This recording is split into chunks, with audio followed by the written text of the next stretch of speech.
Hello, everybody. Good afternoon from London. Good morning if you're towards America, I guess, and good evening if you're in Australia. I know that we have some people in Australia. Warm welcome to our Mindfulness and Mental Health Festival. My name is Shamash Alidina. I'm a mindfulness teacher and author and mindfulness teacher trainer, and also very passionate about a thing called ACT. And I'm really excited that you've all kind of signed in and joined to be part of this festival and celebrating a very important day. So before I kind of dive in and share too much about myself and other things, it'd be great if you said hello in the chat. So if you go to the chat, and if you make sure you click on the blue button where there's the option to share with everyone, and just share where you're from and how you're doing today, perhaps, or what brings you here.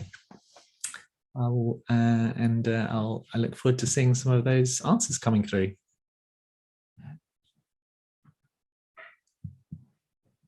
Great to see that people can hear me and stuff like that.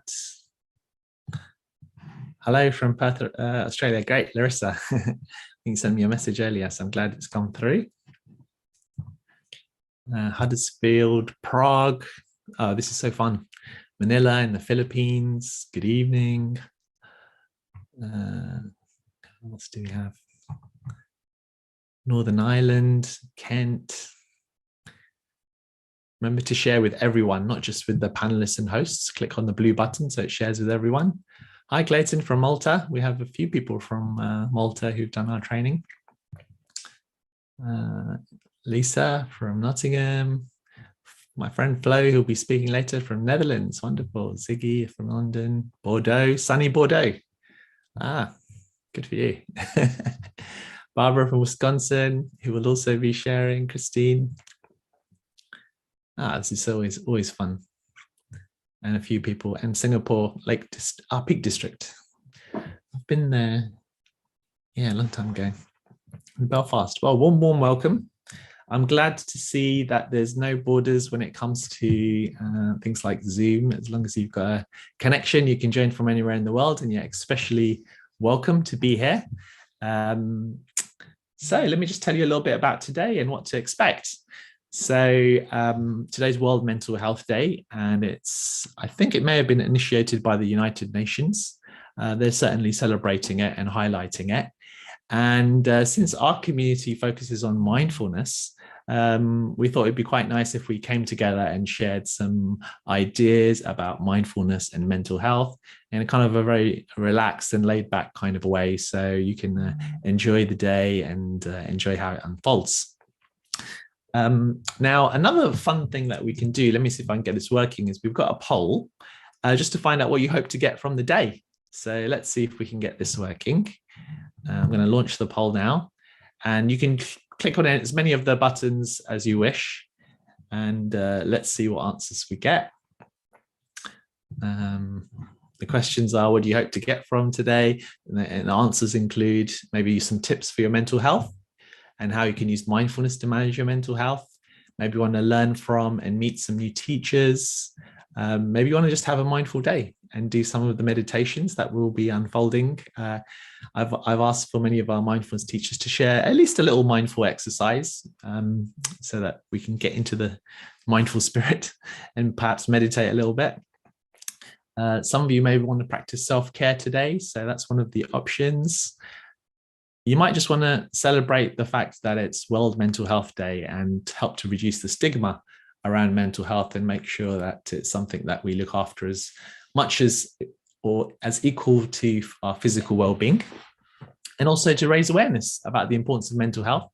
And then there's also a question, because some of you may be practitioners, there's certainly some mindfulness teachers here.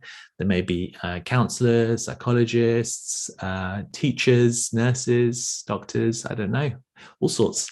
And so if you're a practitioner, someone who also helps to support others, we're particularly grateful to you for what you do in the world. And if you're seeking some new techniques to share with others, then you can tick that box as well. If I could tick the boxes, I would tick them all, but I don't have any options here to tick them all. And I can see about 70% have already answered this. So thank you for doing that. This is also on YouTube. We're sharing it on YouTube. So if you want to connect there, I'm not sure how well it will work there, but if you want to connect there, I shared a link right at the top in the chat. But if you have Zoom and YouTube on together, then you'll get this weird echo thing and it will probably freak you out a bit. So choose one or the other. Zoom probably works more reliably. But you might want to share that link with some of your friends who might want to just drop in and out through the day. Wonderful. So I'm going to stop the poll in the next few seconds. 3, 2, 1. Okay, and we can share the results now. So I can see, well, it's quite high. The highest one that people most want is to learn and meet some new mindful teachers, which is wonderful. And to have a mindful day. So pleased to hear that. And many of you want to have a mindful day and do some of the meditations. They were the highest ones, but you seem to want to do much of that stuff. You want some tips. You want to celebrate the day. Wonderful. Okay, so it's good to see that. Okay, I'll stop sharing that now. Okay, now you might be wondering what the kind of a schedule is for today. And I think most of you, if not all of you, actually signed up on Eventbrite. So if you did, you'd be able to see the schedule, the latest one there. But I'm going to share it with you here as well, just to give you a bit of an idea. I've done a few of these events before, and for my own mental health, I've realized we need to have some breaks. So I put some breaks in every, I think, hour and a half or so. We have half an hour break. And you can use that time to have a break yourself as well. So you're not looking at the screen for many hours at a time. And also, as I mentioned earlier, if you want to just stay for a bit and then take a break and come back to it, that's a wonderful thing to do as well. And that's part of your self-care and practicing in a way that's good for your mental health too. So here's the kind of the schedule. So after I finish talking, we're going to have some stuff on positive psychology from Singapore, from London, on mindful storytelling from Rotterdam. We're going to be learning about community and so on. We're going to be learning about mindfulness for children and young people from Kenya, I think, learning about nature and mental health. And then after the break, somewhere in the US, I can't remember where Barbara is right now. She's going to be sharing about healing for the healers. And we're also going to be sharing a brand new book that has just been launched by her. So I'm excited about sharing that on poetry, actually. Hopefully that wasn't a surprise. Sorry if it was. Tosh is going to be sharing about mindful ways through conflict, more stuff about young people. And we're going to have some lovely mindful movement and Qigong, which is a little bit like Tai Chi. So that would be a fantastic practice. A little video on anxiety and mindfulness, and some information about trauma, how that links to mindfulness as well. And then we've got 20 talks altogether. So later in the afternoon, more about parents and mental health, easy mindful exercises, belly breathing, some more stuff on nature, a little bit more information on mindfulness and managing trauma, families, some mindful movement, something for teachers too. And then I'll just bring things to a close at the end, if I'm still standing or sitting, and share, and just maybe bring things together and just share a little bit of what you could do next. Now, if you're worried about missing some stuff, don't worry. We are recording this. Hopefully it will be available on YouTube as well. And in addition to that, I'll try and record it and perhaps potentially even edit it a little bit and share it with everyone who signed up on Eventbrite, because I'll be able to contact you through there.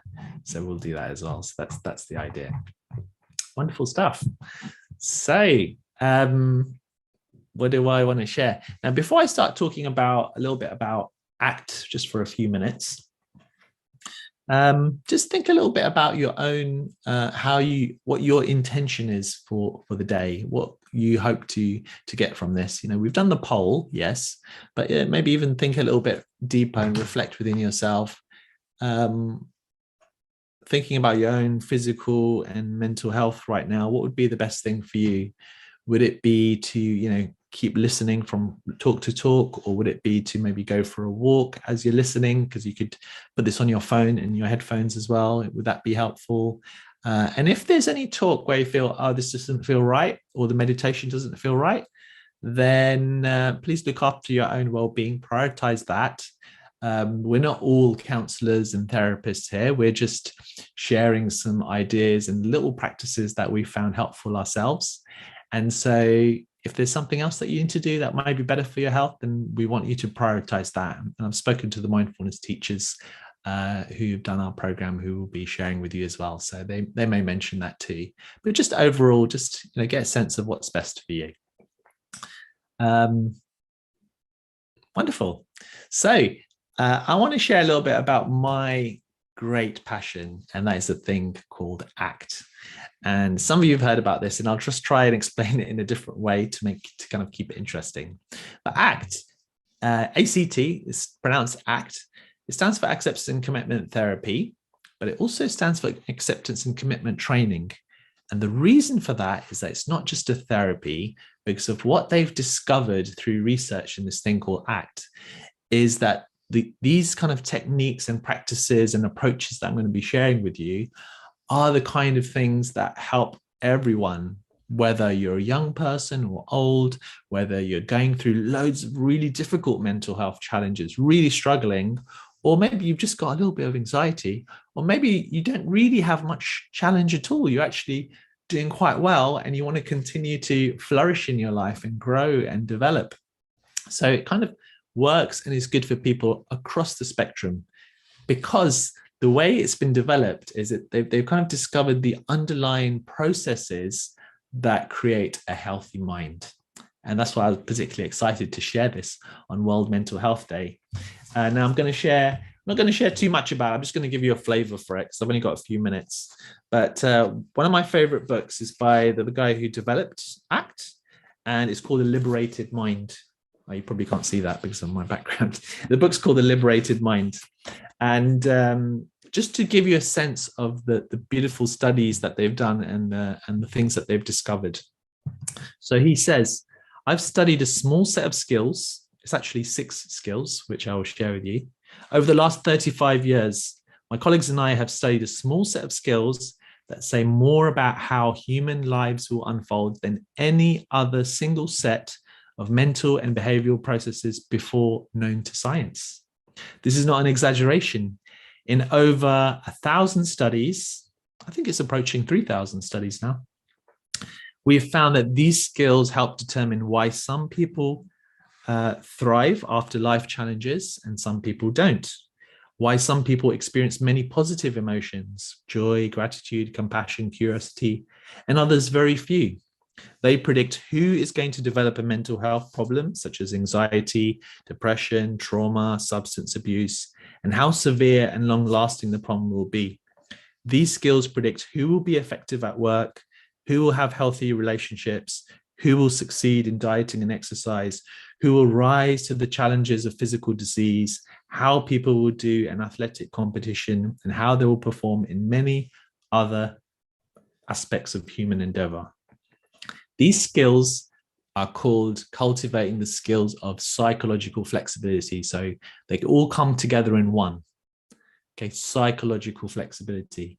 But even though they've done all these experiments, you actually know, intuitively, you kind of know your mind doesn't understand this, but you will get a sense of what this is about when I show you the simple aspects of what cultivates psychological flexibility.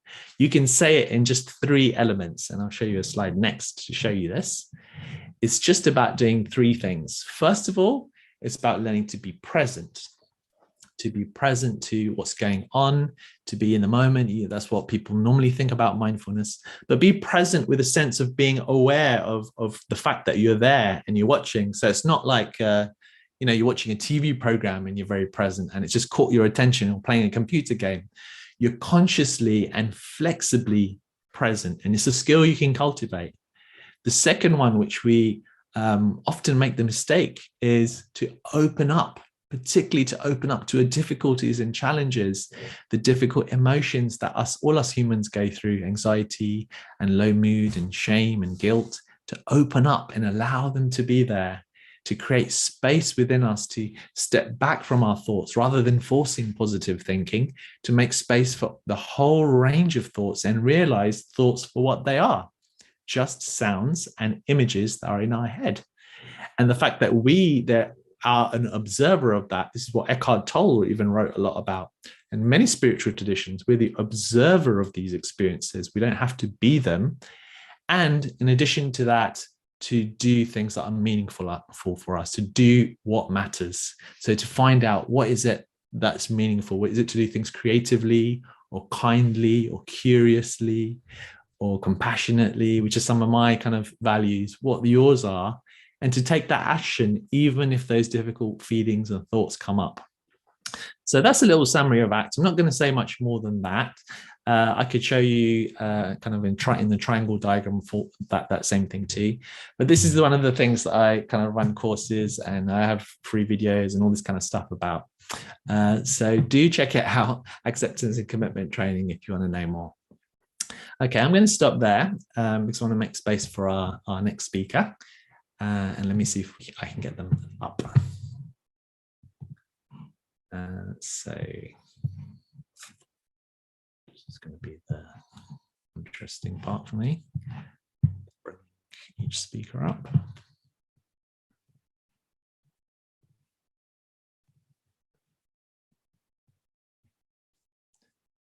And I think we're going to Singapore for this one, so that'll be fun.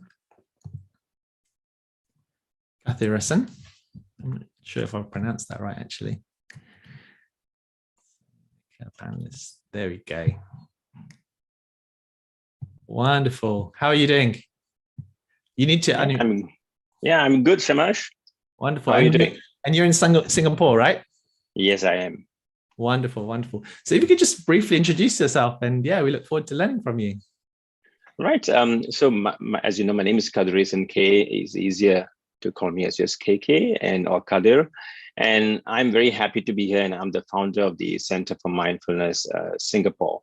And very excited to be here. And great that Shamash, you have put this event together. Very excited to be here with fellow mindfulness teachers and learners.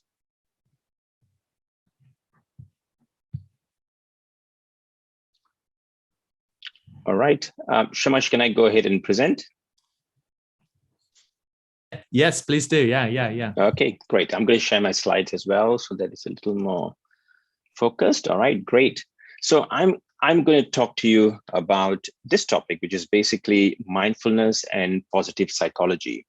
And many of us may already know perhaps a little about the connection between mindfulness and positive psychology. There is lots of literature out there about the connections between these two domains or these two disciplines. But I'm going to share something that that often people neglect about the connection between mindfulness and one particular or specific aspect of positive psychology. So before I get into some exercise and also some reflection, I'm going to first talk about the components of mindfulness. There are many components and mechanisms of mindfulness that have been proposed.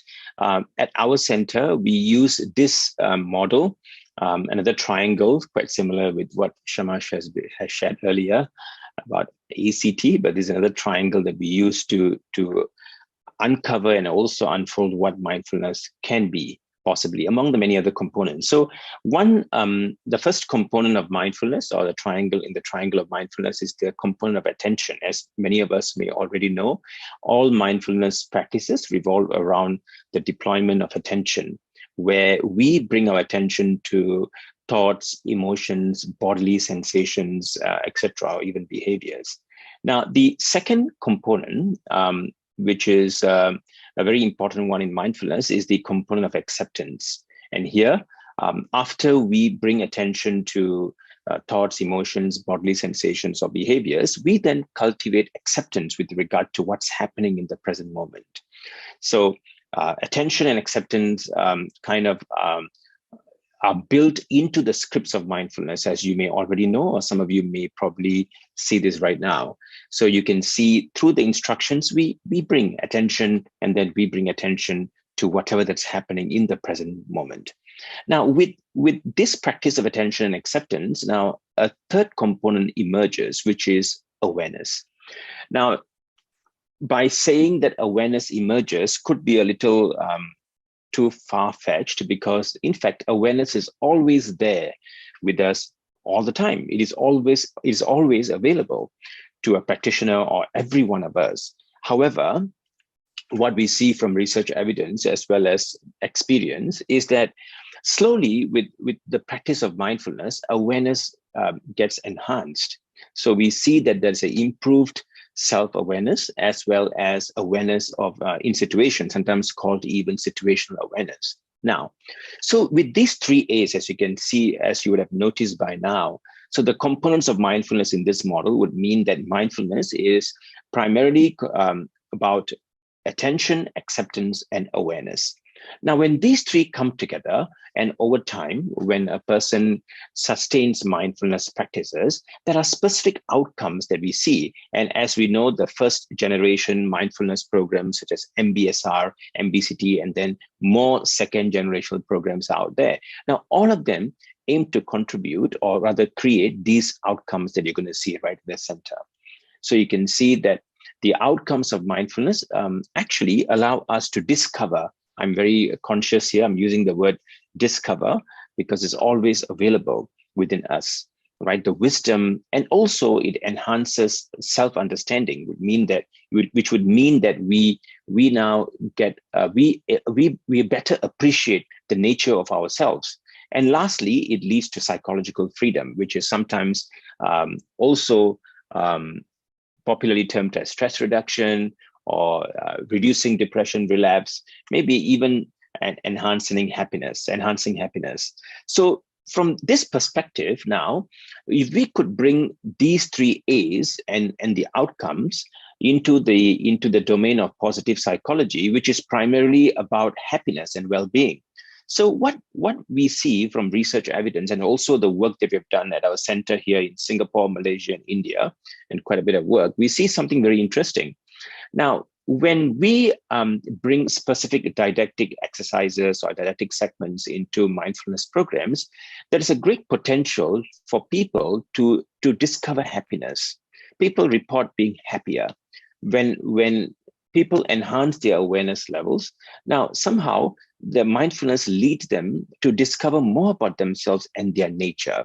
So at this point, I'm going to take a slight departure to move into an exercise for us to see what is it that I'm specifically talking about. Now, here is an exercise that I would like to invite all of you to try, which is this. Now, take a piece of paper, or maybe a digital notebook, or maybe a Word document, and list down 5 things that make you happy, or attaining by which makes you happy. All right, I'm going to give you just perhaps a minute to quickly write down these 5 things. Now, one recommendation is that you don't have to think too hard about this. Just write down the 5 things that you think makes you happy. All right, go ahead, 1 minute for this exercise.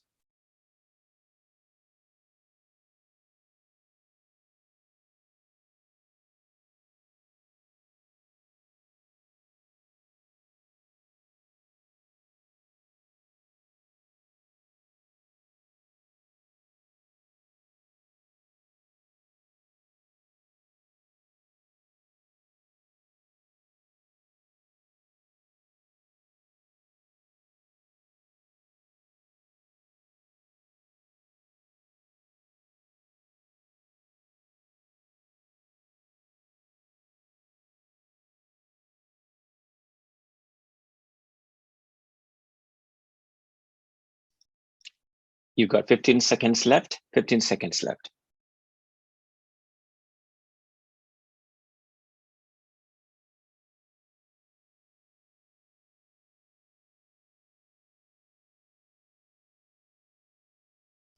All right, my friends, I believe all of you would have listed the 5 things as instructed in this particular slide. Now, take a look at those 5 things. And I would like you to use a structure to categorize these 5 things. Now, here is a structure that I would like to share with you. Now, here you can see a scale. On one side, you see internal, and one side at the other end, you see external. Now, I would like you to do this. Now, you don't have to respond in the chat window, right? This is a personal reflection. or a personal exercise. Now, if you could categorize, if those 5 things on your list, are they existing outside you or are they within you? So internal would mean that it's within you. It could be values, your purpose, your meaning, etc. Or is it external? It could mean your home, your family members, or your friends, or things that we may cherish and value. Now, quickly categorize them. I'm going to give you maybe 20 seconds to do that, all right?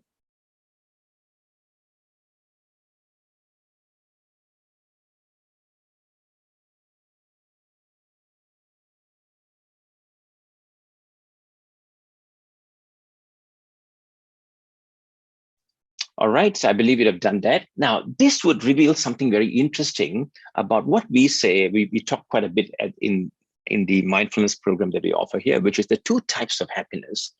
Now, sometimes people tend to present happiness as if it's a single construct and it's well defined, but it is not so. Since the ancient times, there has been discourses around the 2 types of happiness, which is often presented as eudaimonia or hedonia, as you can see. Now you can see the corresponding scale right below. Now that tells us something very interesting. Now, of course, at this point, all I did was to request you to, or invite you to list 5 things, all right? So this particular assessment that we're doing, now please do not use this to judge yourself too soon or evaluate yourself too soon, because it's just like a simple, what I call simple exercise to bring more light into the 2 types of happiness, not an effort to try to define yourself in any way. However, the number of things, or the things, among the 5 things rather, if you see more things in the external world that is what makes you happy, now this could tell us something about the type of happiness, or what I call as our happiness disposition. So hedonia is one type of happiness, and it has very, what I call very well defined in literature as well. Now on the left side, you see corresponding to the internal, which means values, virtues, and purpose, meaning belong to eudaimonia, which is another type of happiness, which revolves around what I just shared. So this is captured very, very well in literature, as you can see in the next slide. You can see that between hedonia and eudaimonia, some of us may gravitate towards eudaimonia, and some of us may gravitate towards hedonia. Now, where we get attracted to, or where we gravitate towards, depends very much on our disposition. So you can see here, hedonia is characterized by more experience of pleasurable feelings, less unpleasant feelings. We want to reduce unpleasant feelings, and a greater emphasis on life satisfaction. If you look at eudaimonia on the right side, now it revolves around a different set of characteristics in the form of meaning and purpose in life, autonomy, self-acceptance, realization of the human potential, self-actualization, and personal growth. Now, why are we doing this? Now, we have discovered something very interesting at our center. Now, when we bring more awareness to our disposition, now this is key. I use the word disposition very consciously and very deliberately. Now, when we understand our disposition, there is a greater possibility of us being happier, which means that I can now direct my attention. So you can see now, when I know my disposition, my happiness disposition, I become more aware. So you can see with mindfulness, awareness gets enhanced, and then I actually now consciously know what makes me happy, or what is it that I gravitate towards, which I call as a disposition. And with that, I can now deploy my attention towards those pursuits. So if I happen to have a hedonic disposition, then if I were to engage too much in eudaimonia, what would then happen is I may not enjoy my life as much, or rather I would not feel as contented. I would not feel as much as being myself anymore. So the key point here is to acknowledge and recognize who am I, and also to bring acceptance to that particular disposition. And people tell us that when they discover this, they realize that they could now more consciously live their lives. And also by doing that, they feel that they are living very, very happy lives. So in conclusion, what I would like to share from this talk is about how mindfulness contributes to being aware of our disposition and how this can be very important in securing or being happy. So when you look at the 3 A's that I shared earlier here, as you can see, now when we practice mindfulness with attention and acceptance, and through that, awareness gets what I call enhanced. And with that, we can possibly live far more happier lives just by being ourselves, just by being acceptance and acknowledging and honoring who we are. All right. So with that, I hope this was helpful in some way to all of you in the room. Thank you. Thank you so much. That was fascinating. Nice to see that distinction, and great that you're doing some research out there in Asia to find out what's most helpful in those cultures. Wonderful. Thank you for sharing. And if people want to find out more, they go to your website, maybe centerformindfulness.sg. Yes, that's the one. Yes. Wonderful. Wonderful. And we've got the link. We've got all the links to all the speakers' stuff on Eventbrite. Thank you so much for sharing your wisdom with us. Have a great rest of your evening and a nice sleep, and see you again soon. Wonderful. Wow. It's so great to have such a nice variety. So next up we have our friend Calvin Niles, I believe. So let's get him up. He should be a panelist now. There we Hello. go. Hi Calvin, how are you doing? Pretty good, thanks. How are you? Excellent. Yeah, excellent.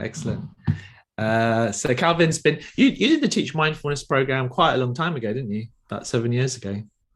Yeah, I keep getting the dates confused, but it was maybe 2017. Maybe that's where I got the 7 from. I'm not sure it was quite 7, but quite a few years back. Yeah, a few years.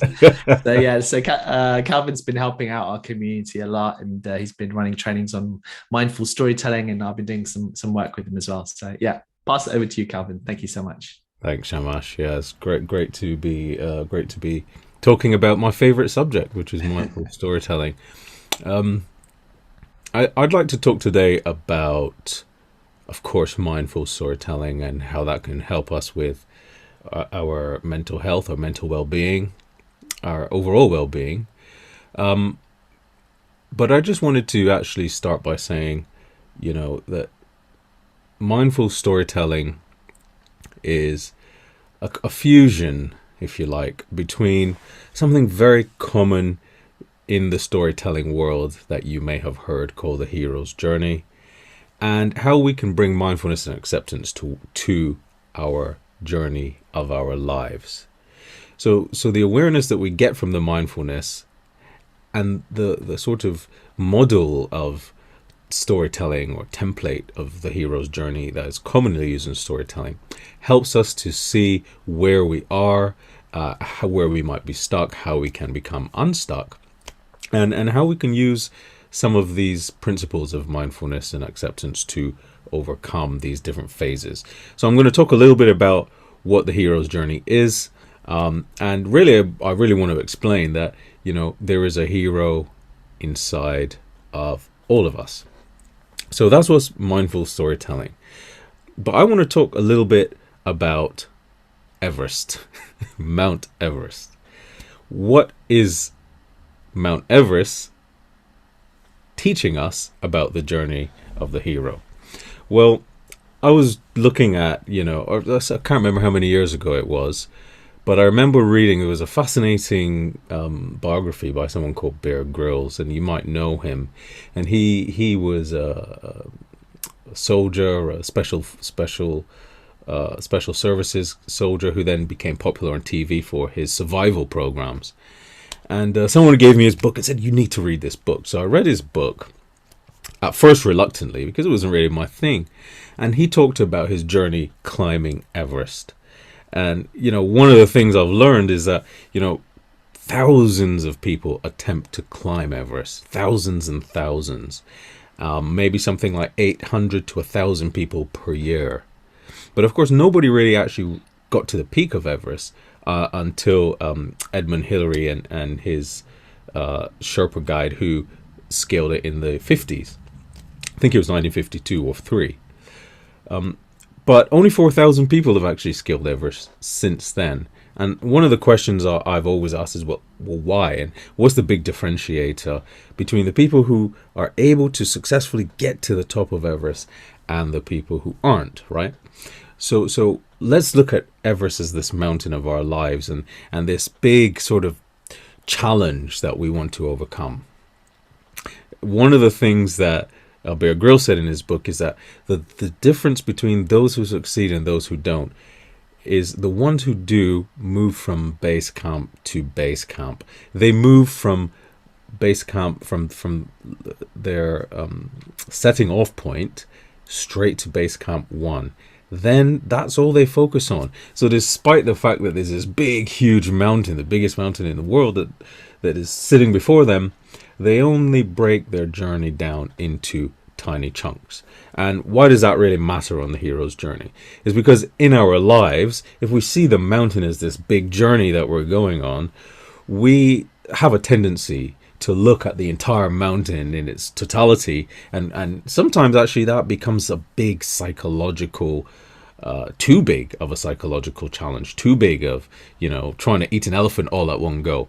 And they say if you want to eat an elephant, you only eat it bit by bit. And likewise, you want to climb Everest, we only do it base camp by base camp. So as we appraise then the story of our lives, then the question becomes, well, why do we need to look our whole life in totality? Can we not break it down into the constituent parts? So the hero's journey then is something that Joseph Campbell created. It is not a universal which, let me rephrase that, it is universal in the sense that we see it almost everywhere, but it's not the only way to look at the story of our lives. However, we found it really helpful, and I've been exploring this and applying the mindfulness tools and exploring with Shamash and acceptance commitment.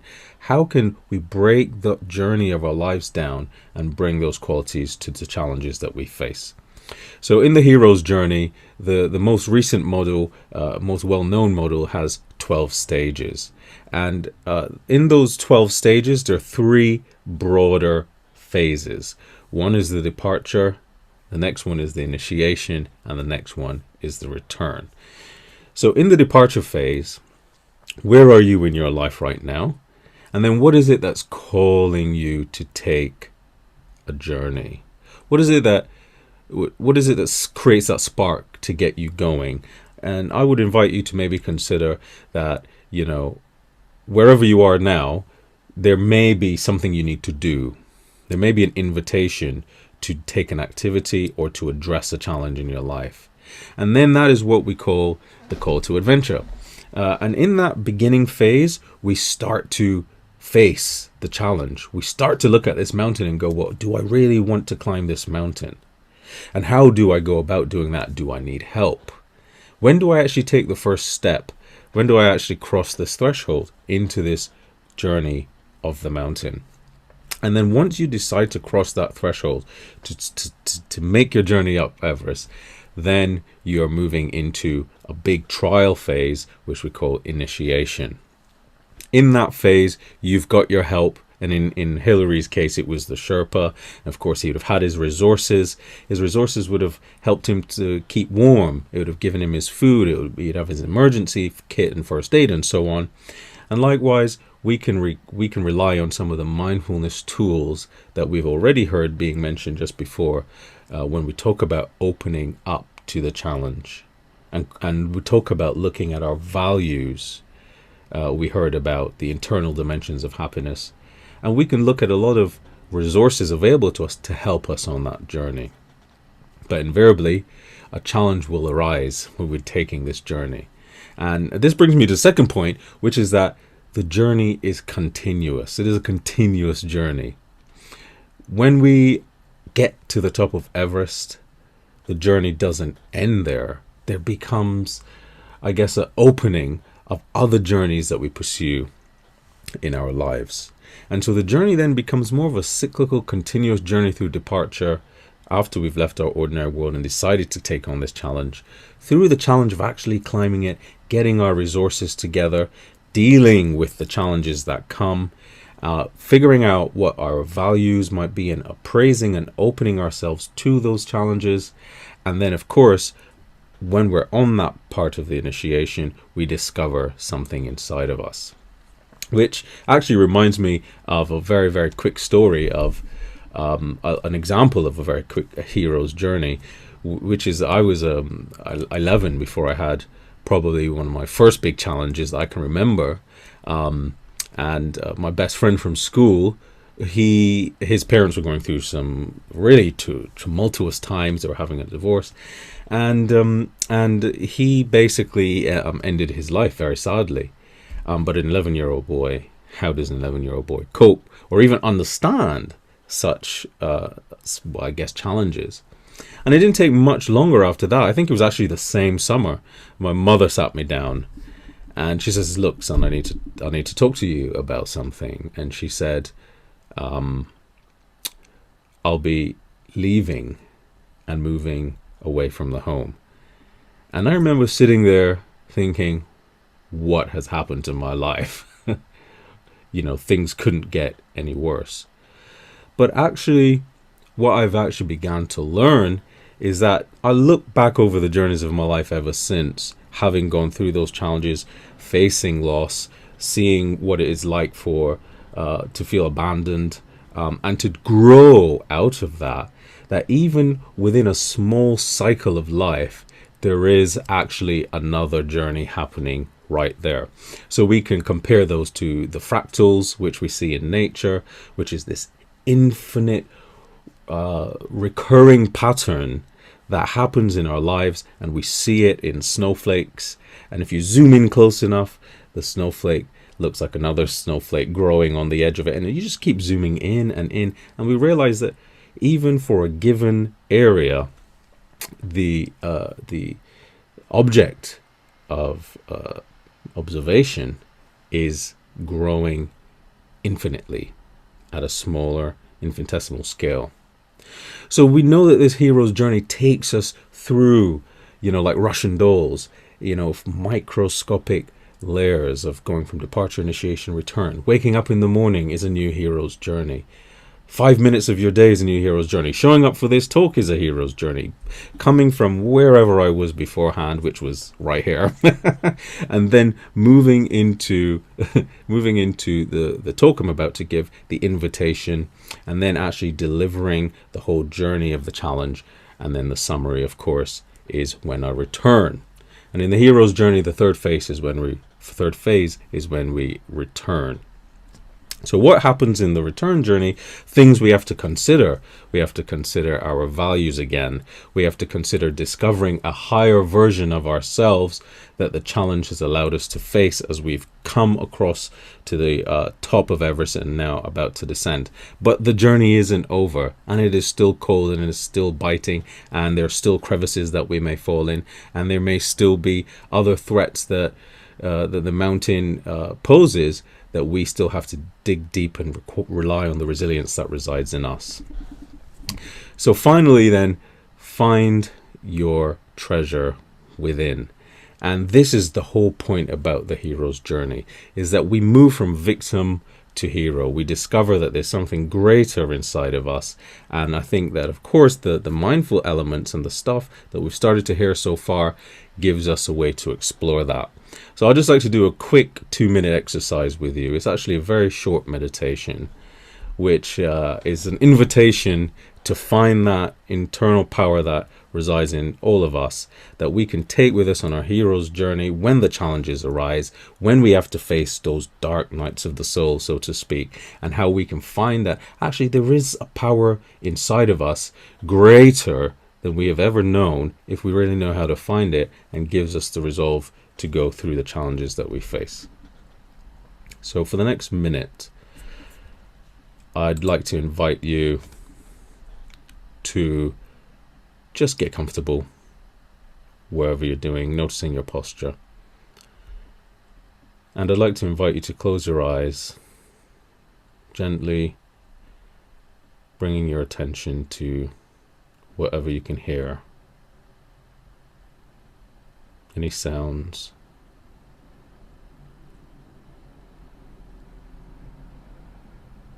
And noticing anything you can feel.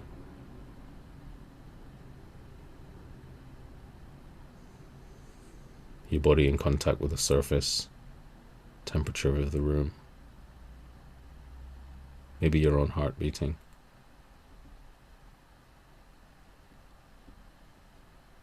And I'd like you to take a very brief journey back in time. What were you doing this morning? Or last night? Maybe last week? Just keep going back, not staying at any particular time. 5 years ago. Where were you? 10 years ago.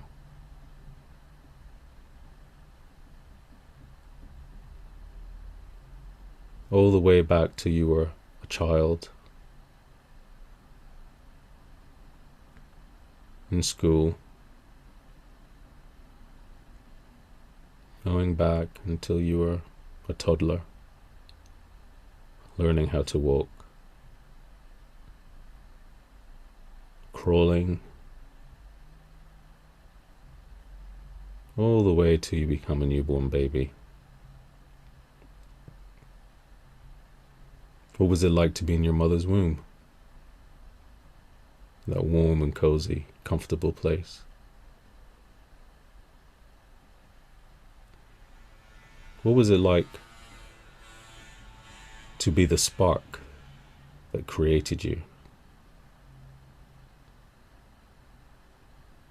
Before you were even in your mother's womb, the spark between your parents that created you. And what was the thing that created that spark?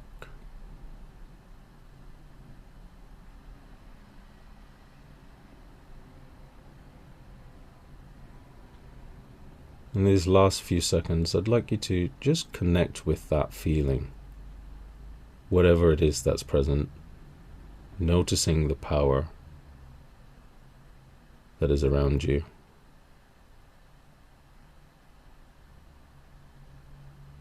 What does it feel like to be in this small but infinitely powerful place, almost at the center of creation?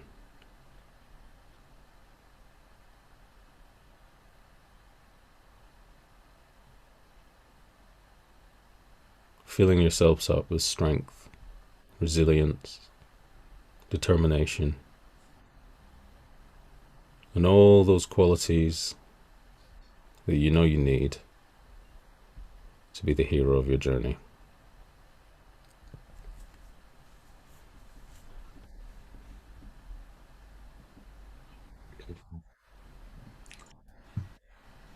Wow, that was very powerful, Calvin. I haven't done that one actually. That's a powerful meditation. Thanks for sharing that with us. Is that something you've guided with others before? Or was that a new one? Yeah, it's a fairly modern hero's journey meditation, finding the hero inside of all of us. Nice. Cue the music. There's a hero. Which I absolutely love. Thank you so much. That's really powerful. I want to do that meditation again later on, actually. Thank you. Thanks, Thank Calvin. you very much. Thanks. So thanks for sharing that with us. We're now going to actually move on to flow. Let's see if we can.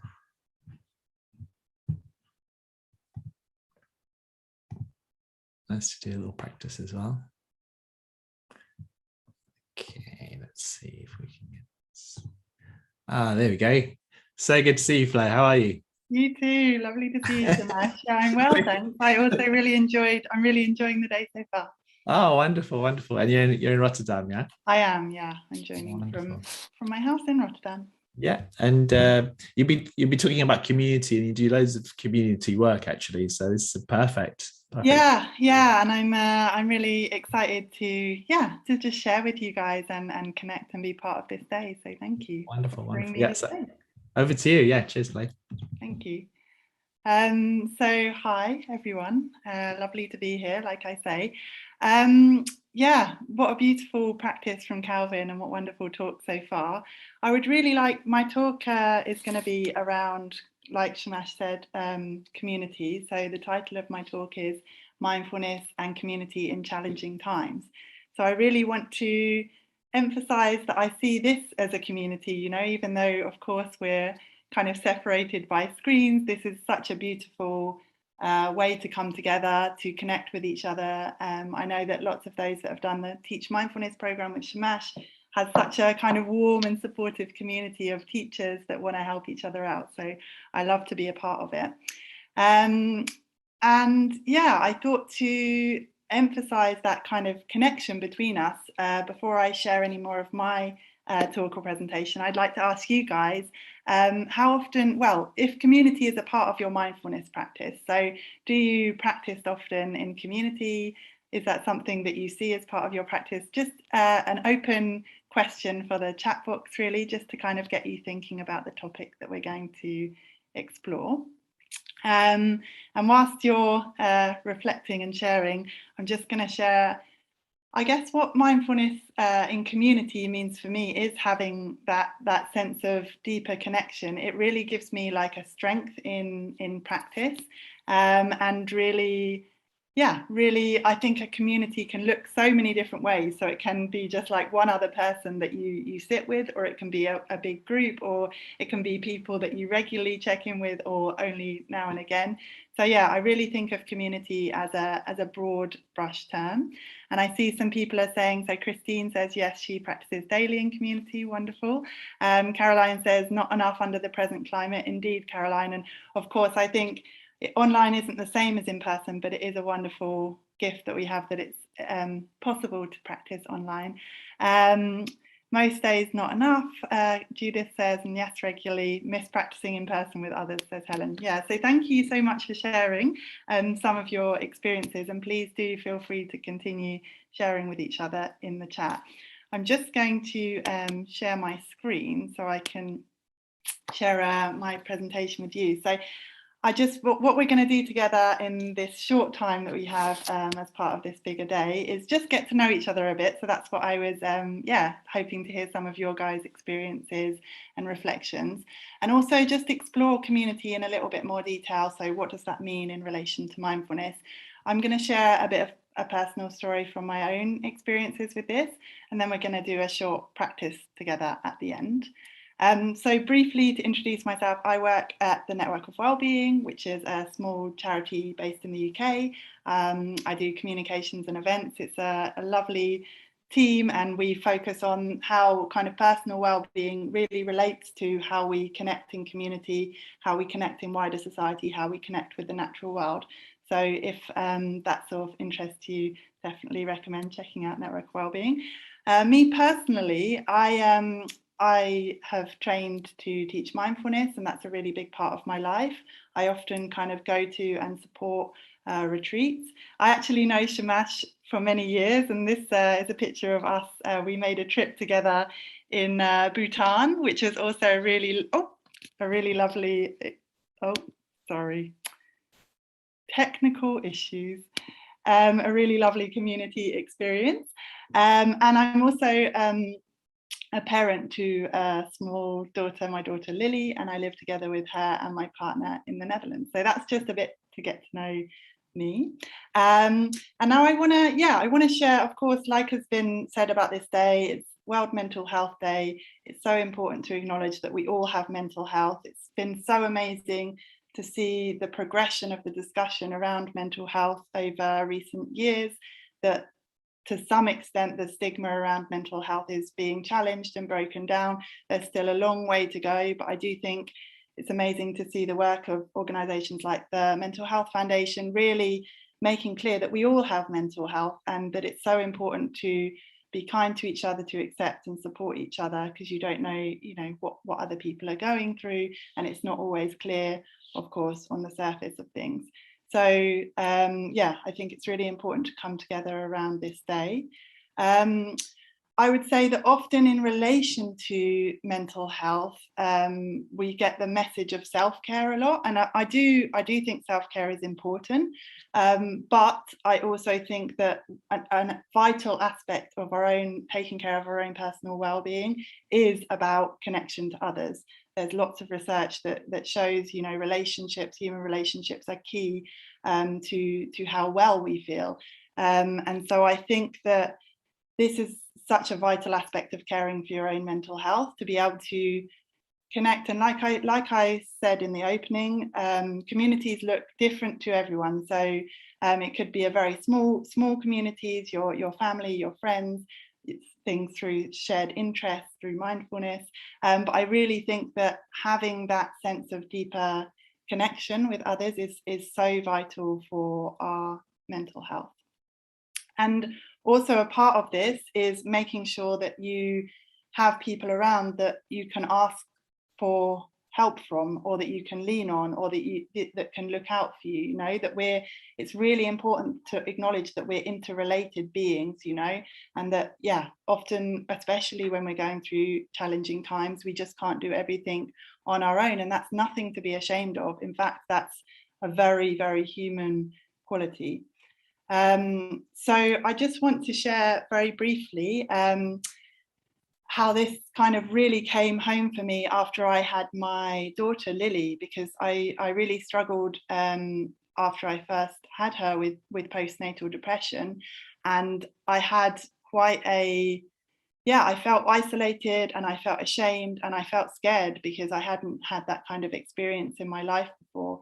And I'm really grateful that I already had some sense of community around me, that I was already, mindfulness has been a part of my life for many years. So I had quite some community groups, but in those early months, it wasn't very easy for me to kind of connect into them. And I felt really, really stuck. And it was actually a combination of asking for help from multiple sources that helped me get out of that quite dark and challenging time. So I really want to emphasize that I think it's so important to ask for help from, you know, professionals when that's needed, and alongside that, you know, community can be such a source of healing. So for me, a really big turning point was when my daughter was only 5 months old, and I'd already started getting some support and help.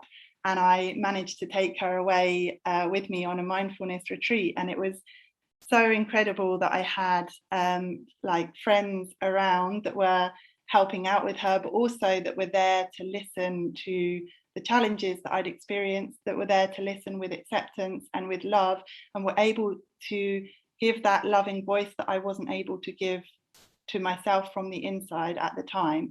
So I think that kind of gentle care and acceptance that can come from having others around when you can't always give that to yourself. And that's such an important aspect of, you know, acknowledging that we all have mental health. We do all struggle sometimes. We get in our lives in different ways. And so, yeah, I think being able to build those types of relationships, yeah, in whichever way kind of fits for you is so important.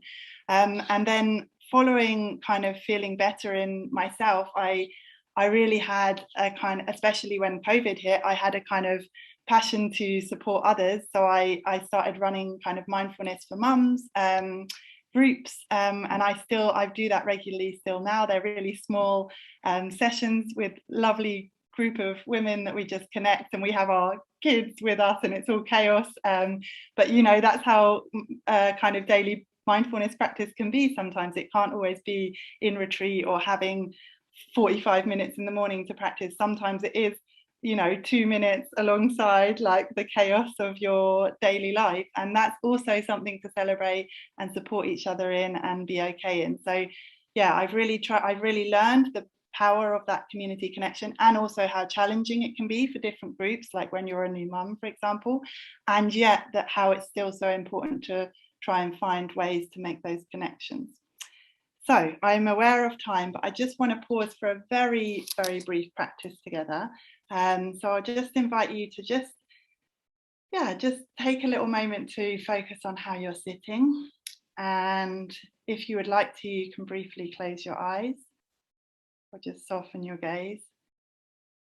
And let's just take a few deep breaths together.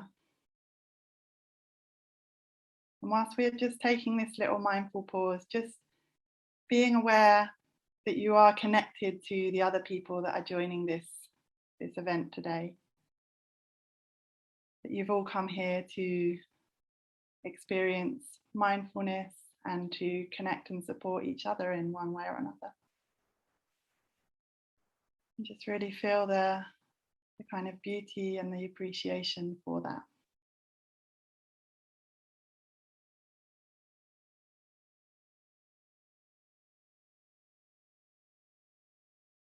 And I'm just going to invite you to take 3 deep breaths together with me, and just to know that we're doing that together as a whole community to close this very, very brief mindful pause. So just breathing deeply in,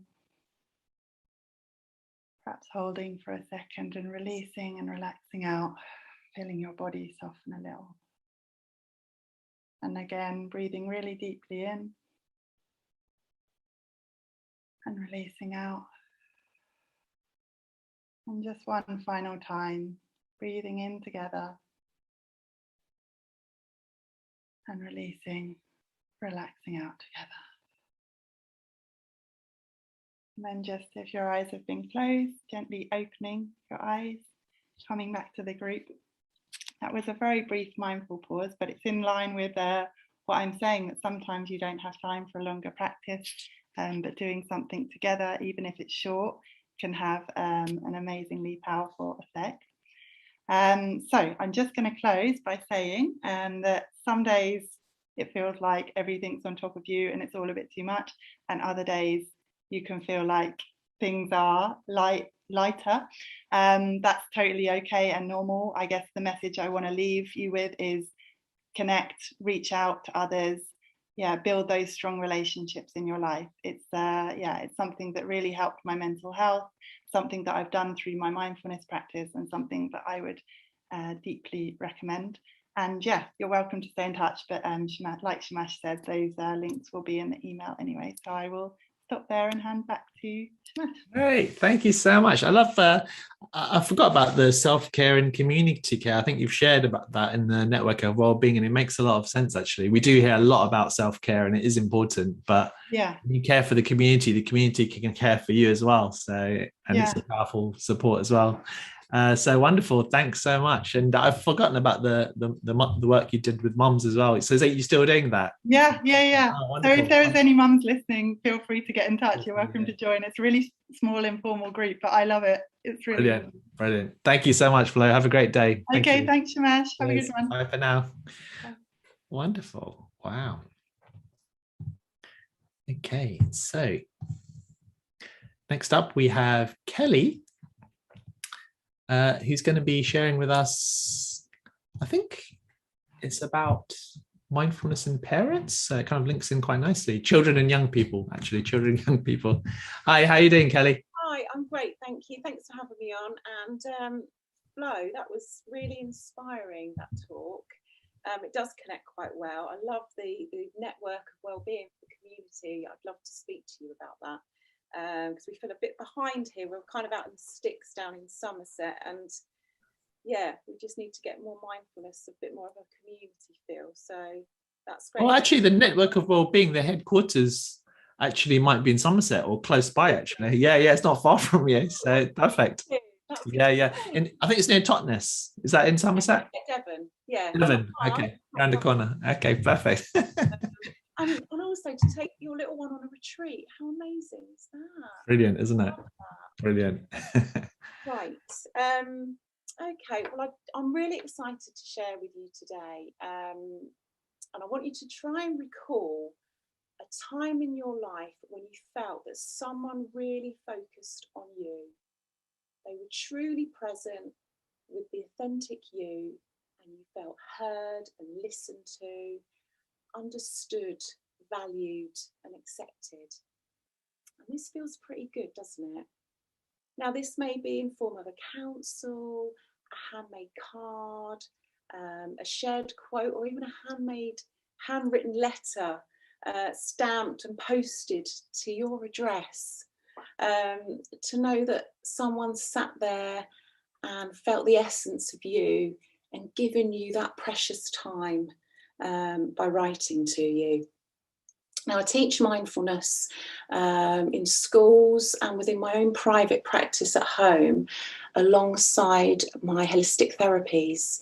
So using a wealth of knowledge and experience, as I've suffered mental health issues myself, and being a parent myself, I can blend what the needs for that child, or a grown up, a big child's specific needs.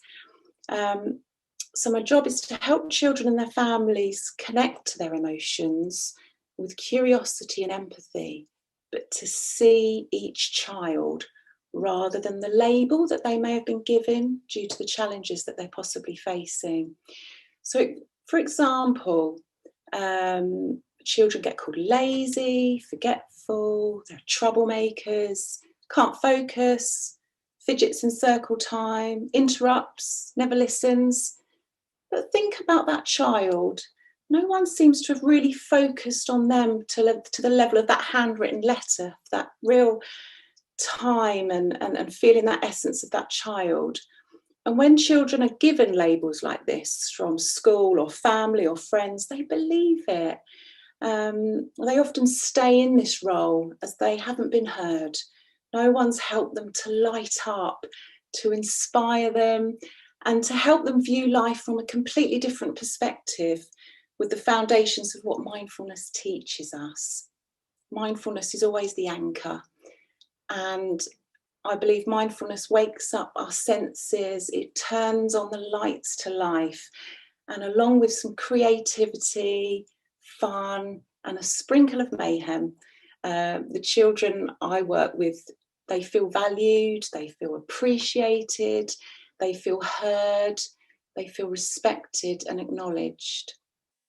And when a child feels this connection, it becomes so much easier for them to work through the challenges that they're facing, and they cooperate and they can relax into the sessions. So it's a very rich and rewarding role to be in. And I think the most important approach with every single client or child you get is to have that beginner's mindset. So to be beginning and starting a new adventure with each child and their families, finding out what lights them up. Are they visual? Are they tactile, auditory, physical, or a mixture of all these things? Some children benefit from having tailored meditations that are written especially for them, featuring their heroes, such as Harry Potter or the Incredible Hulk or mermaids. Whatever the children are into, it's worth tapping into that. Some children enjoy a story massage blended with some Reiki or some aromatherapy. Some children love the freedom of getting messy with sensory arts and crafts, then snuggling up to a story after some mindful snacks. And some of the sessions I create are never the same. So they're vibrant, they're fun, and they bring a sense of meaning to each child. And these children are really being seen for themselves. Now, all the groups I run from home and within the schools are very different, and they take different directions. And you learn to flow with the children's needs, and you intuitively know how to make each child feel as important in the group as with their peers. So it's driven by their loves, their likes, and their needs. One example is a lovely boy that comes to my sessions, and he struggled so much with his self-esteem, especially during the lockdown period. So we identified something that he loved. Has an absolute passion for sloths. And these slow-moving, mindful creatures are just gorgeous, and something we can kind of relate to on a Sunday morning. So we learnt to do sloth massages. We made up sloth meditations. We learnt everything we could learn about sloths. We made these little sloths, and we learned how to sew together. And how do you think that little boy felt? it was such a joy to see his engagement come alive in the group, and it just grew from strength to strength, and all of the group of children could see and sense and feel it. He now brings a life-size sloth to the group. Bob the sloth has been born, and he's greeted. He gets to meditate, and he also enjoys a massage. So yeah, sloths are very happy. Bob's a very happy sloth. So we find pieces of magic to share between us. They support each other, these children. They give each other advice around circle time while we're having a little drink and a snack. And they share themselves, they share their emotions, and they're so generous with each other because they've all had their sloth moment. So if I could leave you with one thought from this, is that there isn't a one-size-fits-all answer to any mental health issues. But if we see each other as an individual, a unique person, and our needs and our values and our goals, when we see that, it's a game changer in helping to create happy and mentally healthy humans, including children. And whether you work with children or adults, the personalisation and the individual focus you bring just makes the most positive and incredible impact on their lives. So with that in mind, I'm going to treat you to a little taster of one of our creative meditations. So if you can find a comfortable position and a place that you can safely move your arms without hurting you or anybody else, that would be great. So just if you feel comfortable, close your eyes and or just drop your gaze. And I want you to try and imagine a tiny little wizard hovering around your head. He's waving his magical wand and sprinkling sparkles of magic all around you. The sparkles of magic change from purple, violet, indigo, blue, green, yellow, and then red. And as the colours are changing around you, take a deep breath in through your nose, breathing that magic in, and feel it collecting up any worries or sadness, and then exhale the negativity through the out breath. So we'll do that together a couple more times. So breathing in the magic and exhaling out any negativity. And one more time, in with the magic and then out with any yucky feelings. Try now to visualize the inside of your head as a library.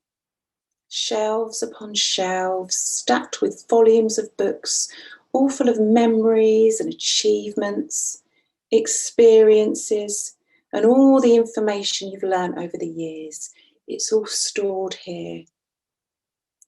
And when our inner libraries have been so busy learning and problem solving and planning, imagining, and some possible worrying, it can get quite untidy up there. So try and imagine our little wizard flying around and tidying up that library with his magic wand. And we're going to help him by tapping ever so gently over our heads with our fingertips.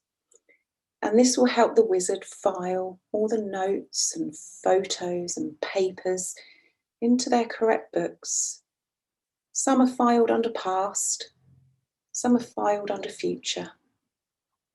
So allowing this area to be clearer and quieter, easing any frown you may be holding on to as well. And within our temples holds a magic potion which needs to be activated to release special powers of relaxation through the body. And to activate this power, we must stir gentle circles with our fingertips on our temples, just gently and slowly. And we'll take this moment to breathe in a little bit more colourful magic that's all around us now. Breathing in and breathing out with a sigh. Now let our wizard guide us to the top of our ears, and we have invisible magic buttons all along the edges of our ears. And once pressed, this releases magic all around the different parts of our body, sending healing powers to wherever we need it today. So do that a few times, gently between finger and thumb, press down the edges of the ears until you get to the lovely lobe and gently massage in circular movements. This is what we call an ear cuddle in Mindful Mayhem. Your wizard is now going to guide you to another magical button we have between our eyebrows. So by massaging this area in circles for deep relaxation, and it's also excellent if we're struggling to get to sleep at night, this magic button here. So we're going to now help our little wizard release any build-up of tension in our cheeks and our jaw area by tapping. Stay curious to the sensations as we tap over our cheeks and along our jawline. It can make you feel quite tingly. And then we can move that down our neck, helping our little wizard, and over the chest area. And any yucky feelings that you might have in this area, they will hopefully melt away. And then I want you to just bring your attention to the heaviness you may have of your shoulders. We don't want any weights holding us down. So we're going to shake them off by lifting our shoulders as close to our ears as possible and let them drop really quickly so that the weights fall to the ground. And we're going to take a deep breath in as we lift our shoulders up to our ears and exhale as we drop those weights and they fall to the floor. Let's do one more time together. Bring our shoulders up to our ears and then just drop them, feeling hopefully a bit lighter. So you can start to wiggle our fingers and toes, bring our attention back to our room, and thank you for your time today and continue to share your unique gifts. And thanks, Shamash. Wonderful. Thank you. Thank you for those lovely stories. Really want to meet Bob the Sloth now. You have to share some picture next time.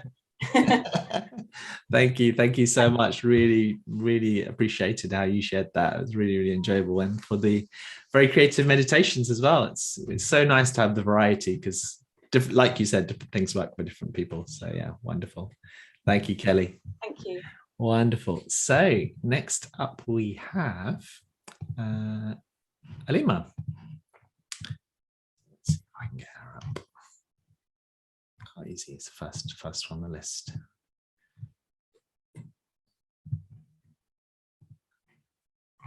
So we do to panelists. Oh, there we go. Hi, Shamash. Wow, we're outside in nature. We are outside in nature. Living the dream. Love it. Living the dream, right? In Kenya somewhere? Yes, in Nairobi. Nairobi, wonderful. This is so exciting. Well, just to give you maximum time, I'll pass it straight over to you. And fantastic. Cheers. Great. Thank you. Hello, everybody. This is very, very exciting for me as well. And I am live in Kenya. It is about 4:18 in the afternoon here. So just a little bit about me. I have a mindfulness practice at home and I work with individuals as well as small enterprises. And what I love to do is actually take these individuals and the small enterprises and take them outside in nature to do the mindfulness practice because, if I give you a little bit of a story about myself is for as long as I can remember, since I think beyond even the age of 6 or that's as far as I can go for now. But every time I was outdoors, every time I did, went camping or climbed a mountain, it felt for me like being completely in sync with life. It was freedom And it just made me want more and more of it, because I felt completely in sync. I felt no stress. I felt happy. And this was growing up all the way until now. So even now, I feel the same. But now what I have started to realize is what I felt then was more of kind of like an unconscious connection to nature. And so in the last 2 years, so 2 years ago, I lost my father in a plane crash. And that time, the experience of grief and sadness, anger, everything, my whole world became dark.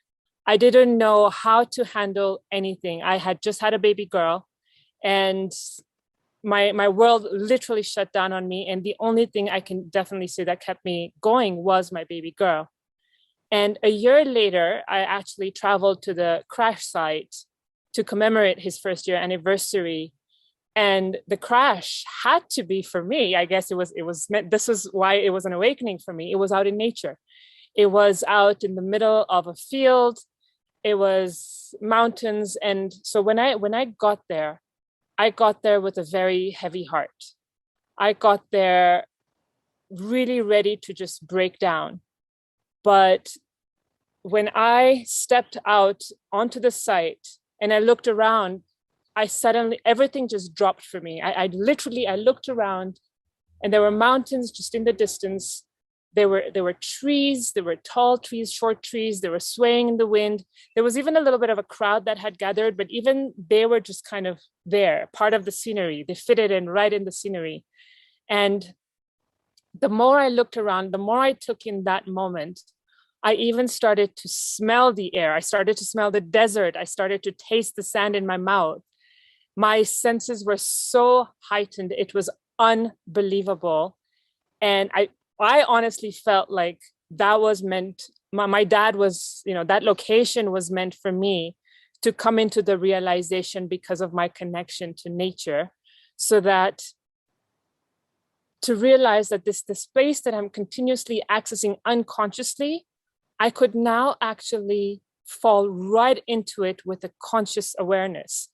And so that really led me into studying mindfulness even further, and really understanding that, we are so connected with nature, because nature will talk to us all the time, which is why now I take my work into nature.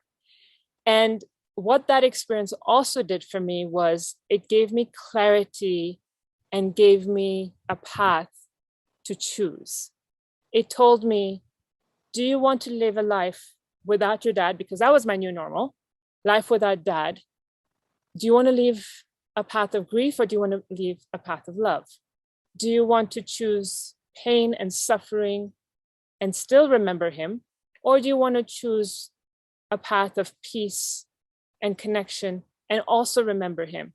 That choice was so clear for me that this is what I want to bring to people, to make them realize that, there is a choice in everything you do. You may not have a choice on the situation that you're faced in or that you're put in, but you have a choice to change your relationship with that situation. And so I find that nature allows that connection to choice, that it takes you in deeper and deeper, where you can connect with yourself so much faster, because all your stimulus, the stimuli that we're bombarded with, especially right now with the lockdowns and the pandemic, although right now it's a little bit better, it just makes things so much harder. But with nature, all that just falls away, and the grounding can happen immediately. I mean, I know a lot of you probably have gone out for a walk in the forest or out in nature, and you suddenly come back and you're like, wow, that just felt better. Why does it feel better to be out in nature? Because there is a bond. Nature has a heartbeat. So when you go into nature and you really immerse yourself with the surroundings, with what you see, with the butterflies, the birds, you kind of become one with nature.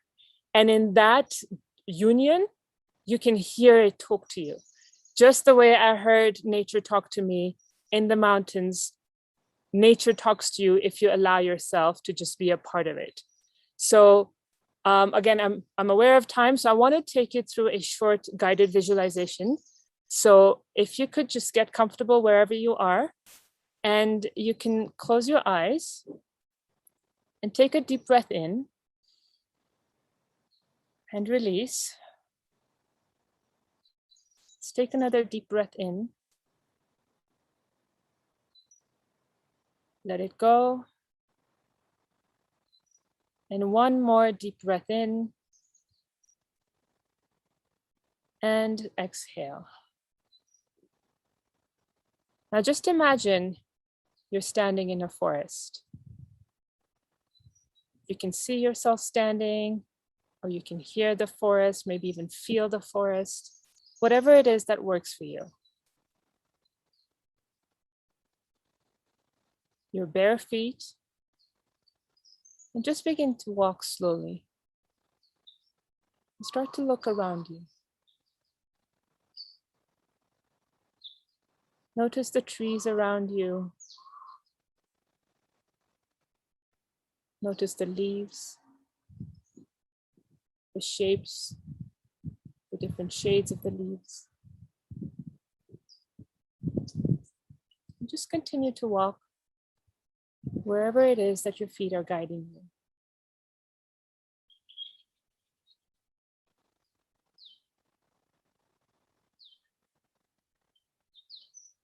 Start to listen. What do you hear around you?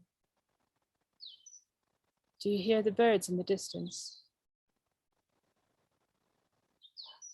Do you hear the wind dancing?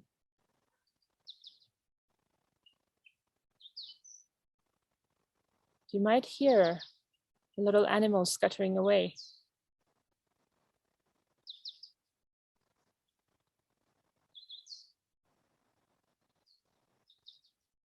Now notice if you can taste your surroundings.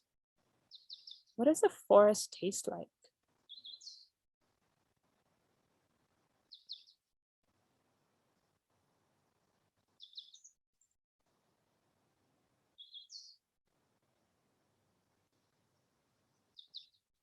Can you start to smell the forest?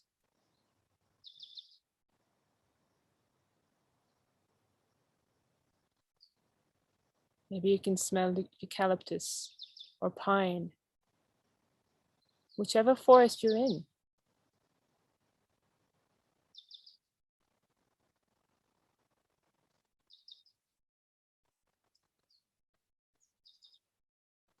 Just continue to walk, breathing in,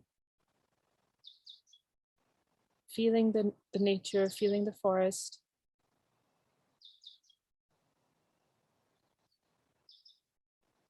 And listen, can you hear that stream in the distance?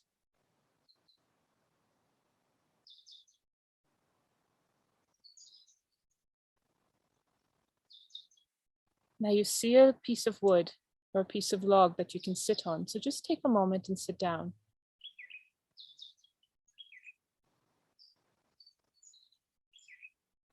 And notice if you can connect to the heartbeat of the forest.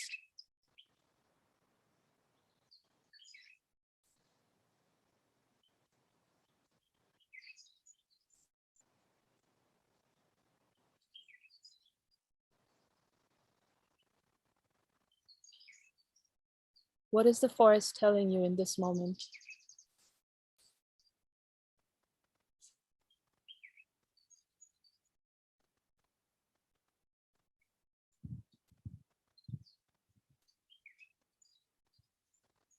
Now you know that this is a place you can always come back to whenever you are looking for answers, whenever you're looking for peace and freedom, because she shares the same heartbeat as you do.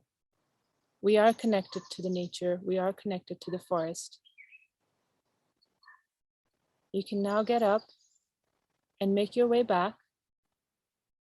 And ever so gently, whenever you're ready, you can open your eyes.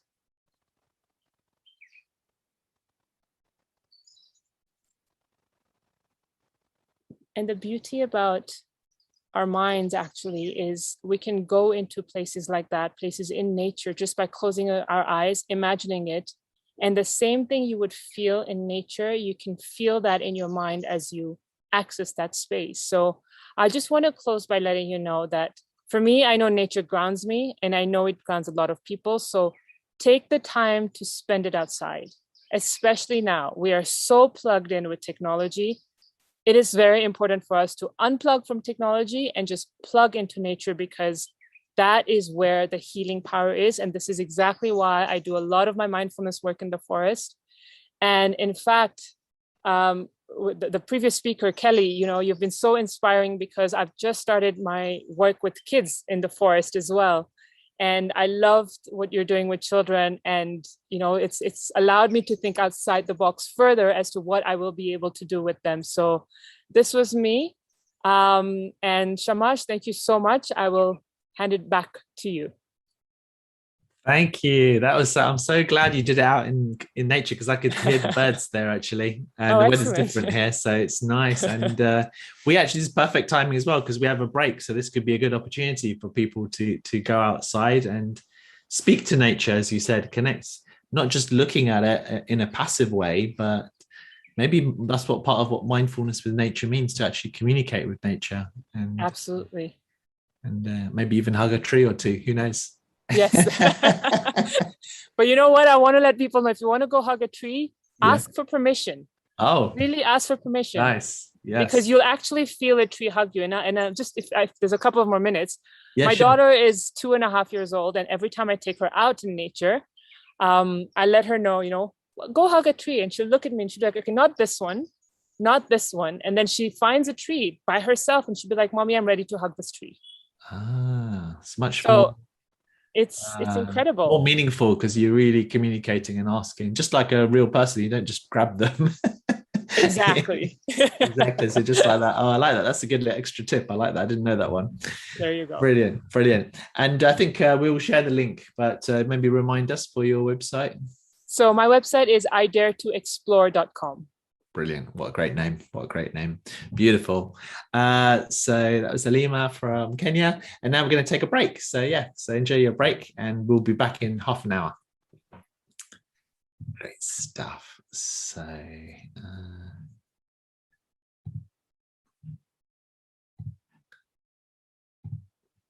what do I need to click on? Oops. Okay. I'll stop the recording for now as well.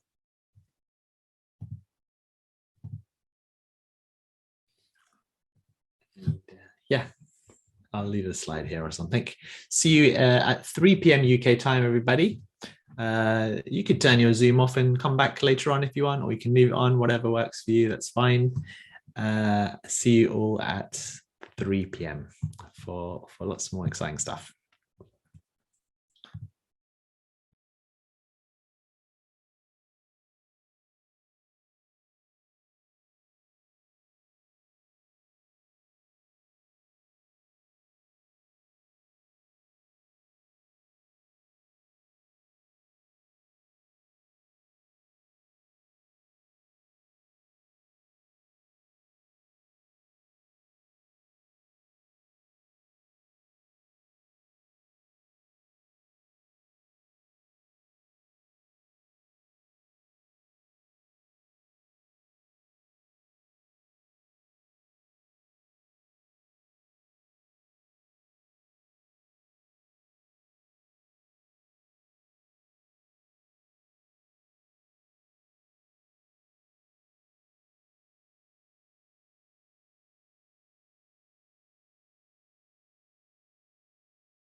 Okay, everybody, welcome back to the Mindfulness and Mental Health Festival. Today's World Mental Health Day 2021. And we've had different mindfulness teachers from Teach Mindfulness community sharing their stories, insights, meditations. And we've had some fascinating, I'm learning something from all the teachers, so that's always a really good sign. So next up, we have Barbara. Looking forward to this. I'm with all of them. Let's see, I need to click on her to make her a panelist. Let's see if this works.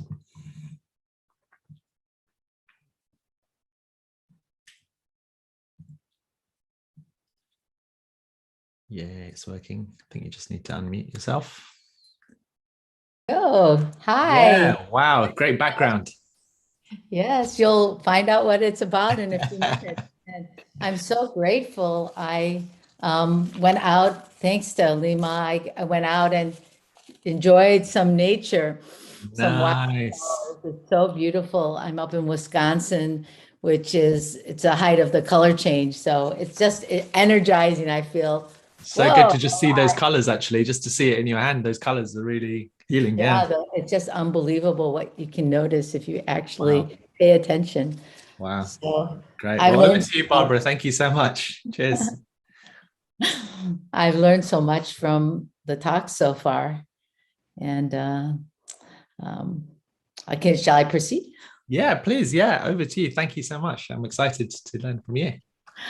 So I'm a physician in what I call the encore phase of my career, which means I've moved from that constant doing to moving in areas where I feel I'm fulfilling my purpose. And I'm so glad to be here on World Mental Health Day, because what I'm focused on is the healing of the healers. So many of us spend our time caring for others and we lose sight of our need for self-care. And I'm going to tell about my passion through my book that Shamash mentioned earlier. And you can see why the background is there. It's sort of, I'm doing a magic thing like you do, Shamash, all the time. Bring the book into focus, How to Save a Life. And this story, I think you'll identify with this story because all of us spend a large amount of time and energy focused on others' needs. And myself, as a physician for over 40 years and a leader in my career and at home, a mother, a wife, a daughter, I failed to see that I needed to attend to my own self-care. And this really made my life much more difficult than it had to be. A lot of times I felt exhausted. Even when I faced a major operation, I just went right back to work. And it led to some emotional burnout. And so this was sort of the backdrop of my career. And in 2019, in the fall, before COVID hit, I had a little wave of change where my job was eliminated. And I suddenly found that I felt directionless. I didn't know, like, what is my purpose in life?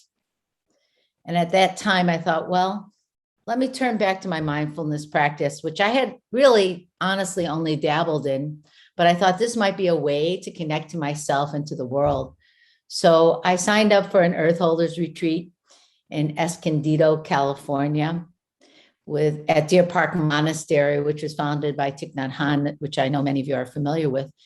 And at this retreat, the monastic asked us to bring soil from our native places, wherever we came from. We mixed in a large jar. And the point was that we're all part of one earth. And then the Dharma talk that followed was about our identities. And she asked, how many of you, raise your hand if you can remember the names and faces and voices of your parents? And of course, everyone, raised their hand. And then she said grandparents, and a lot of hands went down. And then she said great grandparents, and really, most hands were down. Great grandparents it wasn't even a question.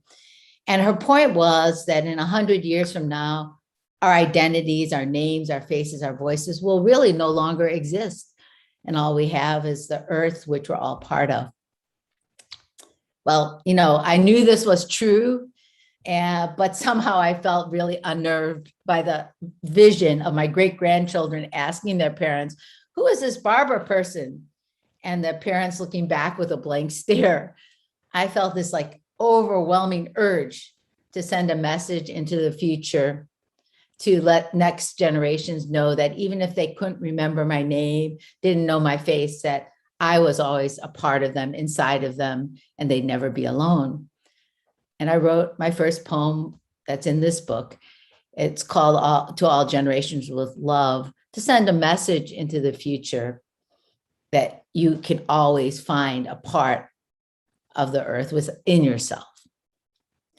So life went on, but a short month after I attended the retreat, the huge tsunami that we all experienced happened. COVID-19 was declared a pandemic.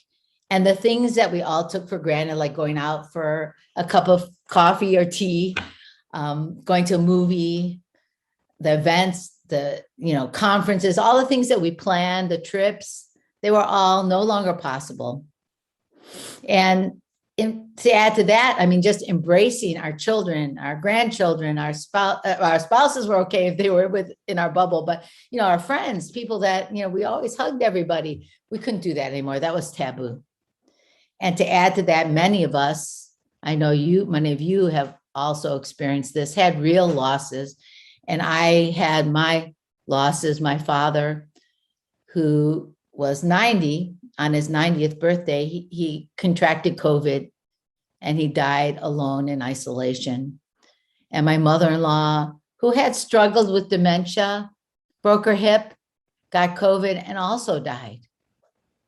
And then on New Year's Eve of 2021, the last time I was with this community, I got a text from my son-in-law that my grandson had been in an accident and they didn't know. He's only 2.5 years old. They didn't know if he was going to make it. And I had received my first vaccination, but essentially we were unvaccinated. We put our masks on and we went across a plane across the country to be by our daughter's side and help her take care of the other 4 kids. And eventually he was temporarily paralyzed. I know that sounds really horrible, but eventually, thank God, he recovered almost 100%. But in that moment when I was there, I realized that my need for self-care was even more urgent. So I started a practice of getting up every morning and mindfully sitting, reflecting, looking around, a lot of times in nature, and writing poetry. And I found that this gave me a very uplifting feeling that I was able to journey inside of myself. Perhaps this was my healer's journey, as Calvin mentioned, and find the gold, which was the creativity that wanted to be released. And in writing the poetry, I felt a healing energy. And it was marvelous, fantastic. But myself, as being someone who's always worrying and wanting to take care of others, I wanted to share that message. I wanted to share with my family, my friends, anyone who had forgot to take care of themselves, to find that creative energy, to find that gold, to let it out. So that's when I decided to write my book. And, it's called How to Save a Life, but the life that it was saving was my own life from going down in a downward spiral in these really tough and challenging times. It chronicles my journey from grounding in past generations, my parents and others that have come before, through awakening and noticing the possibilities of the morning and of the future, and then noticing. And yes, a lot of it's about noticing nature, the small things that we miss, and seeing the world through a totally different eyes, transforming by asking ourselves those deep questions like, who am I? What is freedom? And finally, healing, which is when it all comes together. And I had it illustrated, which one of these is artworks of my late mother, to sort of make it feel like a legacy, really grounded in her art and in my roots. It was an invitation. I saw it as an invitation to everyone, to all folks like yourself, to stop for a moment, to pause, to notice, to look around and release your creative energy that's so healing, so uplifting. And now, actually, I invite you to take your pen and paper or your paintbrush and your canvas or your dancing shoes or maybe your flute and let out that creative energy that can be so healing for all of us. I'm going to end my story with a poem. And the poem relates to the sacred space between the healer and the healed, because we're all actually on both sides, and there's a healing on both sides. So I invite you to get comfortable for a moment, relax your body, settle, stretch, whatever you need to do. Close your eyes or lower your gaze, whatever feels right in this moment. Take a deep breath as I share the healing moment. The healer healed. Can you remember? Can you feel it? That moment when eyes met, hands touched, hearts united, data, remedies, treatments, all fell away. What remained was a deep connection, a peaceful presence that filled our souls. Our journey is never over. We're all on that hero's quest. No beginning and no end. No place to go, no place to be, just in this moment and this moment and this moment. I'm so incredibly honored and grateful to have been with you today to share. And I wish you joy and peace and the ability and the freedom to find your creative healing energy and let it emerge. Thank you so much. And back to you, Shamash. Oh, thank you so much. Look what I've got. I haven't showed it to you yet. Snap. I'll share the link in there. This is the first time you're sharing this book, right? Yes, it's hot off the press. The press just came out a few days ago, I think. Yes, it just came out like last week. And you and I actually have to thank Shamash because he was the one who inspired me to actually get this show on the road. I'm going to share this real quickly, but he was my inspiration to actually get this show on the road because he said you can do it and we can do it, and it gave me a deadline. And without that deadline, I basically might have spun off. That's beautiful, and I love the illustrations as well. Great choice. It's a very healing. Anyone, I think it's a great one to check out. Whatever challenges that you're going through, and a great gift for others as well, actually, as it's coming up to Christmas. So wonderful. Thank you so much. I'm not sure if you shared a link to contact your website, but I don't know, did you share that, or maybe not? It's on the screen here. It's on the screen. Great. So we'll be able to, I'll share it. It's on the Eventbrite links. Yeah, that's mindtoheal.com, and the book is available on Amazon, How to Save a Life, Healing Power of Poetry. So if anyone wants to pick it up, feel free. If not necessary to pick it up, you have a lot of creative energy you can just release by allowing it to merge. So that's the point. That's my wish for everyone. Wonderful. Well, thank you once again. Beautiful poem. And yeah, check out our book. All right. Catch you soon, Barbara. Bye, everyone. Have a great day. You too. Bye. Wonderful. Next up, it's quite nice to just take a moment to pause because these are all such great talks, but we've got more great talks. Next, I think we have Tosh. So I'm just going to make her panelist. Yeah, there she is.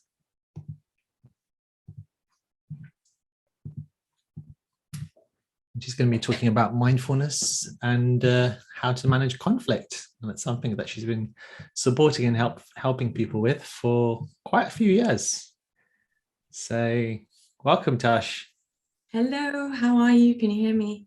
Yeah, I can hear you well. Yeah. I haven't seen you for a while, actually. It's nice to see you and hear your voice.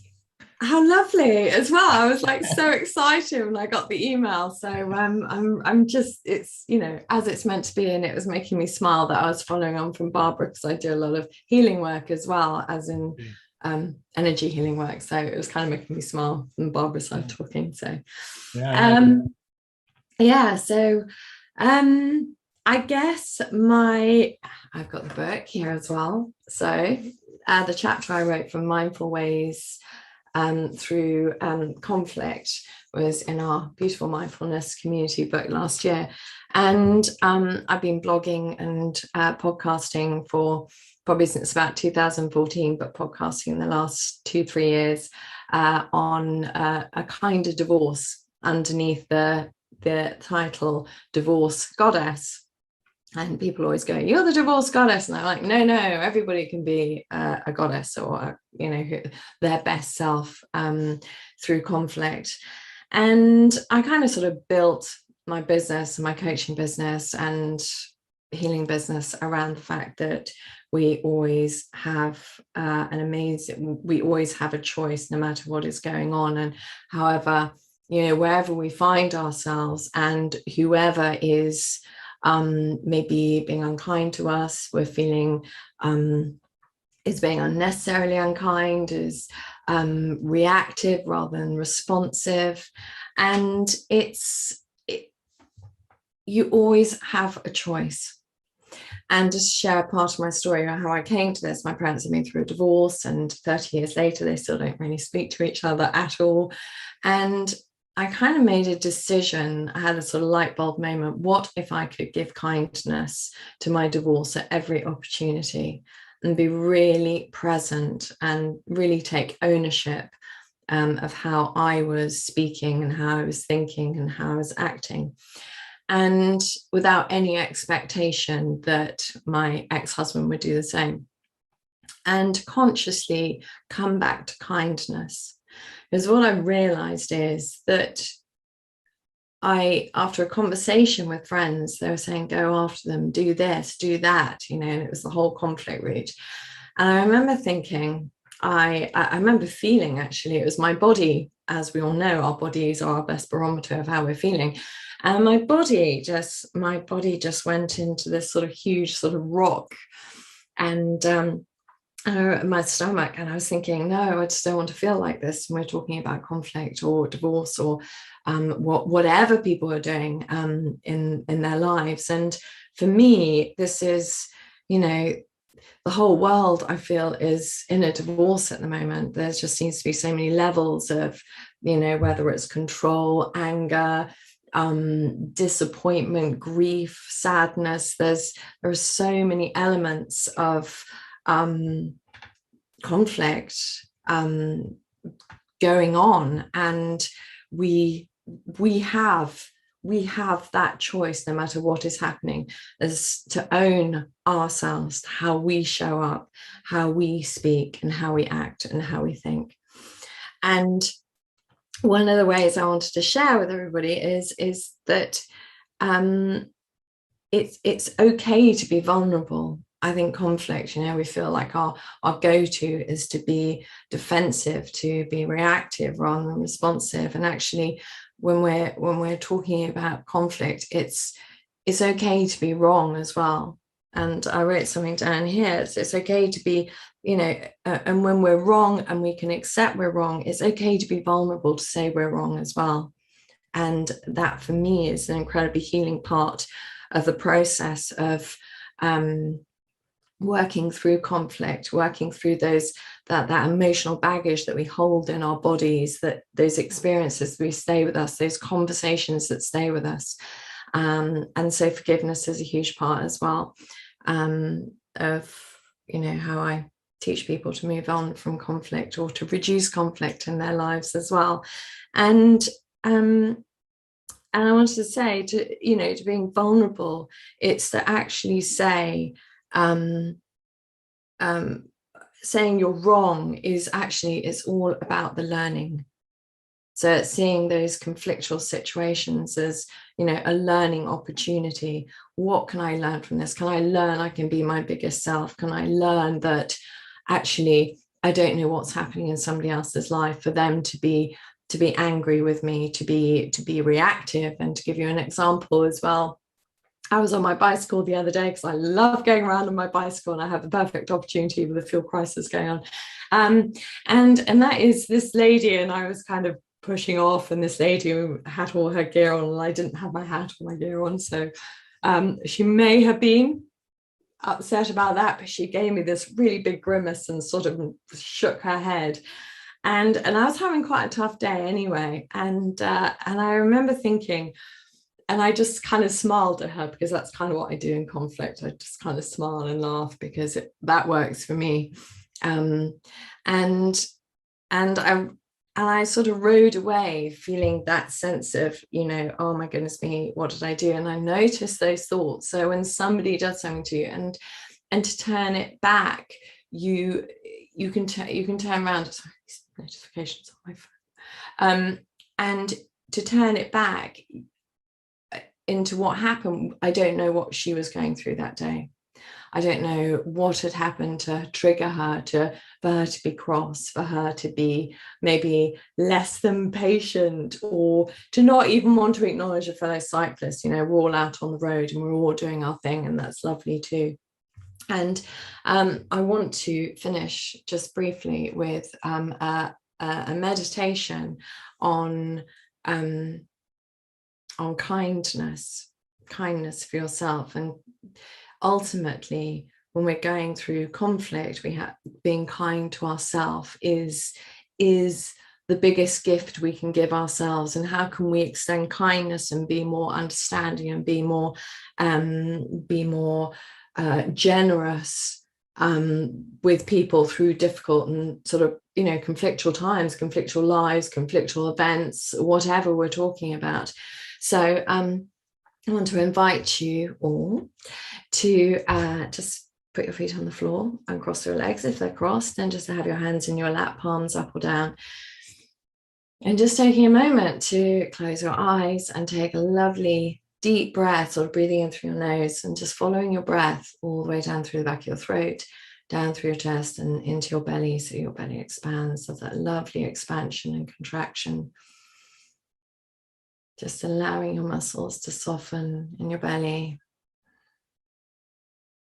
Just to feel into what you're sitting in lying down on, whatever, wherever you are, and just allowing sort of gravity to hold you. Just that sense of settling in, that groundedness.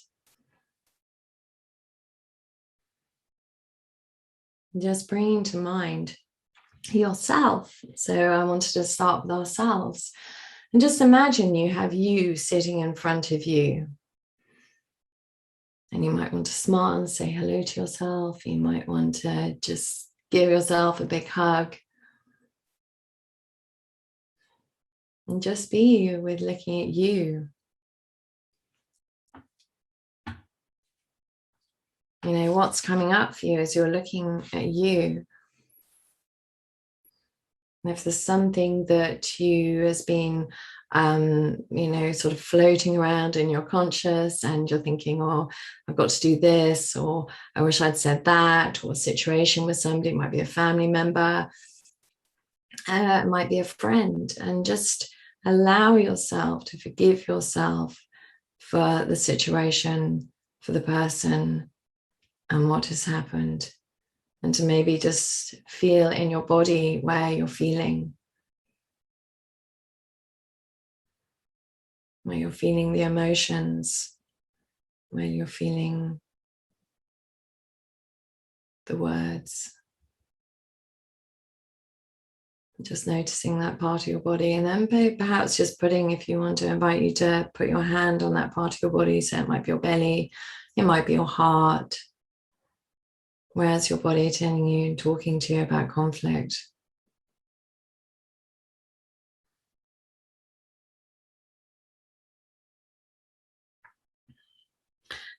And maybe just put your hands on your heart and just say this lovely Ho'oponopono, that's the one, prayer as a Hawaiian forgiveness prayer. So you put your hands on your heart and you bring that issue or personal situation to mind and you just apologize to yourself. You say, I'm sorry. Really feeling it into your heart. Please forgive me. Thank you. I love you. And just noticing through each one of those phrases, how does that feel for you? Just having your own back, being able to look after yourself, that sense of complete embodiment of self-kindness. If self-love is too much, self-kindness is lovely. It's good. Okay, so next bring to mind somebody that somebody you may know, who you can't, maybe it's somebody else, somebody in your sort of in your workplace or in your gang of friends. They may have sort of done something to you that might be, made you feel angry or upset, or, and you've taken that away and ruminated about, and the sort of sadness, and there's an incredible amount of grief at the moment in the world, that sort of separation, sadness and grief. How has this separation happened? And just bring to mind the situation and just have them sitting in front of you. This person, we're going to go with people and just have them in front of you and just feel into them. We're all here. We're all going through this uncertain, challenging, and oftentimes very difficult life. And what can you send to them? Send them kindness, send them understanding, send them love without any expectation of any sort of reciprocal words, or just allowing that sense of acceptance, of letting go of without anything back, and sending that kindness out there.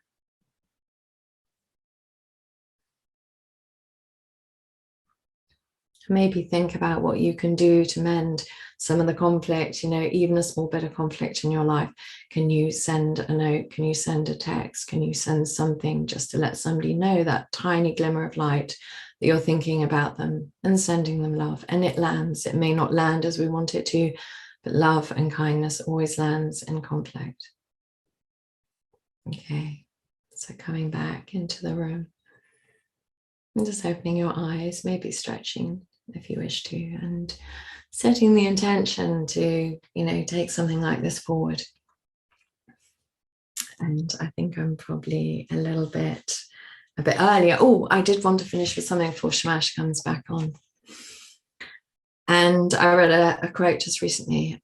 Carl Jung said, "I am not what happened to me, I am what I choose to become." So it doesn't make it right if somebody's unkind to you, but you ultimately have a choice as to whether, how you let it affect you. And you have a choice as to whether you choose to be the bigger person, you choose to show up for yourself more, and you choose to bring kindness to whatever you're managing. Thank you.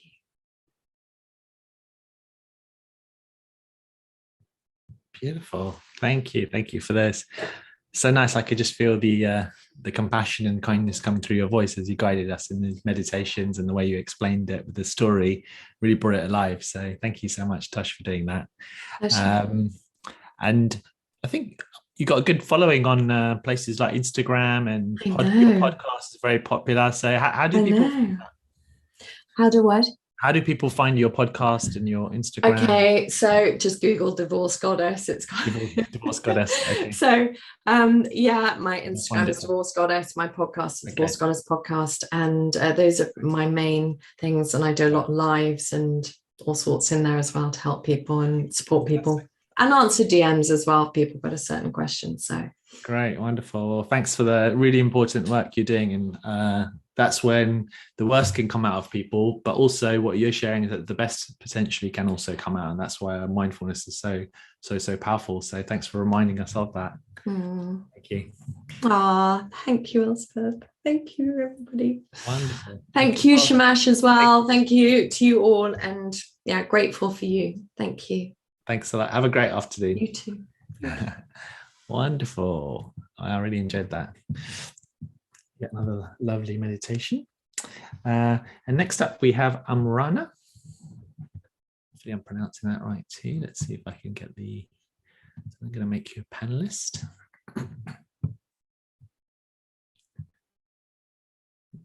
Yeah, as Swamy says, as we face conflict, we forget to be kind to ourselves. So it's a great reminder. So Amrana is going to be talking about mindfulness for children and young people's mental health, which is so important. Okay, so maybe if you could turn your video on and unmute yourself. There we go. There you go. You just need to unmute yourself. Wonderful. How are you doing, Amrana? Fine, thank you. It said I've been promoted to a panelist. Promoted, yeah.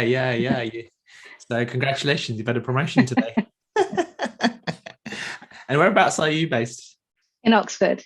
Oh, in Oxford. Okay, not too far away. Well, thank you so much for your time today. You're going to be talking about mental health for young people and ways to support them through mindfulness, right?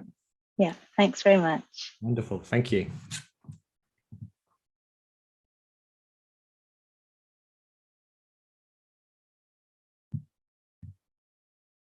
Yeah, so thank you so much for the opportunity today to talk to you. I've really enjoyed the talk so far, and I really think it's such a lovely thing for everyone to come together and share their vulnerabilities and just their love and advice for how we can all lead a happier life.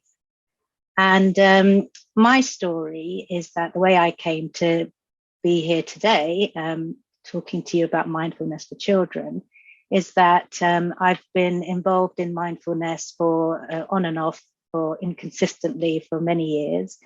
And then during the pandemic, I actually found the space, and I think because there were fewer distractions, I really found that I had more time and to really look at myself. And I enrolled in Shamash's course of teaching mindfulness, and that really helped me deepen my own practice of mindfulness.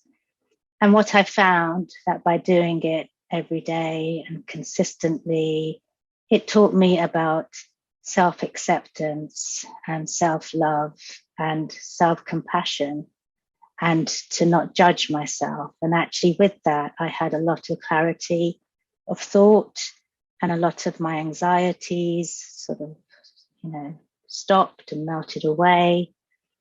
And I really wanted to share that with other people. I really wanted to share the experience that I had from doing that and make a difference. Mental illness is something which is very close to my heart, and I've also experienced a lot of it in my life. And I didn't really want anyone else to feel that way if there was something I could do about it. So I work at the John Radcliffe Hospital in Oxford, and I'm a doctor there. So I decided that I would lead daily mindfulness sessions from 9 a.m. to 9:10 every morning, and it was open to the whole trust, and whoever wants to join can join. So this was really after a year of doing the teaching mindfulness qualification. And I always thought this is something I need to do. And then I just did it. And it is a lovely thing. It's a lovely thing to be able to do, to be able to offer. And more and more, and it's growing, and more people are joining. And I think what I found actually, though, that actually even for someone to spend 10 minutes is quite a lot for people to actually think that they can spend that time. They find it difficult to find that time. And it made me just start thinking about, well, actually, if we had that practice as children, as young people, if we knew that actually we could come back to ourselves to find that peace and sometimes those answers, wouldn't that be a wonderful thing? And it would just be a habit that we develop from a young age.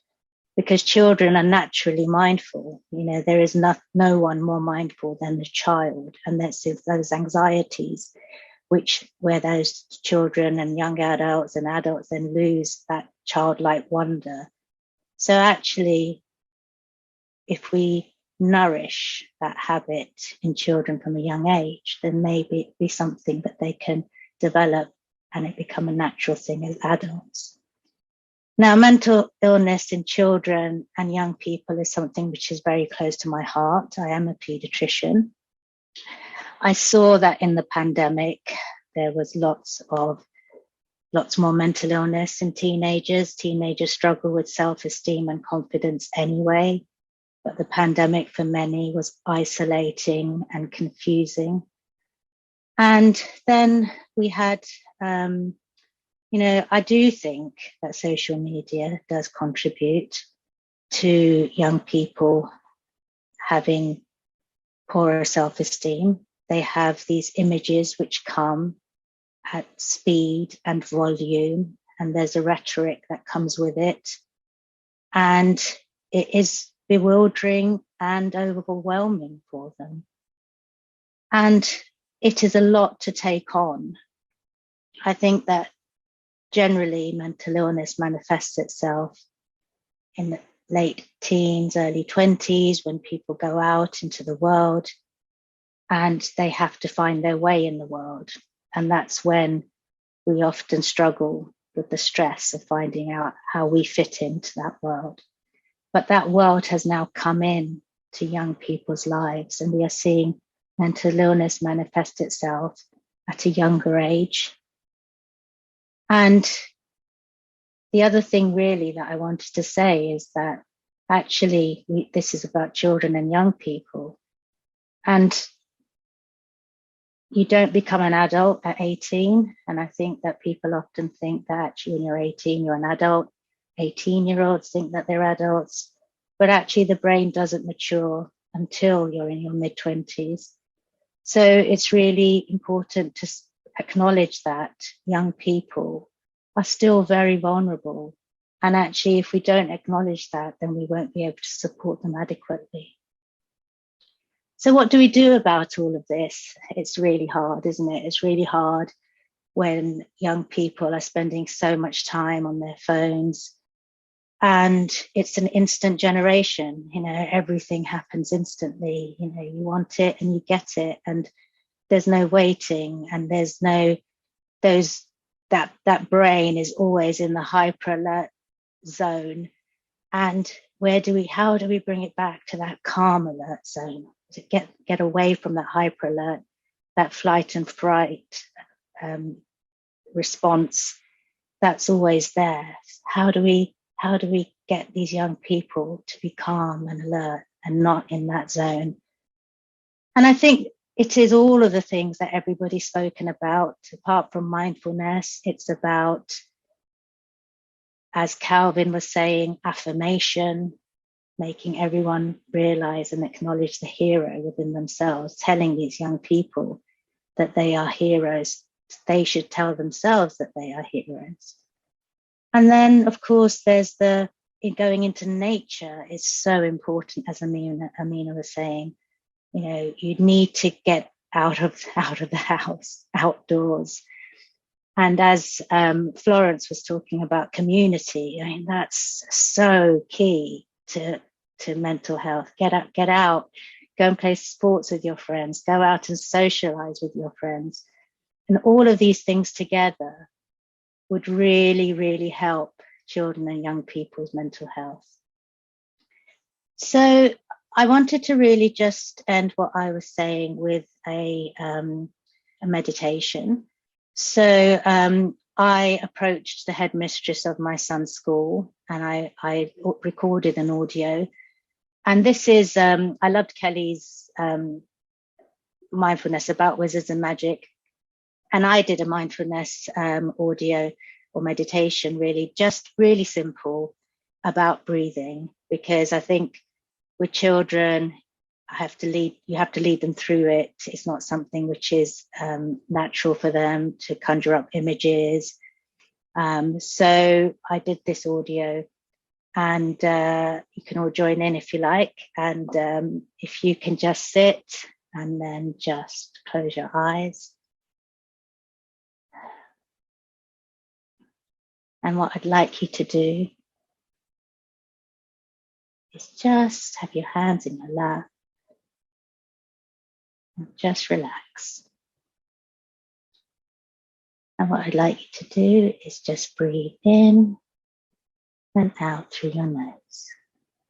Breathe in and out through your nose. Breathe in and out through your nose. Breathe in, breathe out through your nose. Breathe in, breathe out through your nose. Breathe in, breathe out through your nose. Breathe in, breathe out through your nose. Breathe in, breathe out through your nose. Breathe in, breathe out through your nose. Breathe in, breathe out through your nose. Well done. Now, just keep your eyes closed. And we're going to take some deeper breaths. So what I'd like you to do is breathe in through your nose for 5. And breathe out through your nose for 5. 1, 2, 3, 4, 5. Breathe in through your nose for 5. 1, 2, 3, 4, 5. Breathe out through your nose for 5. 1, 2, 3, 4, 5. Breathe in through your nose for 5.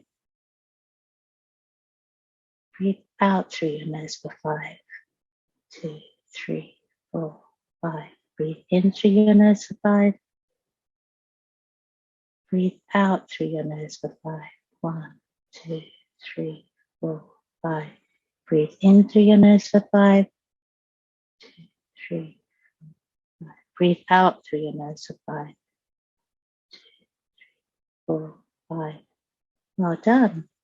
And now just keep your eyes closed, and we're just going to take some even deeper breaths. So what I'd like you to do is put one hand on your tummy and then put the other hand on top of that hand. And then just take a deep breath in through your nose for 5. 1, 2, 3, 4, 5. And feel that belly rise. And then breathe out for 5. And let that belly go back in. And again, breathe in for 5 through your nose and watch that belly rise. And breathe out for 5 and let that belly become nice and flat.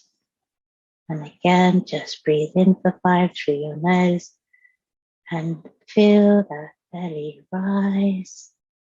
And breathe out for 5 through your nose and let that belly just go back flat. And again, breathe in for 5 through your nose and feel that belly rise. And then breathe out for 5 through your nose and let that belly go flat. And then just once more, breathe in for 5 through your nose. And breathe out 5 through your nose and let that belly just go flat. And then just put your hands back on your lap And gradually we're just going to wake up. So just wiggle your toes, move your head from side to side, and then gradually just open your eyes.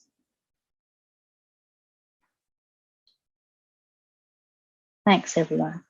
And then just the last thing that I thought I would mention is that my 8-year-old is very hectic and finds it very hard to stay still.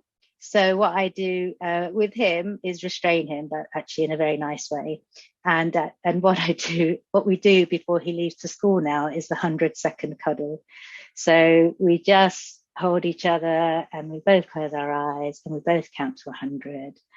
And it's just a really lovely way to sort of, when he goes off to school, just to share that love.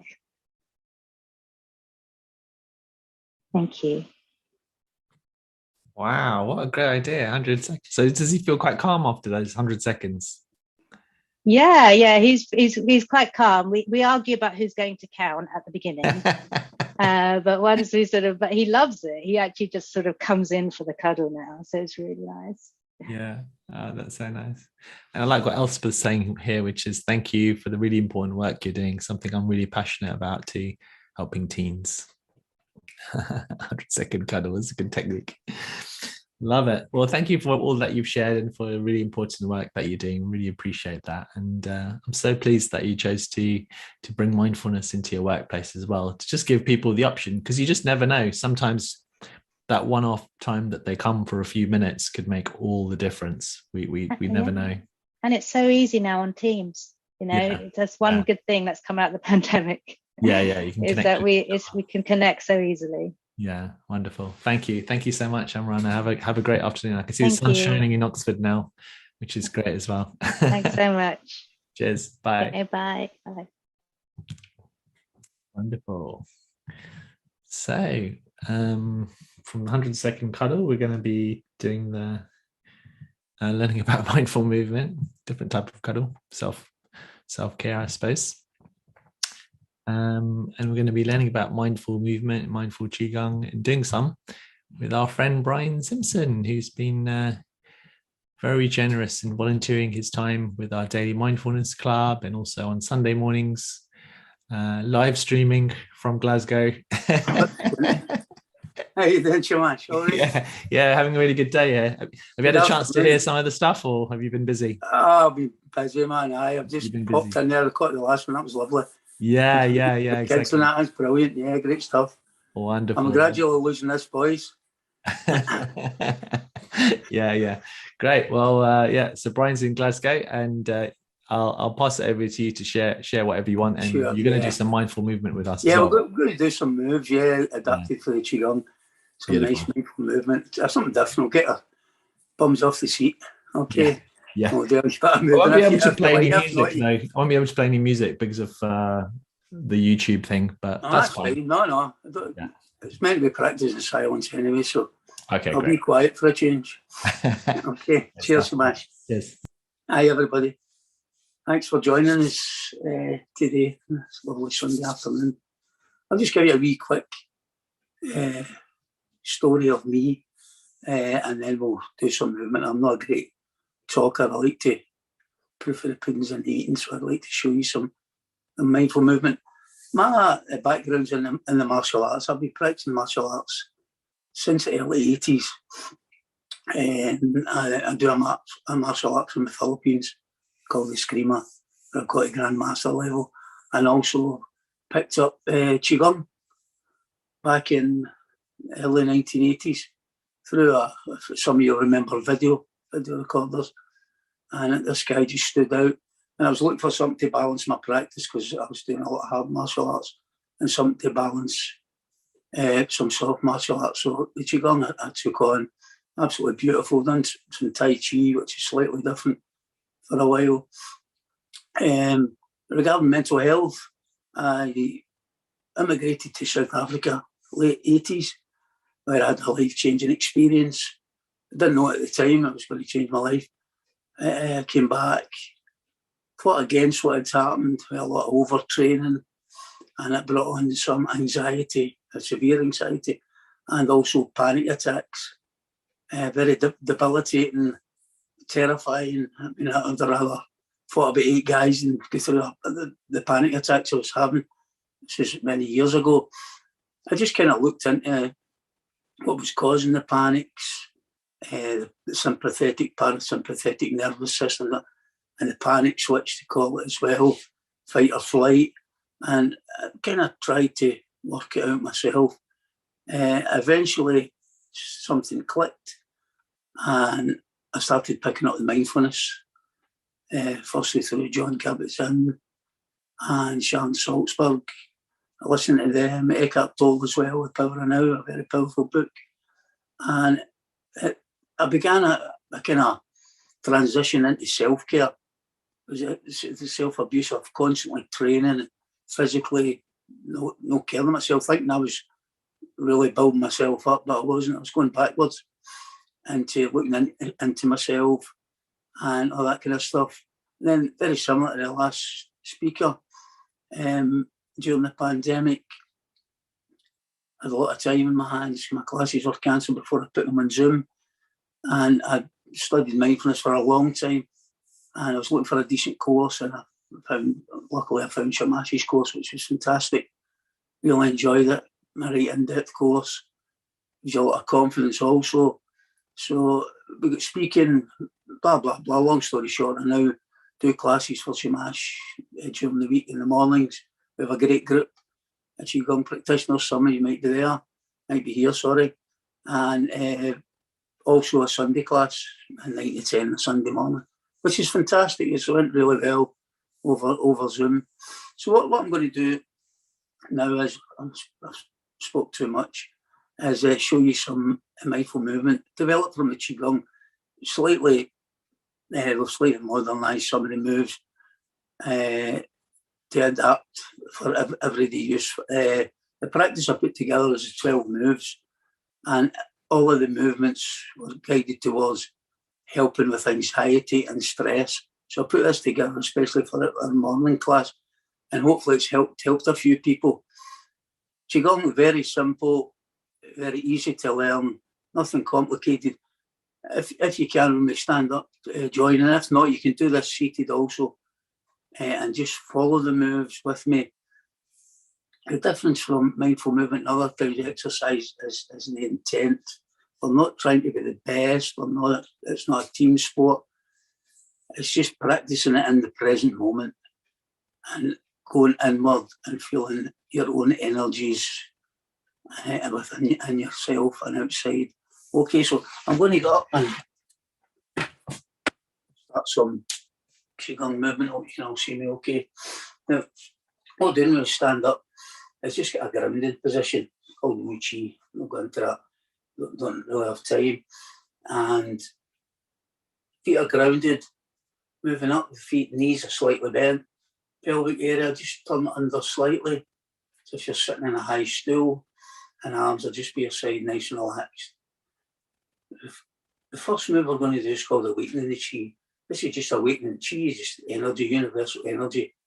So we're just awakening it by bringing the hands up, breathing in, shoulder height, and down. Slightly bend the knees up and down as we move. Nothing forced, nice and easy, nice and slow. Just bring your awareness to your whole body as you move.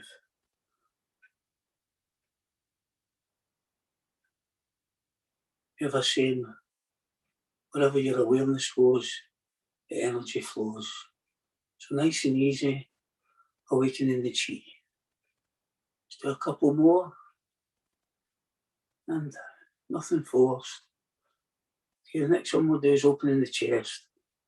As we come up to chest level, just bring the palms out, back in, and out, as if you're squeezing a big ball.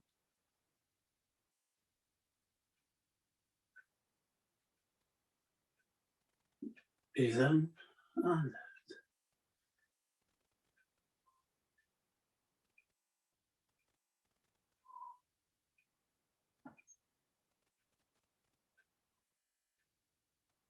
nice and smooth.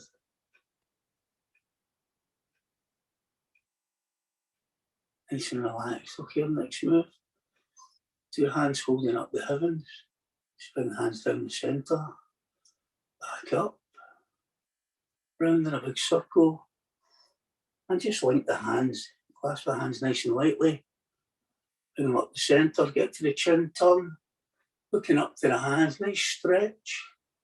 And unhook. The arms coming out. Beautiful.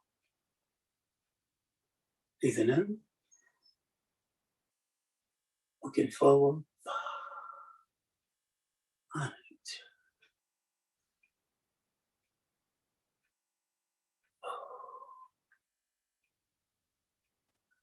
Nice and loose. Nice and open. And unhook. One more.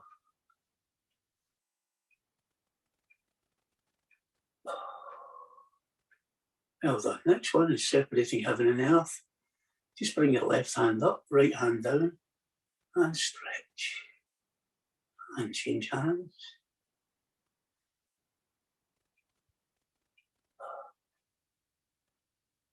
And up. Just try and feel the expansion, the contraction. Lovely. One more. And okay, the next move we're going to do, just slightly turning 45 degrees on my left foot. I'm just going to scoop the sea and look at the sky. So we bend down in a circle, scoop the sea with the arms, and look at the sky. Nice and easy, nice and smooth.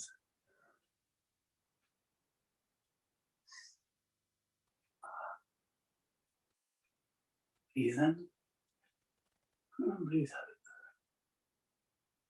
Go to the other side, float across the water, and then we go. Scoop, see, look at the sky.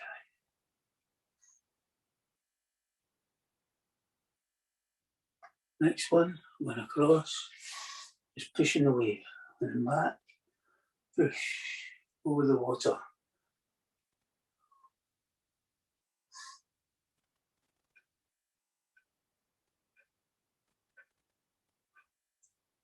Over to the other side, and back, push.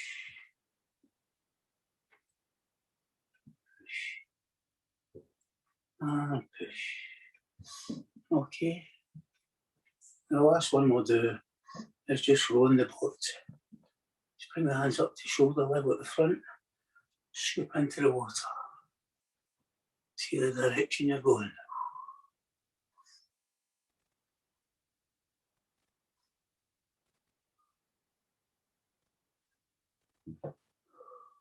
One more.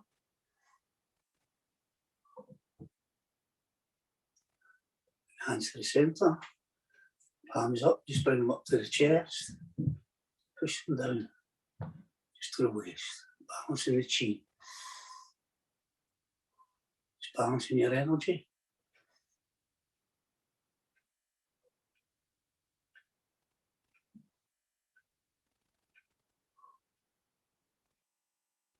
One more.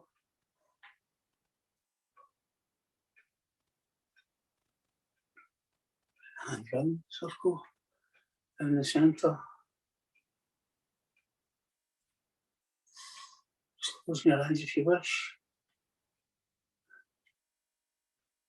Just feeling the energies inside and outside your body, flowing through your body perfectly. Long, natural breath.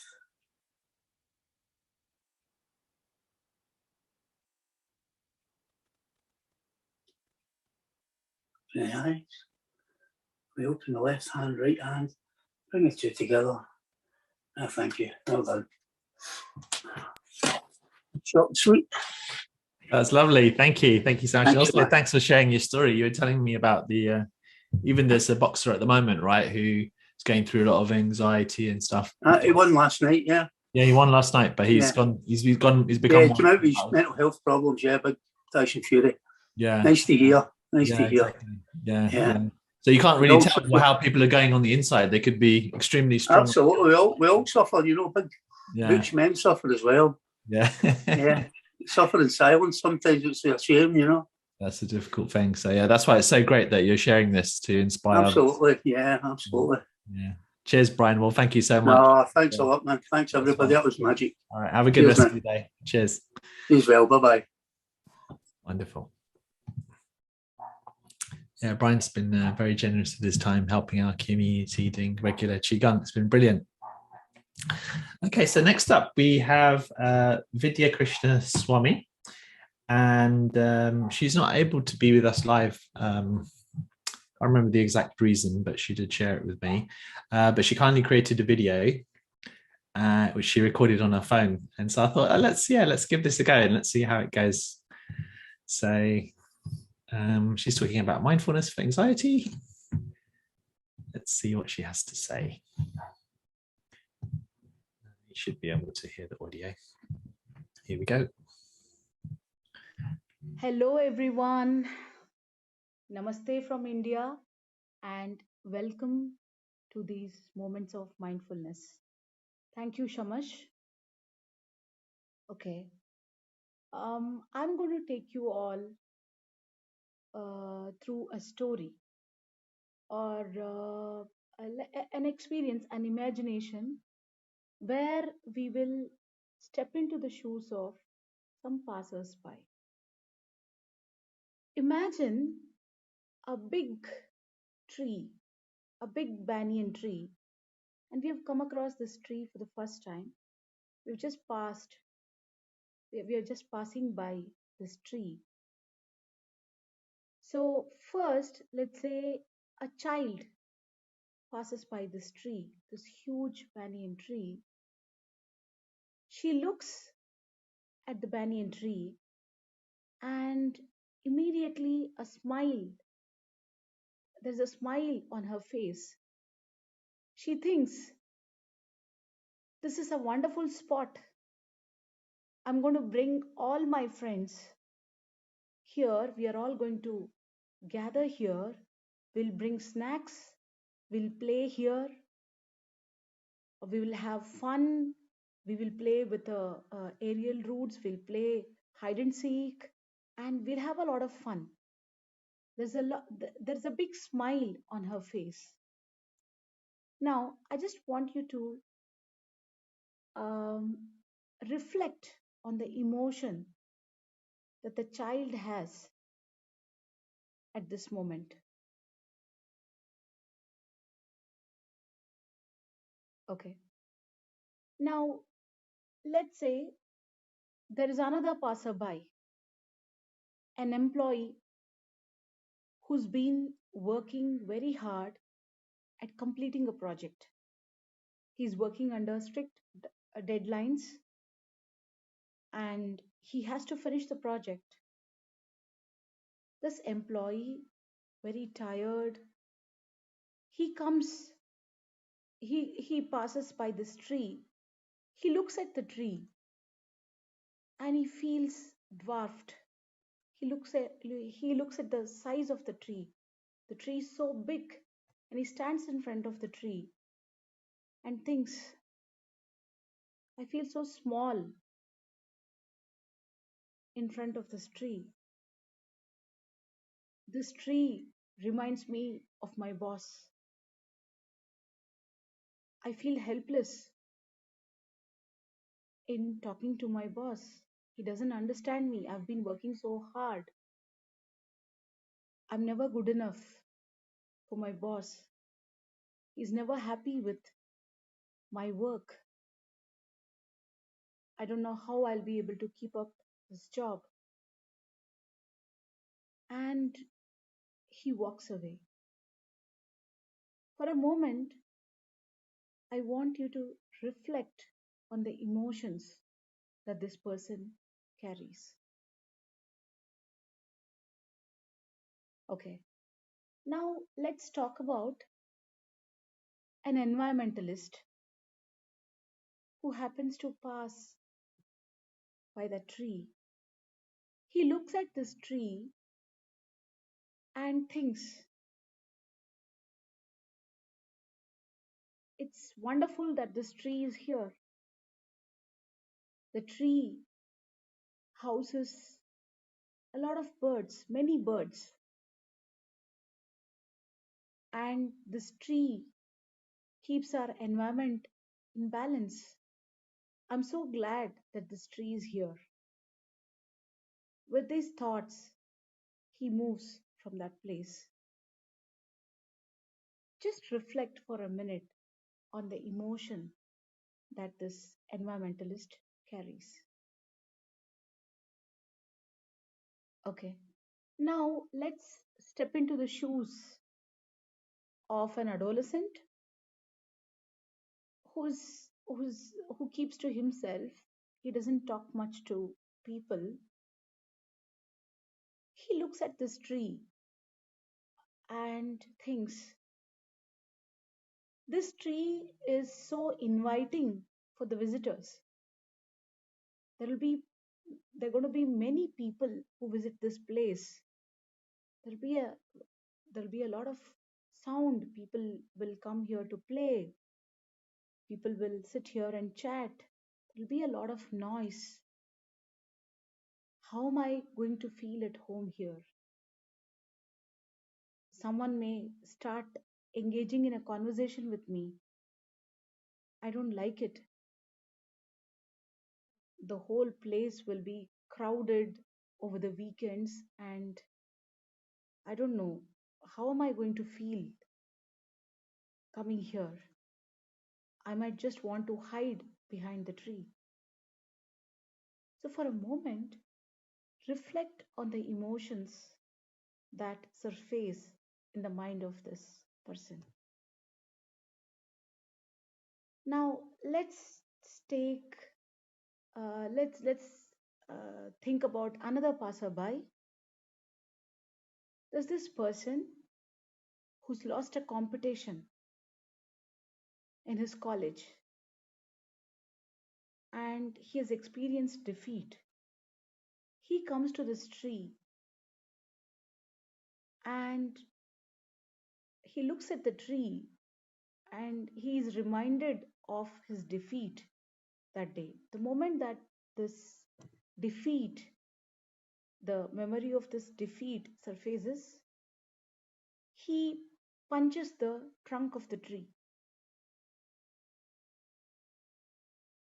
Now, just reflect on the emotion that surfaces in the mind of this person. Okay, now I just let's just ponder on this. This tree is the same for all of these people. It's not different for the child. It's not different for the employee, for the sports person, for the environmentalist, and the adolescent. But each one of them had different emotions, ranging from joy, uh, uh, anticipation of fun time. Someone felt intimidated by the crowd that is going to be there. Someone was reminded of the domination by the boss and his own job insecurity. Now, the tree has not changed in its form or the benefits that it offers, but each one of them had a different experience with the tree, and it evoked different emotions for all these people.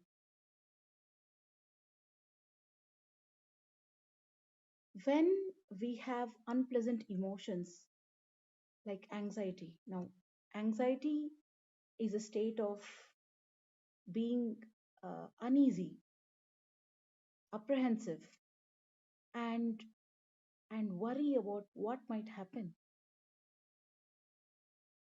The person when he's anxious,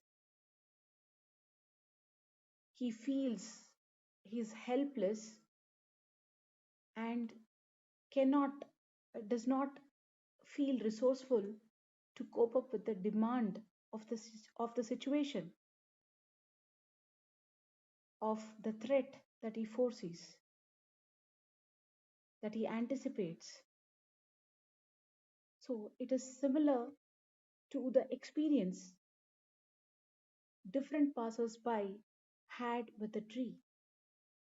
The tree, it's not the tree in itself which is the cause of their emotions, positive or negative. It is the way, it is their evaluation, it is their thoughts around this tree that evoked those emotions.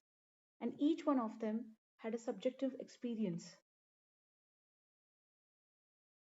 By understanding, by reflecting on our emotions, on our sensations, and the thoughts around a stimulus, we'll be in a better position to appraise the situation and how we respond to it.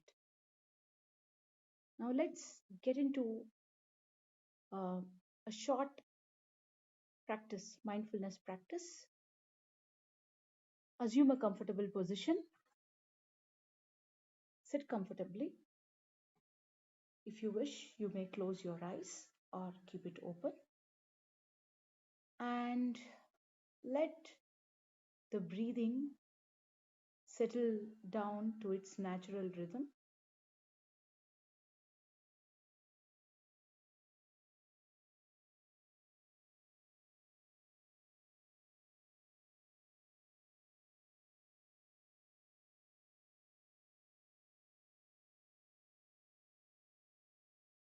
Now, guide your focus or bring your attention to any sensations in the body that you can be aware of. For instance, you could have tightness, if there is any tightness in the forehead, tightness in the jaw, the throat drying up, pain in the shoulders, tightness in the chest, or any difficult sensation in the body. Just be aware. Bring your focus to the sensations in the body. Don't try to push them away. Just be aware.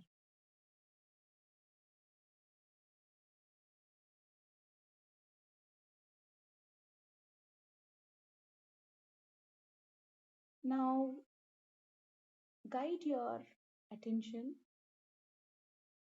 to how you feel in this moment. Are you frustrated? Are you happy? Are you sad? Are you excited? Are you feeling low? Whatever be the emotion, just be aware of the emotion you are experiencing now.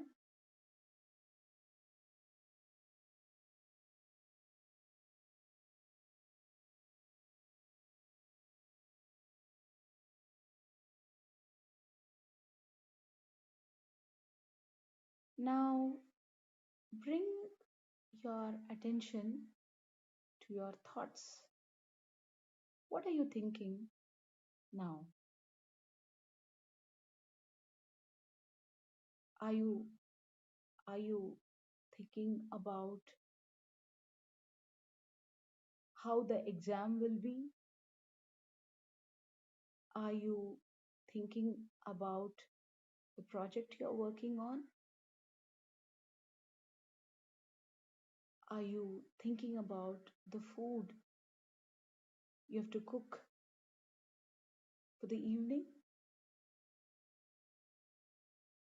Are you thinking about when this will get over? Or just reflect on your thoughts.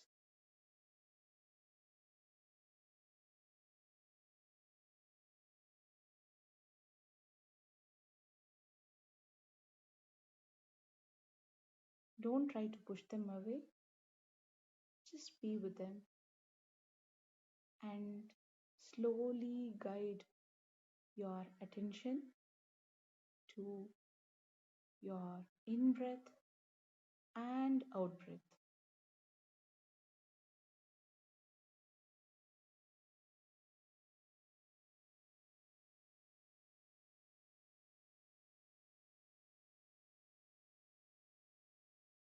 And when you are ready,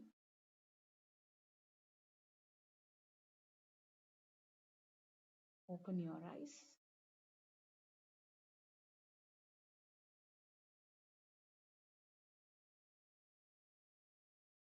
This mindfulness practice is a short one, will help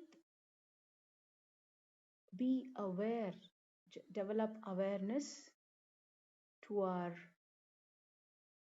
sensations, emotions, and the thoughts. And this can be practiced whenever we feel a surge of emotions or unpleasantness.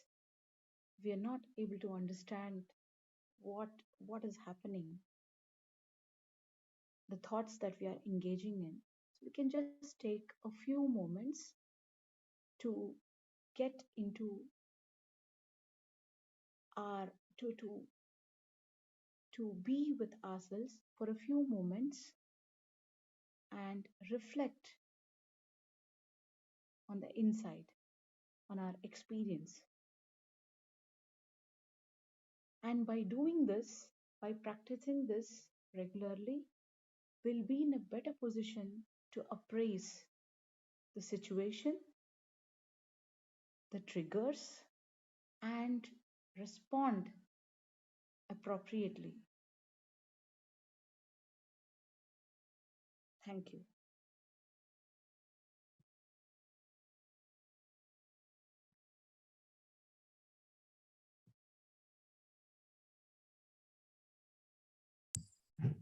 That was a recording by Vidya from India, guiding a lovely meditation and some lovely stories as well about managing mindfulness and navigating through feelings of anxiety. Wonderful. So in that nice, gentle experience, we will now move on to Francesco, who I think is in the UK. I've made you into a panelist now, so you can join the panel. Just turn your video and audio on. And Francesco is going to be talking about mindfulness for trauma. Hello. Hi, how are you? I'm good. How are you? Excellent. And you're in the UK somewhere, right? Yes, I'm in the UK somewhere in Berkshire, Maidenhead. Oh, lovely. Is it some sunshine here in London? Hopefully you've got some sun as well. Yeah, it's actually now it's beautiful outside. Very beautiful. Sun is out. Great. Well, thanks so much for your time, and over to you. Cheers. Yes. So thank you for the time you are giving me for this. And so who is Francesco? Francesco, probably if you had asked me the question in 2019, I said, I'm a corporate man. I've been working for 20 years in corporate life. I was a sales leader, managing hundreds of people. And then something happened. I was made redundant for the third time. And then I decided to change and become a therapist. Now I work for Anxiety UK and Harley Street as well. So, you know, it's total shift what I was doing, but, you know, I just want to take you to where I started, really. And really, I started helping people with depression, anxiety, and trauma because my personal experience. My mother, when I was 3 years old, took her own life, and obviously changes the dynamics of the family. And, you know, there was a huge amount of mistreatment throughout my life until the age of 18. I just lived in that kind of environment. And then, without knowing better, I decided to enroll myself in the academy. I became a naval officer for the Navy. I've been in 2 conflicts in former Yugoslavia, Albania. I've done it all, obviously, with post-traumatic stress disorder. They actually carried out those trauma for all my life. So again, one thing I would like to discuss with you today is how we are now able to help people with trauma, post-traumatic stress disorder. I would like for you all to start really using a technique, which I will explain, but I want you to start. The technique is called Heavening, and it's a psychosensory technique. What you need to do is you put your hands on your shoulder, and you just slowly, just if you are caressing yourself in the outside of your arms. Yeah, and if you want, you can actually continue. If you get tired with your arms, you can continue with your hands. So that one is one. And if you can start doing it now, and I'll explain why and what's happened when you do that. The other movement is like you're seeing me doing, is touching your face. And that actually these movements actually produce lots of serotonin in your body, oxytocin, you know, the Loeb hormone. And they find out they actually produce GABA, they are inhibitor for trauma. So you can actually becoming traumatic about anything if you actually do this exercise. So if you keep on doing, because I want you to flood your body with those hormones, and plus when you do this, you actually flood your body, your brain, with delta waves. So if you keep on doing what I'm talking.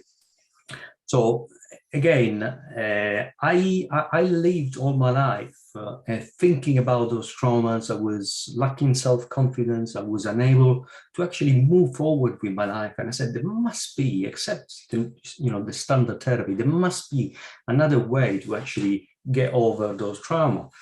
And I've been like I said, for many years in corporate life. I lost the job 3 times. Obviously, gave me lots of depression, antidepressant. I've seen it all, experienced it all.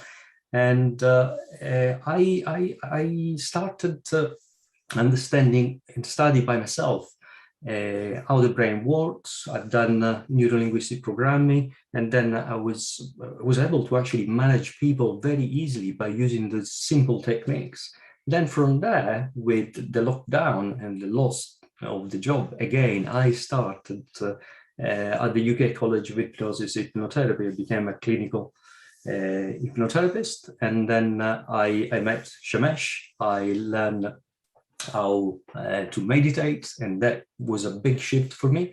And then from there, I actually went on and did the Heavening techniques we are actually doing now. And I haven't stopped using these techniques. I actually start this technique all the time with my clients.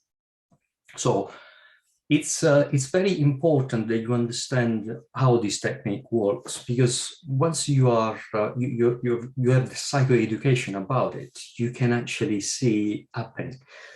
So as you probably know, when somebody has got a trauma, the brain actually produces lots of delta waves. So when the delta waves are present, please continue doing the exercise. I need to stop for the time being. So when there are lots of delta gamma waves in your brain, that means you are stressed, something is happening. So I'll give you an example. If you are in a bank and somebody is pointing a gun at people, you will see straight away that your brain, you get into a traumatic state, the brain producing gamma waves. That means in your brain there is a part, it's called the limbic brain, that's got 2 little antennae that they're called amygdala. They actually register the traumatic event. And what they do is, when there is a present gamma wave, imagine this one is a neuron in your brain, and there are sensors sticking out.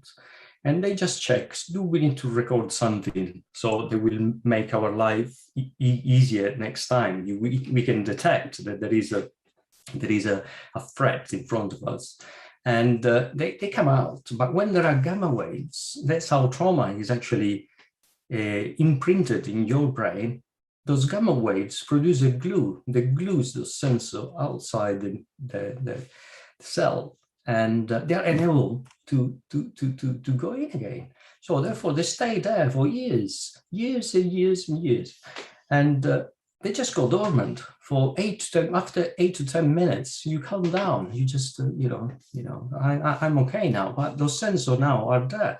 So, for example, if that person with the gun had a beard like me, you would record the beard. You would record the color of my shirt. And those ones will be the triggers. All the things around me will actually be a trigger of your state of emotional state.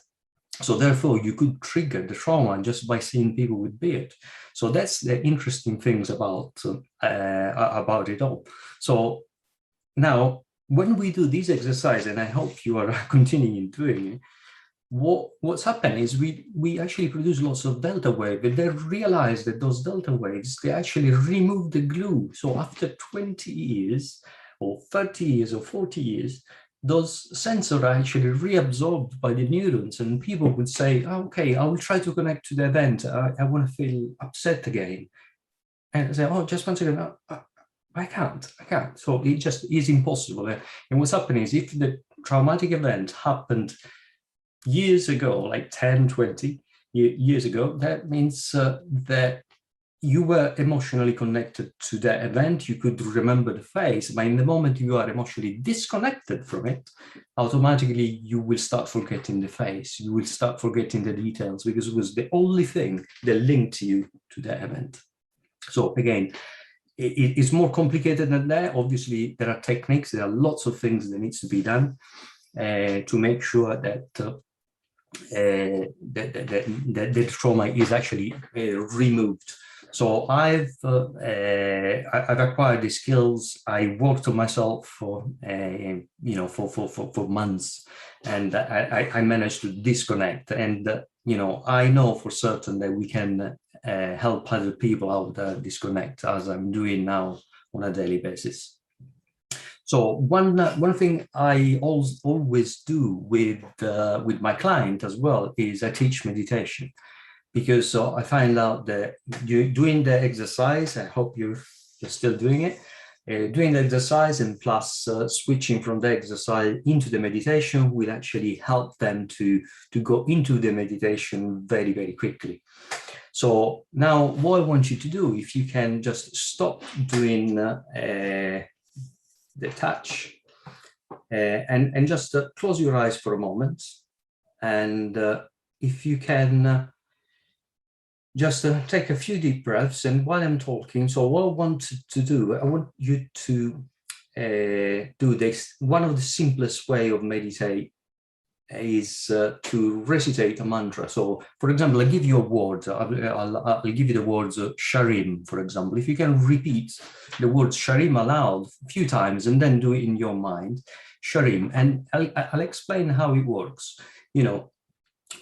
There are many people that says, oh, I cannot stop thinking. I say, okay, in this meditation, the thoughts are part of the actual meditation, because what's happening is when the thought comes in, what you need to do is you need to prioritize the mantra. So you say, Sharim, Sharim, Sharim. Oh, there is a thought. Sharim, Sharim, Sharim, Sharim. At the speed that you want.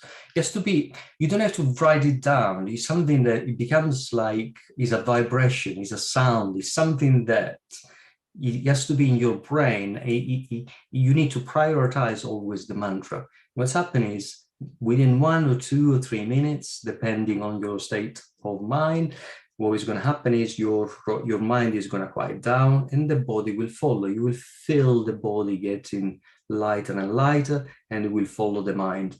You will potentially within a few minutes, you will stop saying the mantra. You won't realize that the mantra will actually change and will be a big difference, but that's the right thing to do. It's just the mantra is something to distract you from the thoughts. Then you transcend that's why it's called transcendental meditation. You transcend, and you reach a moment, can be even a second, where you transcend, and therefore you reach the quantum field, they call it, in universal intelligence, where you are re-energized, and that's why you start. So all of a sudden, you start thinking again, and then you know, oh, the thoughts is here. You acknowledge the thoughts, you start the mantra, and the cycle repeats. So if we can do this just for a few minutes, I think we got three minutes, and I just want you to try again. Close your eyes, relax, try not to move if you can, but if you need to scratch your nose and do things, you can still do it. But the main thing is the mantra. Prioritize the mantra and relax.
Okay. What I want you to do is just don't open your eyes just yet. With this meditation, you need to keep your eyes closed for an extra 2 minutes to let all the stress, anxiety just transpire from your body. Sometimes, if you manage to stay 20 minutes, because usually you need to do twice a day for 20 minutes. If you manage to do 20 minutes and you are in the process of releasing stress and anxiety, do it in the process. You might have some kind of headache, or you feel a bit stressed, or you feel a bit agitated. I would suggest if that happens, that you actually lay down for 5 or 10 minutes until it's gone, because it's a natural process. It's a natural thing that happens sometimes. And that is not a bad thing, it's part of the process. And again, try to do twice a day before actually eating any food, because you don't want all the energy concentrating and digesting the food. I usually do early in the morning. I go for a run, come back, do the meditation, and after I have a coffee. And then after work, before nighttime. You don't want to do too close to the nighttime, because you might not be able to sleep, because it really re-energizes you quite a lot. And the key things that you need to remember is try to be in a comfortable position with your back supported, but not your head. Your head needs to move freely. If your head goes down and you find yourself in this position, I want you to move it very gently backwards. If you find your head at the back, I want you to move your body forward gently. And then your head is going to slowly come down, and then you move your body back again. And that's it. It's very simple. Remember, there is the thoughts, prioritize the mantra, and then you just let you go into transcend state. And then from there, you get re-energized, you start thinking again, and you start again.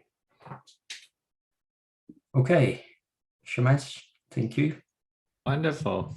Thank you for sharing these techniques. Sounds like these techniques have really worked so well for you over the last few years. Yeah, it's really yes, has been life-changing for many people. I'm helping people with trauma, long COVID, NHS people. So it's beautiful. Well, thank you for the work that you're doing, and I can feel your passion and the healing that it's done to you, and I'm sure the people you work with as well. So, thank you so much for sharing that. Really appreciate it. It's wonderful.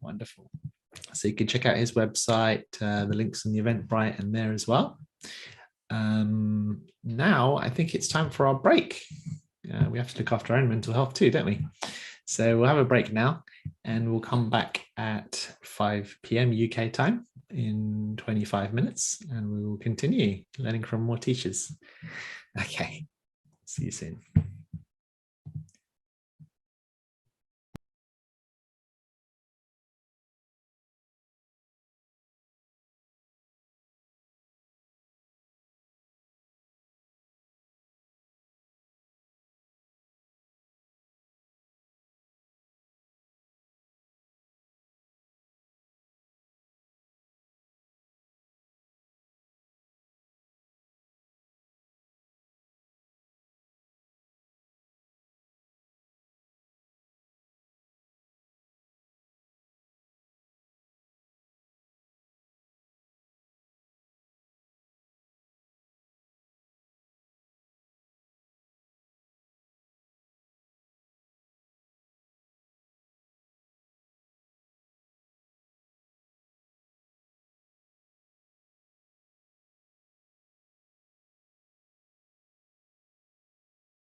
Okay. Starting in the next minute or so.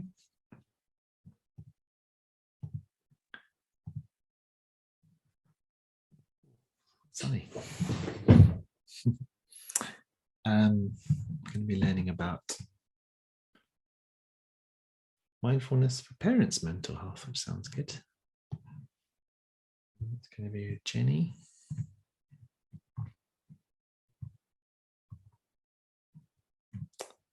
So I'm going to click for her to become a panelist.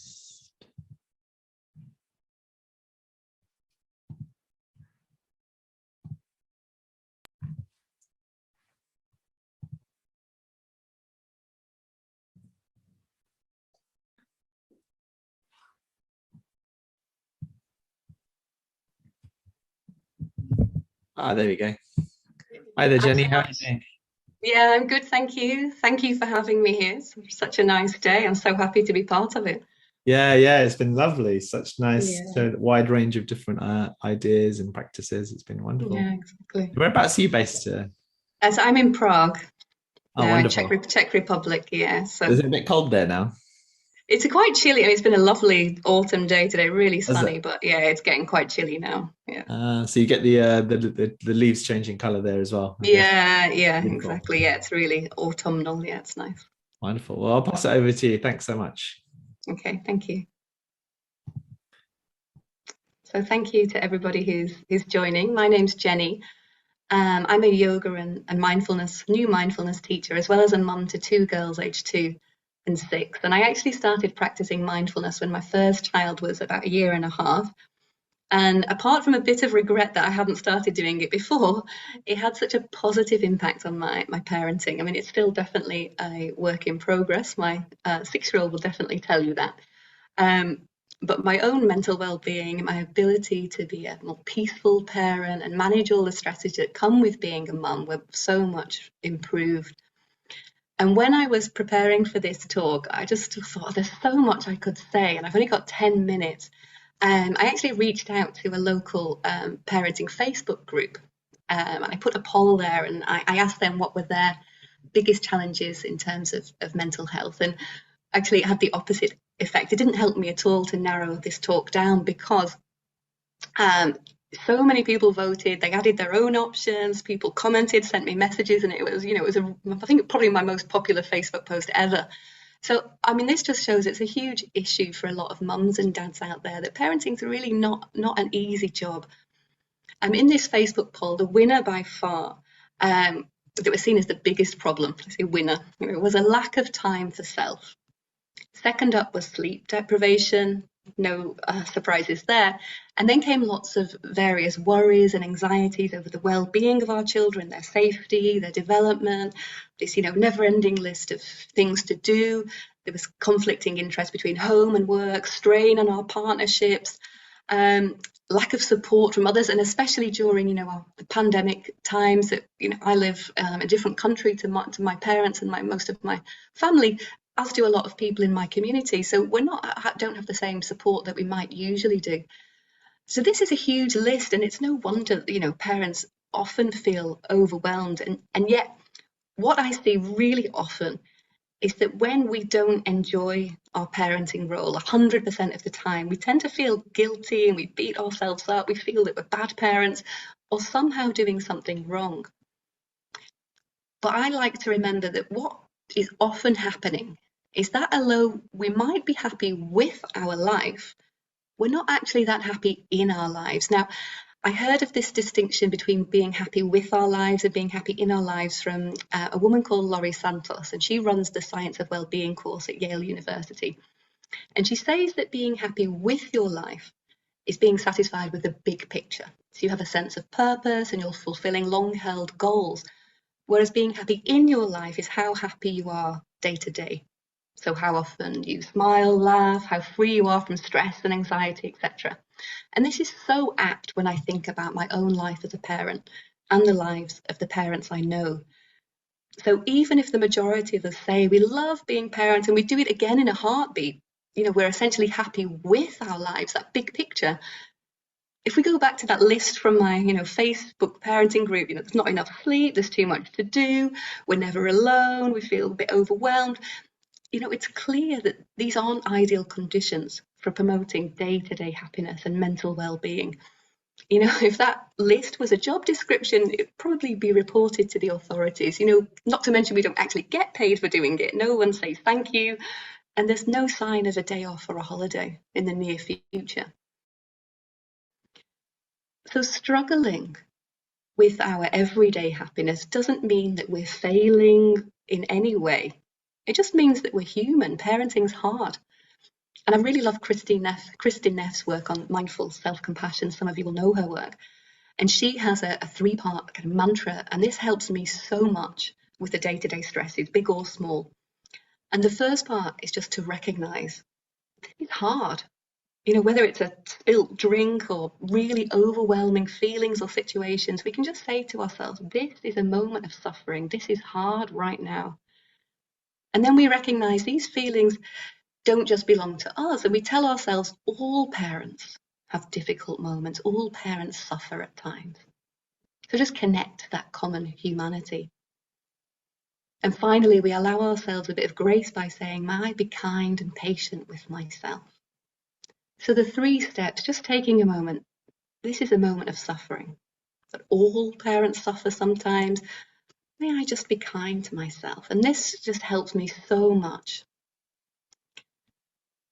If we take the winner now from that Facebook poll, a lack of time for self, and just to give you a bit of context, it got 97 votes, and the second was sleep deprivation with 69 votes.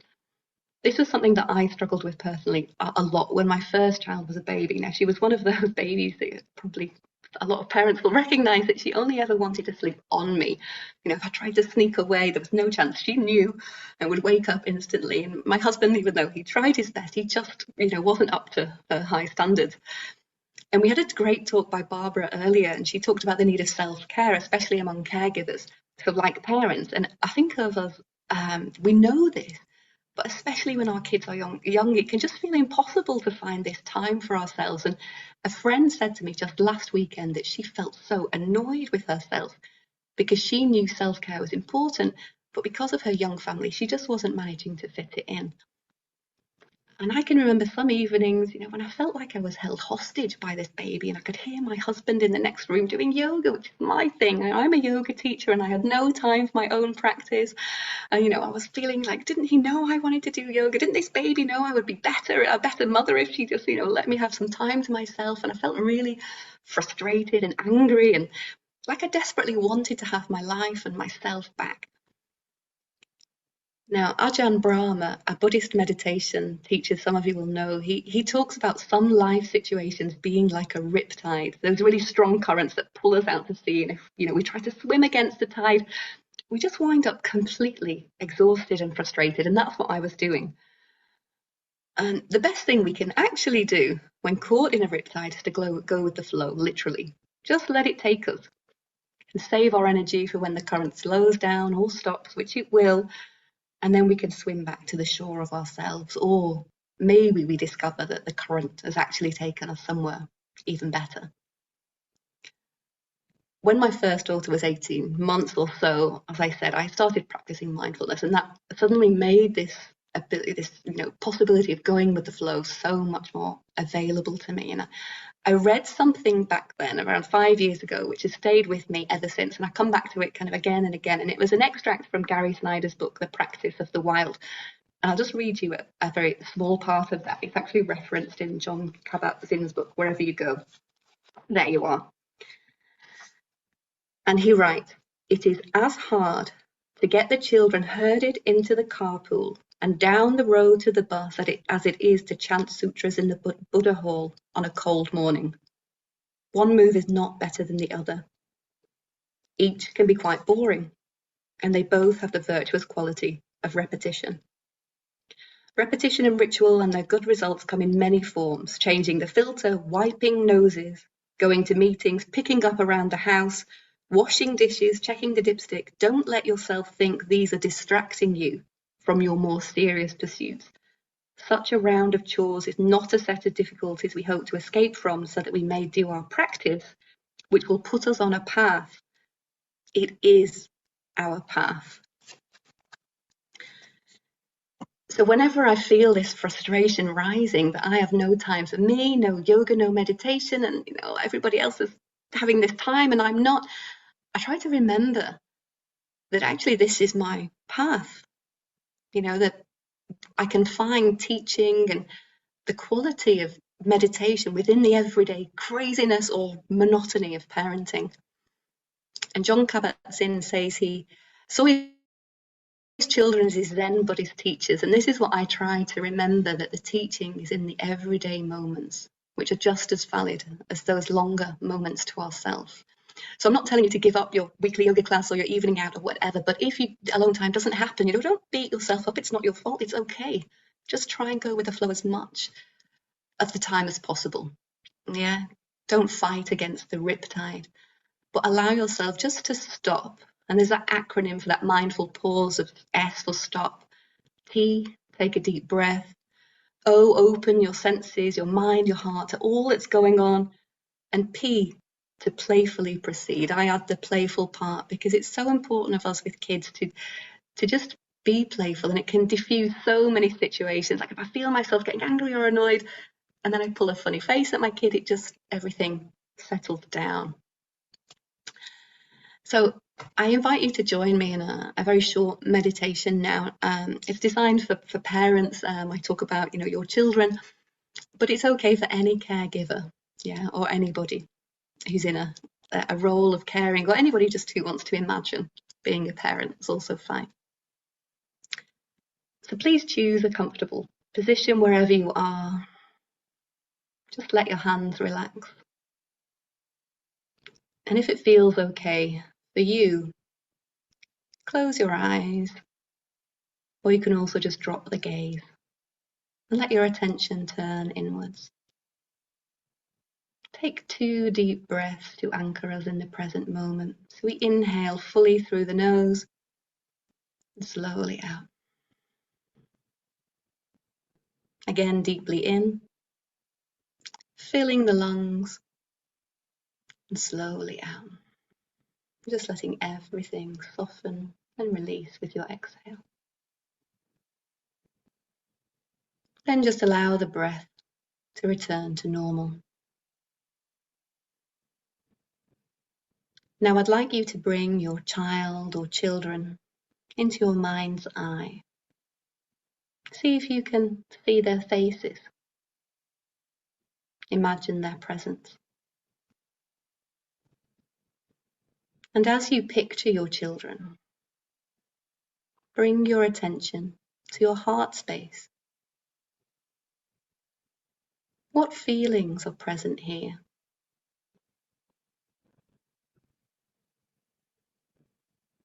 There may be some pleasant feelings, love, affection, amusement, maybe pride. There may also be some less pleasant feelings of worry, frustration, maybe annoyance, possibly even sadness or anger.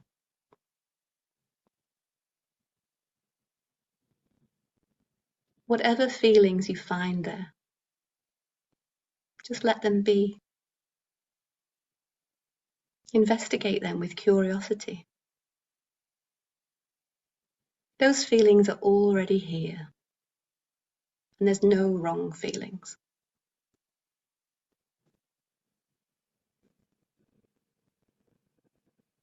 Now I'd like you to allow all of us meditating with you at this moment to come into your awareness. Other parents just like you. We, all of us, feel these feelings too, the good and the not so good, the pleasant and the not so pleasant ones. These feelings are shared by us all. They're not yours alone to bear. Allow the one feeling that's guaranteed to be present within all parents, that feeling of love. Recognize that even when love is hard to find or hard to share or express, love for our children is there. Maybe you can feel the presence of love in your heart. If it helps, you can place a hand there for a few moments. Maybe that love for your child or children even has a color or a texture. And as you inhale, see if you can allow the sensation of love to grow bigger, gently and softly expanding with your in-breath. Maybe it starts to fill your whole heart. Maybe the inhale can allow the feeling of love to fill your whole torso. Perhaps it can even fill your whole body with a warm light of love.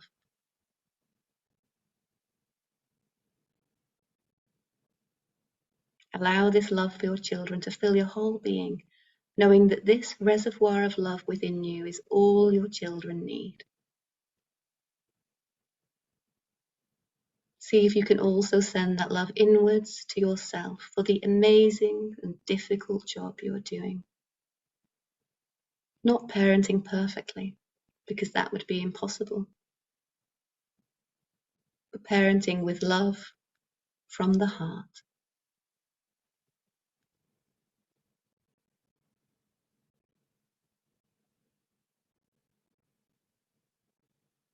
Just take a final breath, breathing in this love for yourself and for your children. Then bring your awareness back to the room around you. Slowly open your eyes or lift your gaze and move gently back on to this Zoom call with presence and gratitude to yourself and your small Zen Buddhist teachers. Thank you.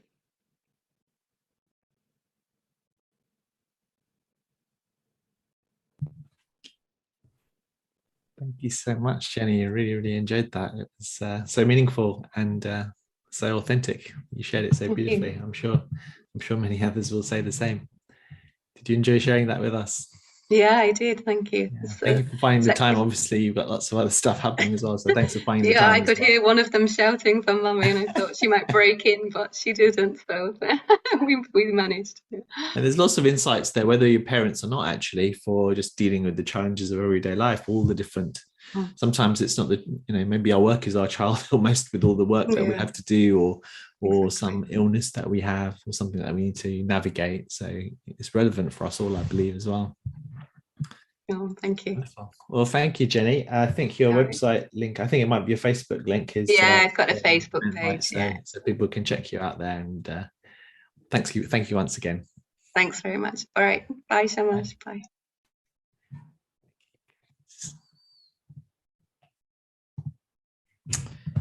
Wonderful. Next up, we have Linda Shallow with some simple, easy ways to practice mindfulness. Okay, let's see if we can get this one.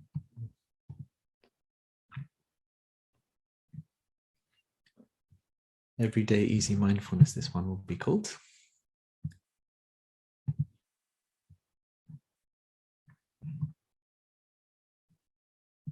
I can see some positive comments and stuff in the chat, which is really nice. Thank you for supporting our teachers. Hi, Linda. How are you doing? Hi, Shamash. How are you doing? Yeah, good. Long time no chat, so it's nice to see you. Long time. Lovely to see you again. Yeah. Wonderful. And whereabouts are you today? I'm in County Wexford in Ireland. I know. Wonderful. Beautiful, warm Ireland today. Is it? Oh, that's good. Glad to hear that. And you're going to share some ways to practice mindfulness that are kind of accessible and some simple tips. Great. Well, over to you, Linda. Thanks. Okay. Thanks, Shamash. Hi, everybody. My name is Linda. Just a little bit about myself before I move on. I work as a therapist here in Ireland. I'm based on the southeast coast. So it's a beautiful scenic area, which is therapeutic in itself. I own and run my own clinic as a mindfulness teacher and a cognitive behavioral hypnotherapist. I work in the field of helping people manage their anxiety and stress through mindfulness. And also I trained with Shamash back in 2015 as a mindfulness teacher, but I also trained in his ACT training course as well. So I use both, which is working out very well for myself and my clients. The way I work, I help people manage their anxiety and stress, helping them build their self-worth, self-esteem, and assisting them to make changes in their lives to enhance their true selves and help them develop a care plan for their overall well-being physically and emotionally through using mindfulness. I came on the journey of mindfulness myself because I struggle myself with anxiety, stress, and low mood. And I completely understand how difficult it can be to believe in yourself, to believe that there is people that out there that can help you when you're going through your darkest days. And there are people out there, like this wonderful group here today, out there to help you create a plan, especially for you, to help you feel better and believe that you have the tools within yourself to care for yourself, and that you can do this with mindfulness, and treat yourself with kindness and compassion. And the beauty of mindfulness, I find you can do this alongside an orthodox medical plan as well. I love the saying that no man is an island. And I really do believe this is truer than ever as we work through this pandemic with isolations, lockdowns, fear, and loneliness. And with days like today, World Mental Health Day, highlighting the true struggles of people, but also highlighting that there is help available. I'm in gratitude today to be here, and I'd like to thank Shamash for that and all the other participants today with their sharing their wonderful tips and mindfulness and helping us all feel better. And I do feel really grateful, and I hope to continue to spread the awareness and help others who are struggling with their mental health and well-being and the difficult issues they have to deal with in their lives on a daily basis. And today I would like to invite everyone to hold a space of hope for well-being and kindness for everyone, ourselves and others. Through mindfulness and using simple techniques, I find, as I said, I'm blessed. I work in the field of therapy every day, so mindfulness is part of my day every day. To give somebody an idea of how to start really is really when you open your eyes in the morning. And if you open your eyes and just acknowledge your breath. How often do we wake up in the morning in that rush or panic to move, to get up, to face our day? But the breath is our mindfulness. I really, when we focus on our breath, it can bring calmness, ease to every part of our body. So a mindful tip in the morning, usually we have the snooze button on our clocks and on our alarms. So if you have one of those in that 1 minute or 3 minutes that you use, if you just lie there instead of worrying about waking up or not waking up or getting up, just bring yourself into your breath. Feel the comfort of that bed underneath you. Remember that you're safe and well in this moment. And focusing on that breath just flowing in and out of your body. And once you start your day like that, it just makes it a little bit simpler to carry it on through the day. When I began my journey in mindfulness, the first teacher I had was Thich Nhat Hanh, the wonderful mindfulness teacher who celebrates his birthday tomorrow. I think he's 94. So he would advise us to use mindfulness at every possible chance of the day. So even when you arise out of your bed after being aware of your breath, to notice your 2 feet as they hit the floor, to ground yourself in your day, to be thankful before you start at all. And then moving on, maybe to your washing your teeth, do that mindfully, just standing there, just knowing that you're blessed to have the water running freely in your bathroom, to know that you're safe in that place as well. And then moving on again to using your shower. And the shower is the most wonderful place to be, but how many times have we been in the shower but not really being in it? So to notice that usually when we're in the shower, we're thinking about where we have to go or what we have to do or what's next on our journey. But really, if we focus, really being in the shower, of just feeling that wonderful warm water flowing down over us, smelling our beautiful aromas of our shampoo or our shower gel, just knowing that this is the time to look after ourselves. So there are small things throughout your day that you can connect in with yourself. I always use the term of checking in with yourself to see how you're doing. The very same as you'd ask somebody else, how are they? To say hello, to say, how are you? And there's so many opportunities. Like I've said, the minute we wake up in the morning, arising out of our bed, washing our teeth, having our shower, and then moving on to that first drink in the morning, the cup of tea or your orange juice or whatever you have, your coffee, and just really sitting with that. Instead of running on ahead of thinking, I have to be here by this time or that time. So we can check in ourselves throughout our day when we know that our thoughts are gone on ahead, to be mindful with your mind and to settle the mind. So if we can think of our thoughts that we're going through our mind, like a stressful thought or worrisome thoughts and emotions, and they're just like the snowflakes in a snow globe. If you remember the snow globes, and if we shake the snow globe and all the flakes are falling fastly. So how do we usually settle a snow globe? So if you pretend you have a snow globe that you're constantly shaking, just like the thoughts in the mind, if I ask you to settle the snow globe, what do? You put it down on the table or on the floor or any other stationary surface. One of the literal meanings of the word settle is to come onto a surface. You literally settle the snow globe down. That is all. So easy. Once the snow globe is settled, then over time, the water in it becomes still. The snowflakes fall to the bottom and the snow globe becomes calm and clear at the same time. So as you observe your thoughts without any judgment and watch them settle down like the flakes at the bottom of the snow globe,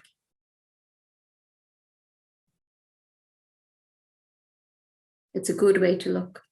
It's one of them little things you can check in on yourself, to settle the thought, to ask yourself how you are.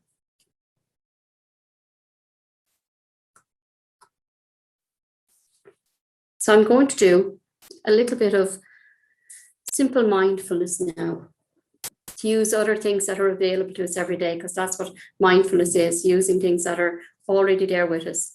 So I'm going to do a short meditation with you about your 5 senses. So if you'd like to make yourself comfortable,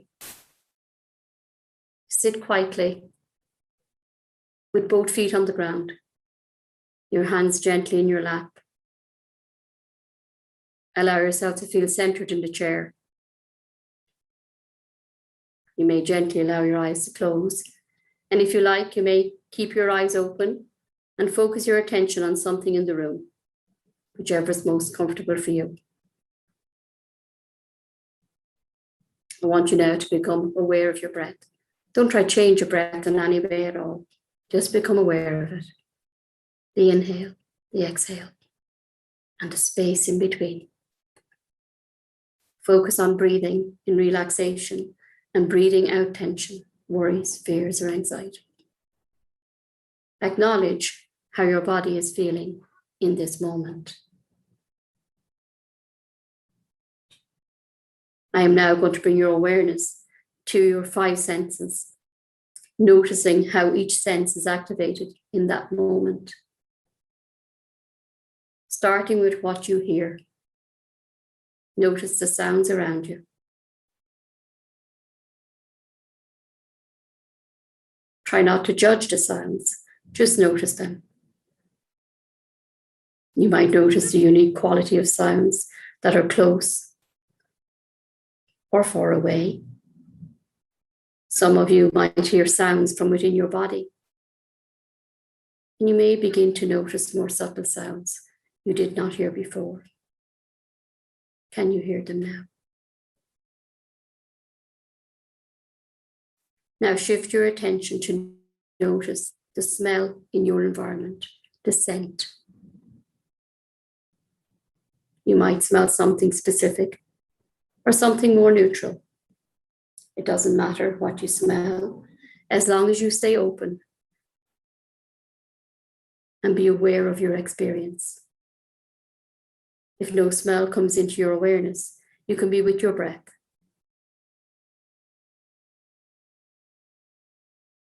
Now observe what we can see in our surroundings.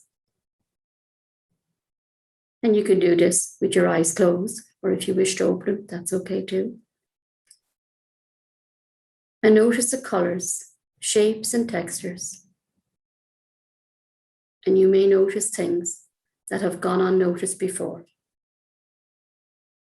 You can try this, focusing on the sensations of color, light or darkness, or brightness, or different colors or shapes.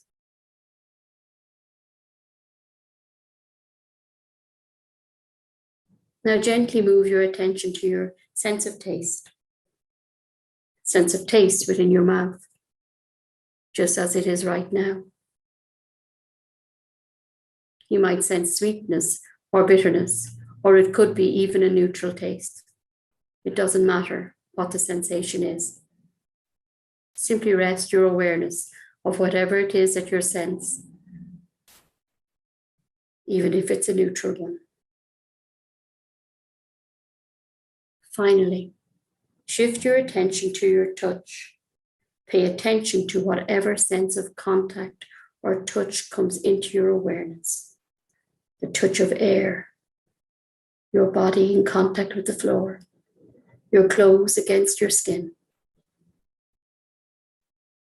You might be aware of temperature or the texture of different surfaces that you were in contact with. Stay with the sensations of touch.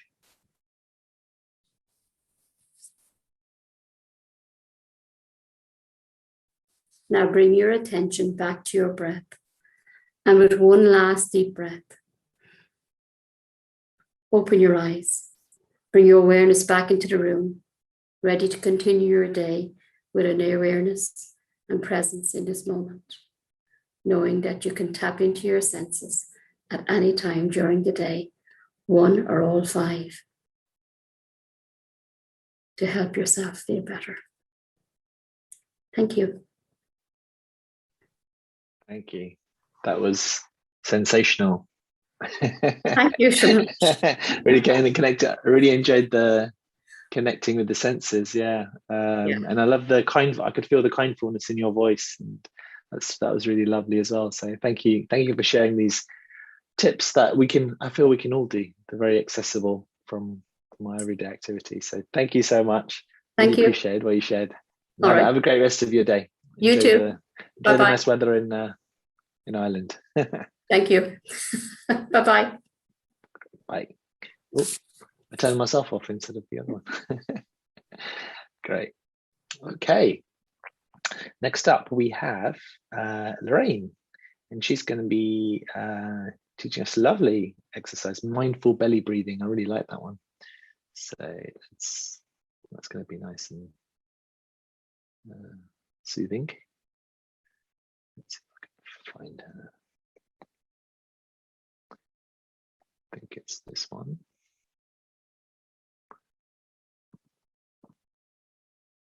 Yes.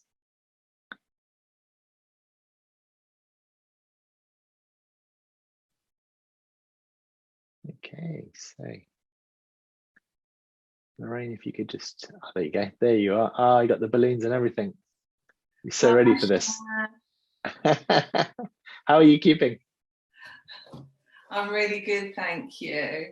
Excellent, excellent. And are you going to be sharing with us mindful belly breathing? Yes. With balloons? With the balloon. Okay, I look forward to this. Just as a little sense of playfulness. I love it. I love it. Perfect. So yeah, over to you. Looking forward to it. A very warm welcome to everyone. My name is Lorraine April, and I'm a graduate of Shamash is teaching mindfulness online cohorts. So I'm really excited to be here this afternoon. And my short video is on sleep. You're wondering about the balloon. Well, as one of Shamash's students, he always brought a sense of playfulness and kindness into his teaching. And so the balloon for me has a sense of playfulness and a feeling of letting go.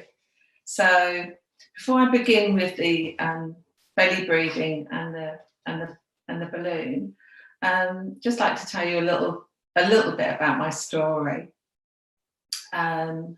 I worked in private healthcare. I still do, but I now do a couple of days. And my background's in exercise, Pilates and functional exercise. And a couple of years ago, I was working sort of between 40, 50 plus hours a week for a private care home in dementia, end of life and residential home. And I was setting up a workshop in falls prevention with the visiting physio. And this particular time in my life, I fell down the stairs and really badly hurt my back. And as I lay at the bottom of the stairs thinking, am I going to be able to move? I lay very, very still, thinking, what damage have I done to my back as it gone into the risers? I just remember thinking and praying that, oh my gosh, I can't let anybody down at work, and I'm a single mum and people rely on me, and I had all these racing thoughts going through my head. Anyway, I, in typical mum fashion, sort of put it to the back of my mind, and I managed to get up and went to work. Not being somebody who takes painkillers, I spoke to the nurses at work and they said, you really should go and see a doctor. But did I listen? No. So the week went on, and then it got so bad one evening, I was almost in tears. And I remember driving home, I came to a crossroads, and right was the drop-in hospital and left was home. And I thought, I can either go home and just keep working through this pain, or I can go right and go to the drop-in hospital, which I did. And as luck would have it, I was seen straight away by a young consultant, and I was chattering away and telling him a little bit about, he was asking a few questions, and I told him what had happened.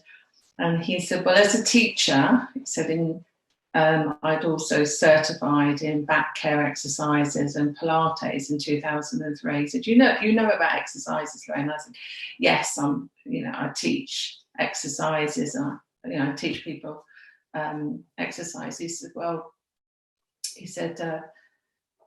so you know about breathing exercises, and if you're not breathing properly, then your back problem could turn into something else, and pneumonia. And I was thinking, yeah, I do know all these things, and it gave me a little bit of a jolt anyway. So I left the hospital with some breathing exercises to do, which I was teaching, and the irony was I was teaching falls prevention and breathing exercises to other people, but in typical fashion, not taking care of myself. So because I couldn't take any time off work, and it wasn't in my nature to do that anyway, it was a bit keep calm and carry on, I decided that within the small workshops I was doing at work, I would add on, as much for the benefit of my clients, but also the benefit of my back, because they knew the story, the breathing exercises. And I'm not a scientist, I'm not a doctor or anything, but I knew that the thoracic breathing and going deeper into the lower abdominal breathing aided my recovery. But not only aided my recovery, the knock-on effect was that when I had fallen, I wasn't sleeping, I was in a lot of pain. And anybody that knows about sleep deprivation, or if you're not sleeping at night, it has a knock-on effect the next day. So I was kind of experimenting on myself, but it also brought back a memory of when my mum started falling. My mum died in 2003. And I wasn't in this line of work as such then, in end of life and nursing. And her fall, which was, my mummy had 8 children, and she was very, very resilient. She was an Irish lady. She had a couple of falls and it did turn into pneumonia. So that was in the back of my mind. When Mummy had a few falls. So I took my own advice and I started to breathe more, incorporate the tools on myself with mindfulness and, you know, being a bit more in the moment, because going back to the fall down the stairs, I wasn't aware. I was on autopilot, which anyone knows if you're busy, you're working, you're juggling balls, you're a busy mum, home life, parenting, looking after older parents, that you are juggling so many balls and on autopilot. And my late father used to say, and I can remember as fathers do with the advice, if you can get a good night's sleep, you can take on the world. And that is so true. I used to dismiss a lot of my dad's philosophy, just pretending to listen when I was younger. But you morph a little bit into your parents as you get older. And I can remember thinking, yeah, you're so right. You're so right. So as well as this little meditation I'm going to do with you today with the belly breath, it's not just about the breath. There is sleep hygiene as well. And I can remember, I want to give you 5 tips as well on sleep hygiene. And inadvertently, we used to do this as children, but it's even more relevant today. If you've ever watched a young, some of you got grandchildren, or nieces, nephews, or your own children, you ever watch a baby when they're breathing, really watching a baby, and their shoulders are relaxed, they're on their backs, and kind of like a lovely, lovely, easy position in bed. And you see that belly rise and fall where they're breathing into the lower belly. You can literally see the lovely belly rise and fall. And then as we get older and we're on autopilot, we might be leaving the house, we're leaving the house thinking, where's my phone, where's my keys? But if we had to remember to breathe leaving the house, it would be a different story. So the breathing is automatic, thank God. But some of us forget about noticing the breath or really breathing, taking that time for a breath. And you can see it if you ever study, somebody within your home. I see it at work a lot with carers and nurses and that, the healthcare people that I work with. I can see it, with their shoulders are up. I can see it in their faces. I can see it in their postures. So the breath is so important, and the awareness around the breath is so important. Sharing 5 tips with you on sleep hygiene. One of the things that really helps is when we were younger, we didn't have TVs in our bedroom. The bedroom really was a place to sleep. And now in our busy lives and the digital and technology, our bedrooms have become like our offices, TV rooms, places to eat. And people wonder with their lifestyle why they're not able to sleep. That's only just my view. As a parent, I always made it a rule that Lily wouldn't have a TV in her room, apart from if she wanted to do her homework and the computer. I always felt like, even then with the computer, you're like almost inviting millions of people into your bedroom. I wanted it to be a sanctuary, a haven. So as a mum, I was very, very clever, really, or crafty, like in structuring that sanctuary and rituals. So if I was running her a bath when she was younger, I would use Himalayan bath salts, and I'd put some lavender oil in it and just have make the bathroom a little sanctuary. So have a little ritual before bedtime. The other memory I've got from childhood as well is that we'd have a hot milky drink, and it might be Horlicks, or Mum would put a teaspoon of cocoa powder in our drink. And that hot milky drink, for me, as one of 8 children, was a real treat.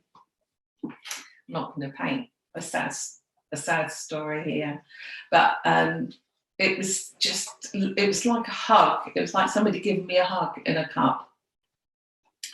The other thing that we had as well was sort of weighted blankets. It was a sense of, whilst I love a duvet, but I find personally I sleep better with a little bit of weight on me. And science has shown that is another a way to aid sleep as well.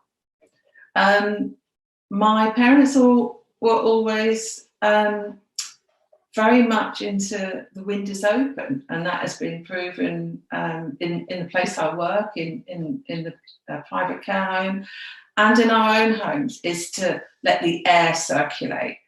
Okay, so there's nothing nicer than having a sanctuary in your bedroom, but having that fresh air and windows open and the air circulating. It is for some, not for everyone, but I've been trying it lately, and I just feel so much better in my health and well-being. The other thing is sense of smell, and I know that there's allergies, and some people, smell is very personal, but I do have a real love for a sense of smell. So even in my room here, I've got a little diffuser, a little light diffuser. And I'm always burning, in the winter, some lovely oils. So I have a ritual that just permeates the whole house. It could be lavender, something very, very unwinding. Another tip, and again, this is just my personal tip, is that I go to bed with a journal. A small writing pad, and I write down my thoughts before I go to bed. So anything that worrying me, I just jot it down, and I think, well, it'll still be there in the morning, but I've got it from my head down onto some paper, and that really helps with my sleep as well. So with just the sleep hygiene, I'd just like to introduce you to a little short meditation now. So I'd like you to take your balloon, and if you didn't bring a balloon today, I'm sure that there are some very creative minds here that you can imagine a balloon. But I want you to have a sense of experimenting with me. I want you to choose a colour for your balloon. Don't tell me. But I'd like you to drop the colour of your balloon after the meditation in the chat. So for me, I'll start, mine is blue. Okay, I changed it. It was yellow to start, but I've changed it to blue. So I want you to adopt a comfortable position and lower your gaze or close your eyes, which helps you to go deeper into the mindfulness. And just take a couple of conscious breaths. Just breathing how you breathe normally.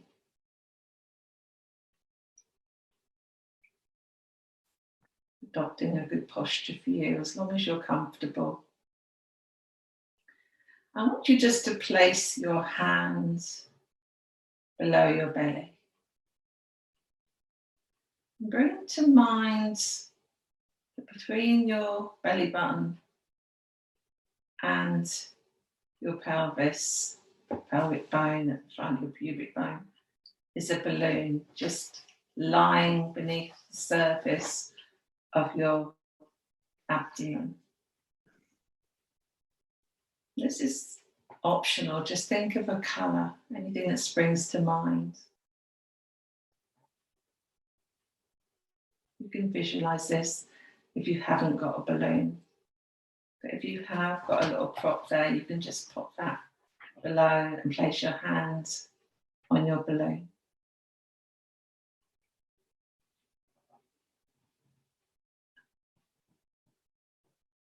I'd like you to just go a little bit deeper with the breathing now. I want you just to take your awareness all the way down to your belly button, just below your belly button. I want you to inhale,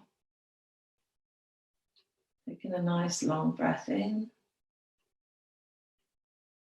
and feel just underneath your hand that the balloon inflates. The diaphragm opens, expands. Sides, the lower three ribs. And on the exhale, just let it go. Don't worry about overstriving. Don't overthink. Let the body just feel, sense. Drop all your awareness down to your hand. And just continue with that cycle of a simple inhale and exhale.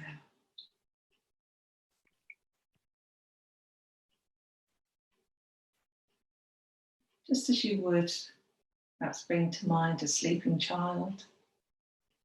Just feel, see that belly rise and fall with each in and out breath.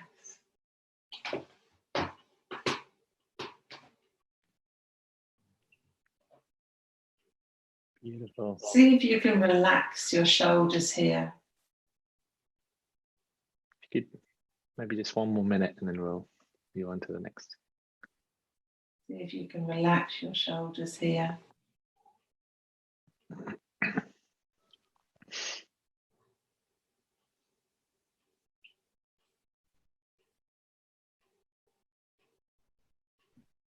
Breathing into the belly, bringing the breath past your lungs, your diaphragm, all the way in and all the way out.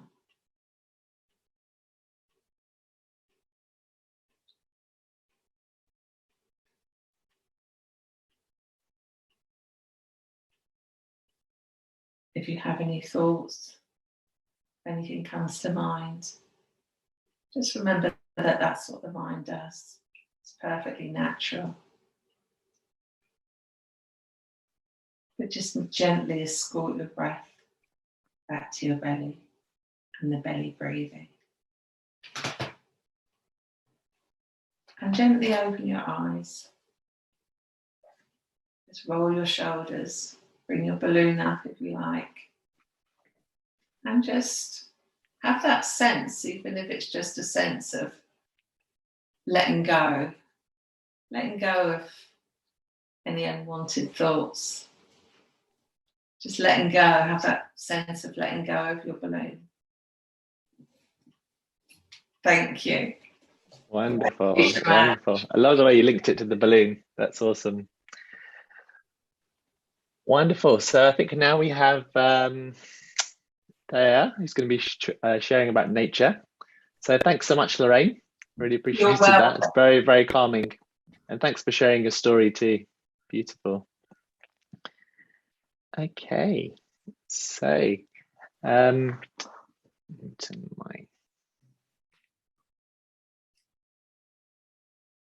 we go. Should be able to see you. Yeah. And take your time. We can always kind of go into the break time a little bit. So feel free to take your 15 minutes, Thea. Okay, thank you very much, Shamash. Actually, I was using Lorraine's breathing exercise to calm a bit my heart, which is racing very fast.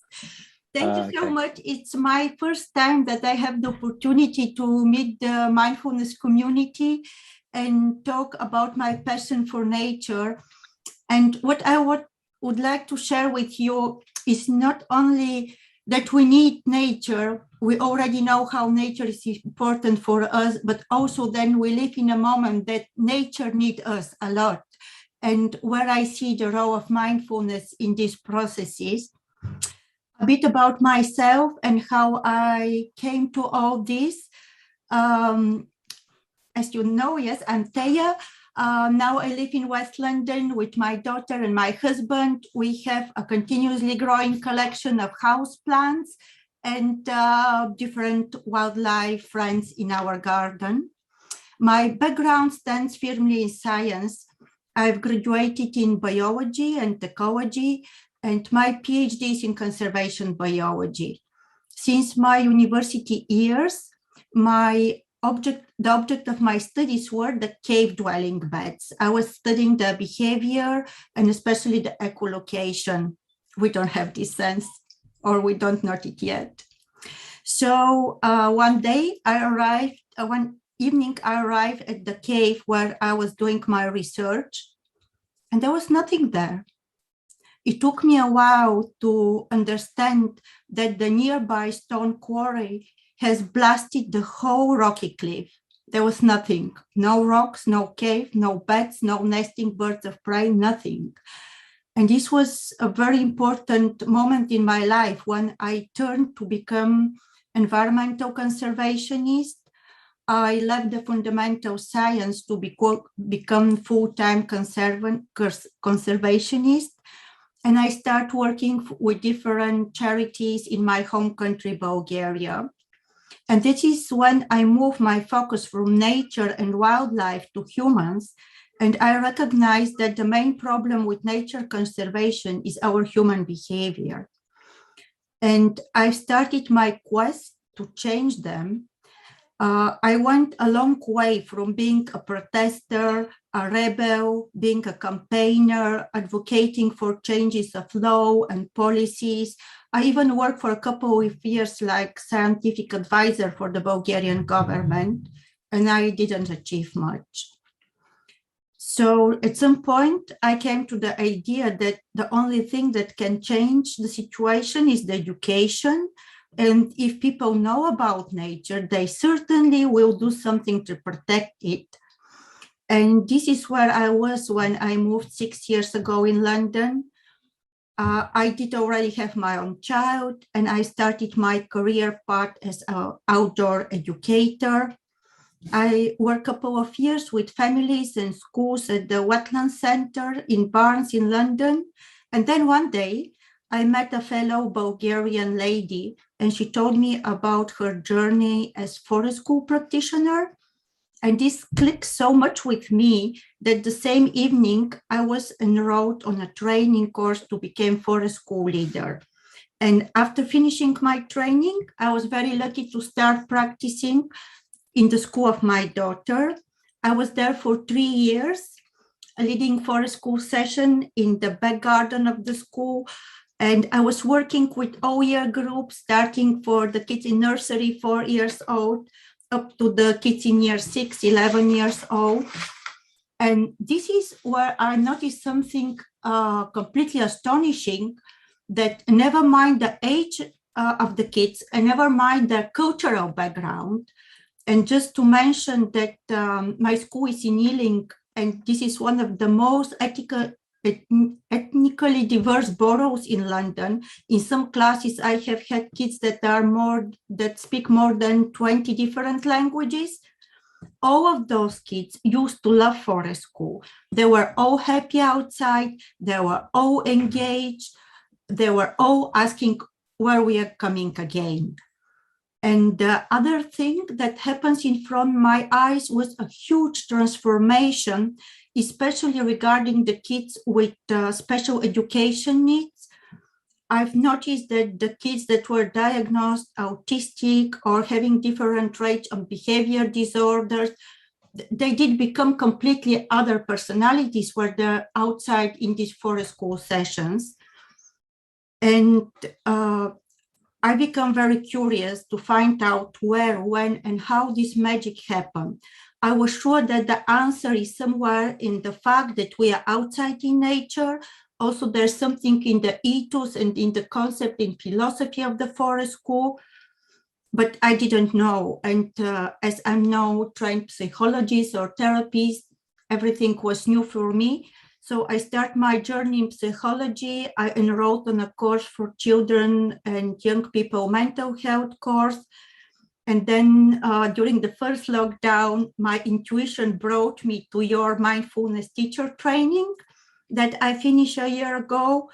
And during my mindfulness training, I had a very clear insight that these are the mindful moments and mindful exercises incorporated in the forest school that are especially beneficial for kids.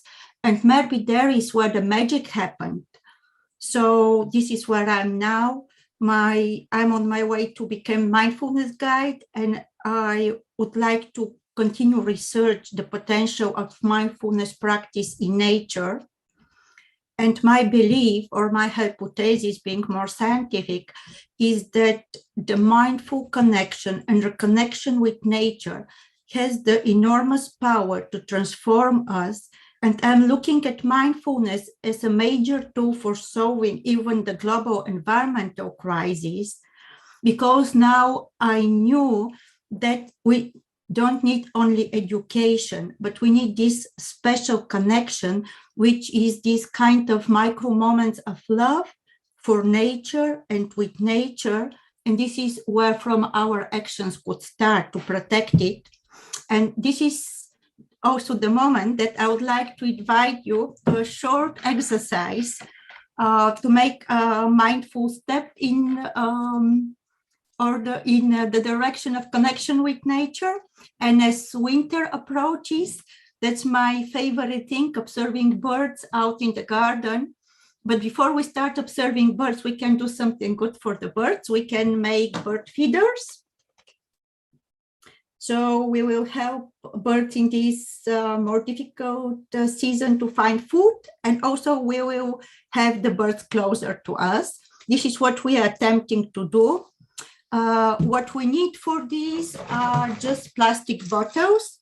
This is also the moment where we give the message for recycling and reusing, and we can get as creative as we'd like. My favorite ones are the big ones. We need the bottle with its lid. It's good to clean the bottle and leave it for a couple of hours to dry out very nicely. So then we need sticks. We made out of the sticks the places where the birds are landing. Here we can be creative again, chopsticks, bamboo skewers, pencils, sticks from the garden, everything will work. A piece of string, something like 30 centimeters, and the bird food itself. So what our garden birds mostly like are seeds. This could be found in any supermarket where the pet food is. Just look for the label for that the food is for wild birds. And if you're still in a doubt what mixtures to buy, go for the sunflower seeds. They're the ultimate threats for all garden birds. And last but not least, this is where the mindful moments come very much. We need a sharp scissors or hobby knife to make small holes on the bottle. Please be extra careful, extra mindful in this moment, not to hurt yourself. My favorite tools are the nail scissors. And for making the holes, you simply pinch the plastic and make a small hole with the scissor. So we need holes at the bottom where we put the sticks, 2 holes for 1 stick, next pair of holes for a second stick. You can even make a third story. It's all about your idea of your own design. And then we need some extra holes, like 3-4 centimeters on top. This is where from the birds will take the seeds, no bigger than 1 centimeter in diameter. So now we have the place for bird to land, the holes for where the birds can take the food. Now next step is to fill the bottle with the seeds. You can use a funnel, or if you don't have one, you can make one out of a piece of paper. And so we fill our seeds in the bottle. And once we fill our bottle, we can fill it to the top. We put the lid. So we want to prevent the rain to come in and to make wet the seeds. We put our string around. And now the last step is to decide where to put the bird feeder. My favorite place is somewhere in the garden, place that is visible from the sofa, or place that is visible from your kitchen, somewhere that you can easily observe what's going on. If you don't have a garden, you may put it on the balcony or on your window, local park or garden, anywhere. And please be patient. It took time for the birds to find it, usually a couple of weeks before your first birds will arrive. And that's it. And I'm almost sure some people would like to ask me, where's the mindfulness here? And I think the mindfulness is in our intention to help the birds, to be compassionate, our intention to be creative, our intention to share maybe with our friends and families this activity, and to prepare for our next mindful step, observing the birds. That's it. Thank you very much. I hope you will join me for bird watching next month.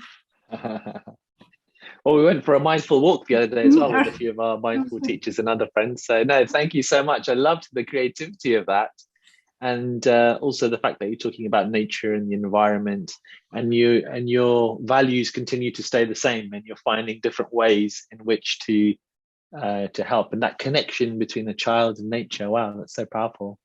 So thank you so much for sharing that there, and loved watching that and learning that, and looking forward to hanging out with the birds more. What did you say? So you said what the seeds are wild animal seeds? Yeah, yes. This when you look for the seeds, look for the label wild birds. So, wild birds, yeah. So they're slightly different than from the pets like parakeets and so on. And the best thing are the best seeds are the sunflower seeds. Oh, sunflower seeds. Yeah, I didn't miss that. Okay, that's easy. Thank you. Wonderful. Thank you so much. Thank you. I think your link is on. Can you just share your website maybe? But it's also on Eventbrite. Yes. Yeah. I'll share it. Thank you. Thank you very much, Shamash. Thank you. Okay. Wonderful. I love the variety today. It's so fun. So next up, we've got Karen Tenner, who's going to be talking about mindfulness for trauma. Karen Tenner, here we go.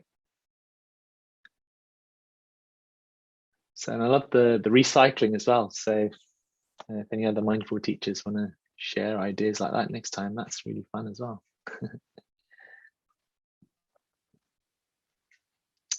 Okay, so here comes Karen. Just need to turn her video on and audio, which I'm sure she will.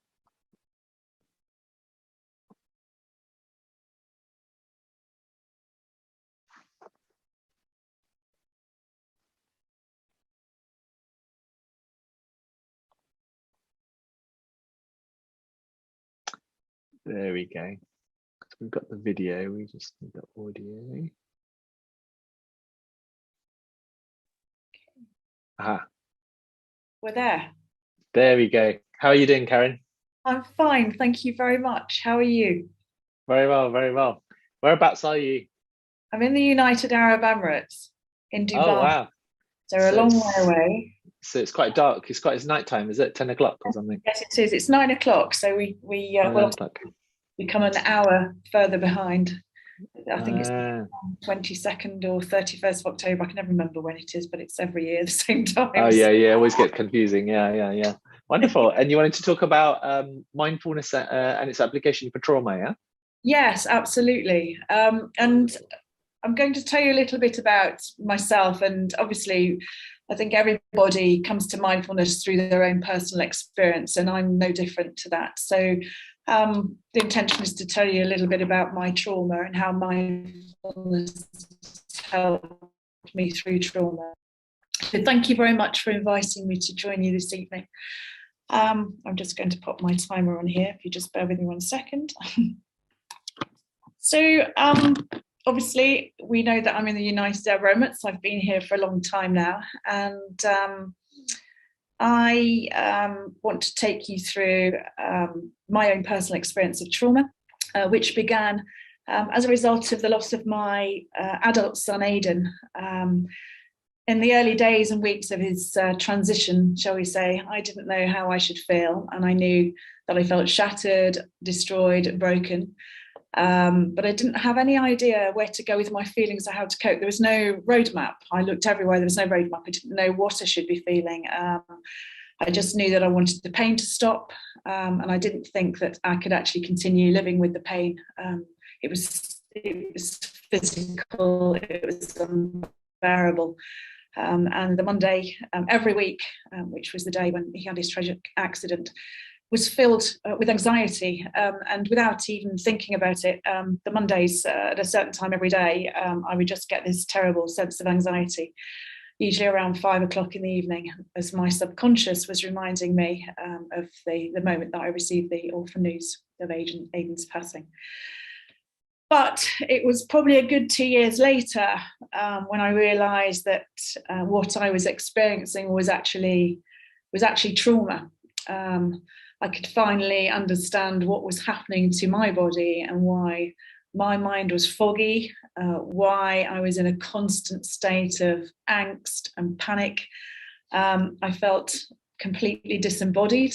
I didn't feel myself. I had absolutely no emotion. I could not get excited about anything. I couldn't find joy in anything. And I think I sat quietly, probably disengaged from life, just in my own self, and at the same time hyper vigilant. I needed predictability. I couldn't stand anything that I didn't know about. The door ringing would send me into complete panic. I couldn't answer the door.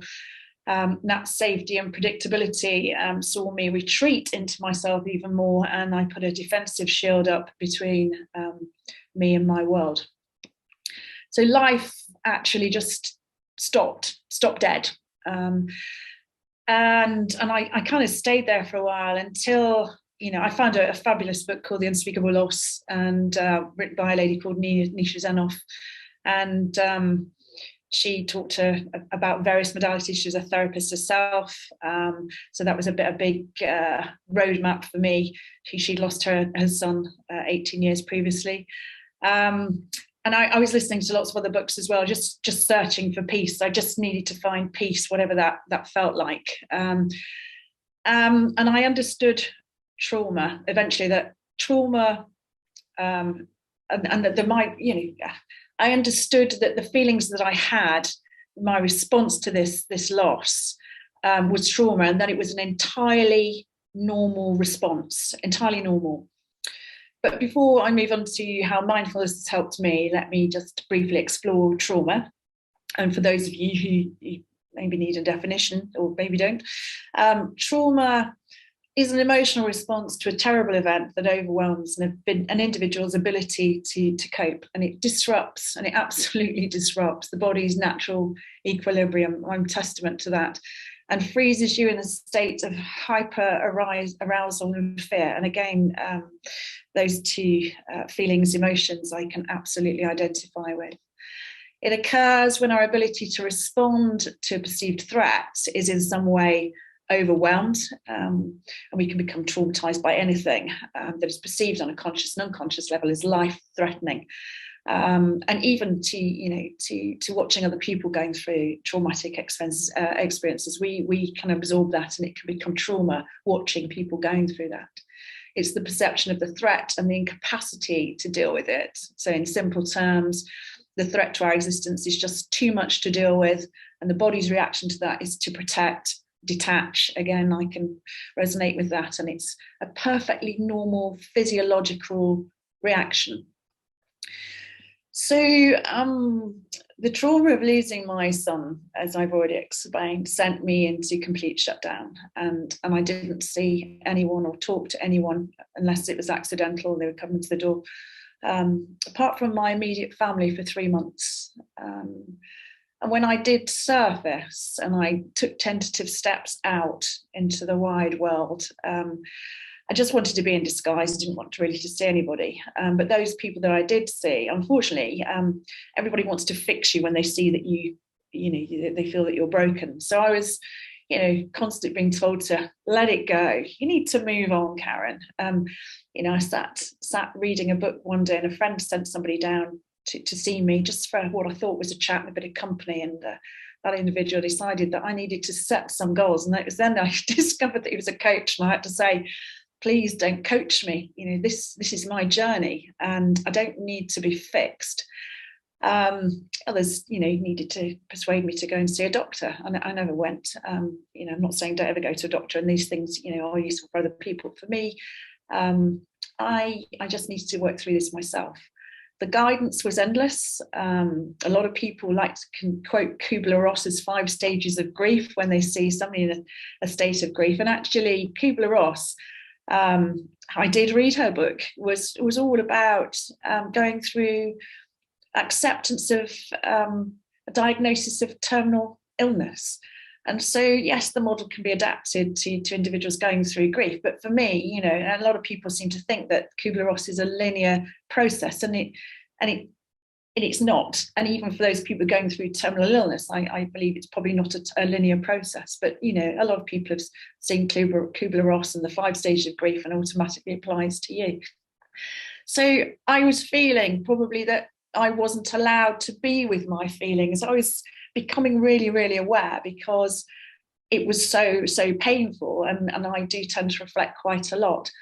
But I wanted to try and make sense of my emotions. I didn't want them swept under a carpet because somebody else felt uncomfortable with them. What I did need was for somebody to hold space for me, to allow me to make sense of them. And as a result, probably one of those elements of Kubler-Ross, I did become angry that people would give their advice and guidance on a subject that I felt they had no business giving. Because for me, somebody's grief is very personal to them. Unless you've been there and you've experienced it, it's very difficult for you to step in and actually feel. We do have empaths that are very good at that, but most of the time it's more about, I feel, that somebody else's need to try and fix you because they're uncomfortable with it. So I was angry at that. But I knew that I couldn't stay in this pit of despair, because I had family around me. I've got a 15-year-old daughter who'd also been traumatized. My husband, my son was his stepson, but he was going through his own trauma. And so, they were watching my trauma as well as going through their own trauma. And me, I was just completely so wrapped up in my trauma. I really couldn't see anybody else's trauma. And I kind of, over a period of time, realized that I needed to function. I needed to really find a way through this. And so I began searching out natural therapeutic modalities that might help me. So, for example, Reiki was a catalyst into exploring energy. I needed connection. I was looking for any kind of connection to my son, to the universe, to nature, to try and make sense of, what happens when somebody moves on. And I moved into hypnotherapy, and hypnotherapy has a lot of progressive relaxation in it, mindfulness. We even use Reiki in hypnotherapy. And finally, mindfulness. And like I said, there's a lot of synergy between these different therapies. So it's no surprise that I ended up on Shamash's program to become a mindfulness teacher. And that really did put the icing on the cake in terms of mindfulness. I'd been going through this process of getting in touch with my feelings and the like, but mindfulness really nailed it for me. So I realized then through mindfulness that it was okay to not be okay, if that makes sense, and that I could have my feelings and emotions without beating myself up for being dysfunctional. I began to bring mindfulness into my day. I take moments just to be. And those moments where I felt that perhaps anxiety or depression was building, I would, instead of shooing those feelings away, I would explore them. I developed an awareness and in-depth understanding of how and why the sensations in my body were manifesting themselves. And mindfulness gave me permission to be with my feelings, to be curious, and to be kind to myself, really to be kind, because after the loss of my son, I was beating myself up, I could have done this, why didn't I do that? Probably natural feelings that were coming to the surface, that are part of the grieving process and part of the trauma process as well. I found connection in nature, and one of my favourite places to be is in the sea. It's like medicine for me, just floating around, bobbing around, just listening to the water, watching the ripples on the water.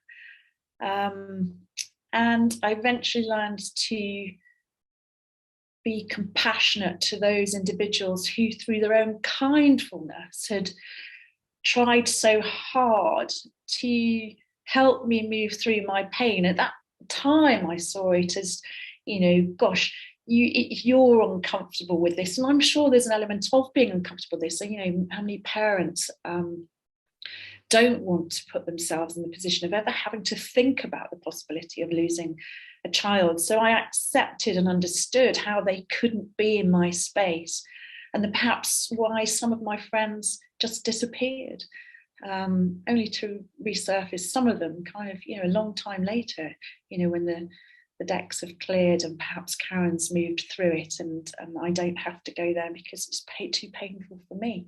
And so I found how I could help and support them and acknowledge their feelings of not being able to be in my space. So I learned to allow my thoughts and my memories to come to the fore with love and acceptance, and I've learned more compassion, to be non-judgmental, and to turn the anger I felt to gratitude that friends were indeed concerned enough to want to offer guidance and advice. So I'm aware now that I'm probably out of time. I wanted to take you through a trauma-sensitive mindfulness exercise, which was inspired by David Treleaven. And I wonder, Shamash, do I have permission to do this, or do you need to move on? If you could do it in is it a few minutes thing? Is it a 2 or 3 minute thing? 2 or 3 minutes, but it's not long. It's wonderful. It's 3 minutes. Please do. So just everybody, if you want to, just begin by finding a posture where you can feel relaxed but present for just a few minutes. And just take a couple of breaths before we begin in our own time. And with awareness, I invite you to notice your positioning. Note your physical body and points of contact wherever you are, whether it's on a chair, the ground, a bed, etc. Whatever works for you. And if it feels right for you, to just take some breaths now. A gentle inhale to fill the chest. Perhaps you might notice your chest as it expands. And then exhale, pushing your belly out as you let the breath go. And if the breath doesn't feel good for you, then do whatever feels comfortable. Just find your own way in your body and notice the sensations that you might be feeling. And in just right timing, if it feels right for you, spend a moment focusing on your attention on your surroundings, your environment, using any senses available to you. Trauma often pulls us into a past event, and mindfulness allows us to ground ourselves in the present. Through your sight or sound or any of your senses, notice your environment and notice what's happening around you. Notice your feelings through touch. And feel the surface that you're resting on, perhaps. Notice what's going on now. Notice your energy levels, perhaps even your mood, and what thoughts are present. Just let them come freely without judgment. Allow yourself to be just in the moment without trying to change. And allow yourself now a gesture of self-care, of kindness, perhaps a word in your own mind to yourself, a phrase even, or a gentle touch, perhaps on your heart or your cheek. And give yourself permission, if you want to send care to yourself. And if there are others that you'd like to share this kindness with, then bring them to mind. And allow yourself to do that as we close this session with a final inhale of deep cleansing breath and an exhale of any thoughts that no longer serve you. And if your eyes are closed, I now invite you to open them. Thank you.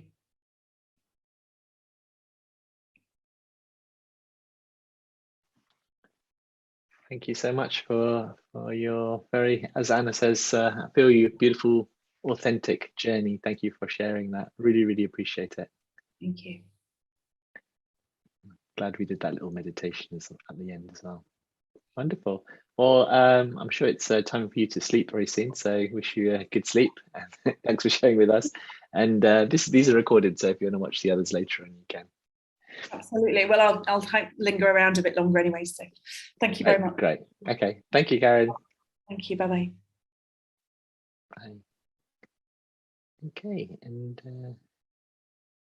that's powerful.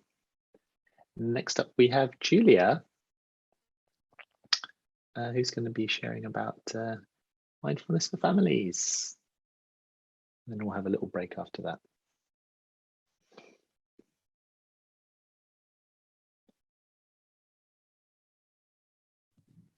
Hi, let me just turn my video on. Yeah, that's my video. There we go. There we go. How are you keeping, Julia? I'm okay, thank you. How are you? Yeah, good. Excited to be with you. And you wanted to share your screen, I think. I do want to share my screen, so I'm just going to find the right section now, and then we'll get going.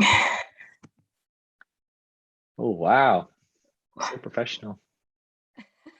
I just like playing around on Canva, Shamash. Like it's Canva, really nice. For it. Well, over to you. Thanks, Julia.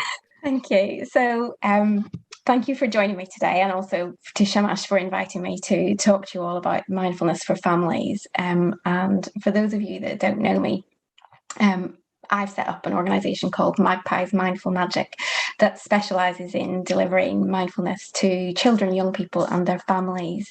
And to me, it's really important that parents, carers and the extended family can engage with the children, because quite often they're the gatekeepers that will teach and model to the children how to undertake some of these practices. So what I wanted to do today was to share a little story with you first. And Sharon Salzberg, who is a well-known mindfulness practitioner, does it a lot better than me. So if you will indulge me, I will play her little video, if it works. It worked earlier, so fingers crossed it will work today. There we go.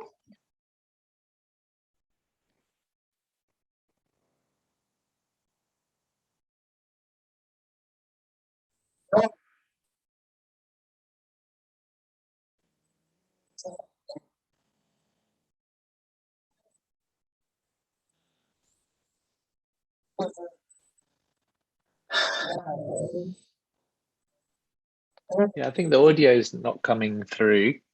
1 second. Yeah, I think you need to click on the button for share audio. Okay, 1 second. You know when you click on share screen?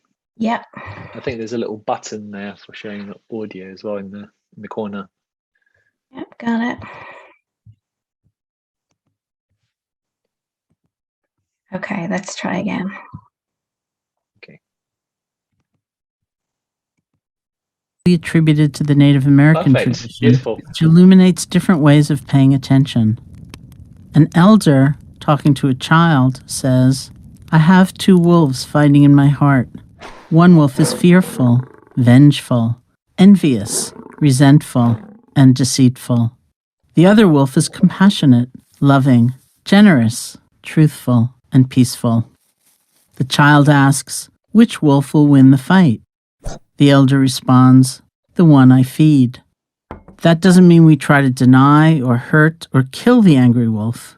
If we did that, we'd end up in a long battle, all the while somehow making that wolf more powerful through our hostility and fear. Hating that wolf sucks the strength right out of us.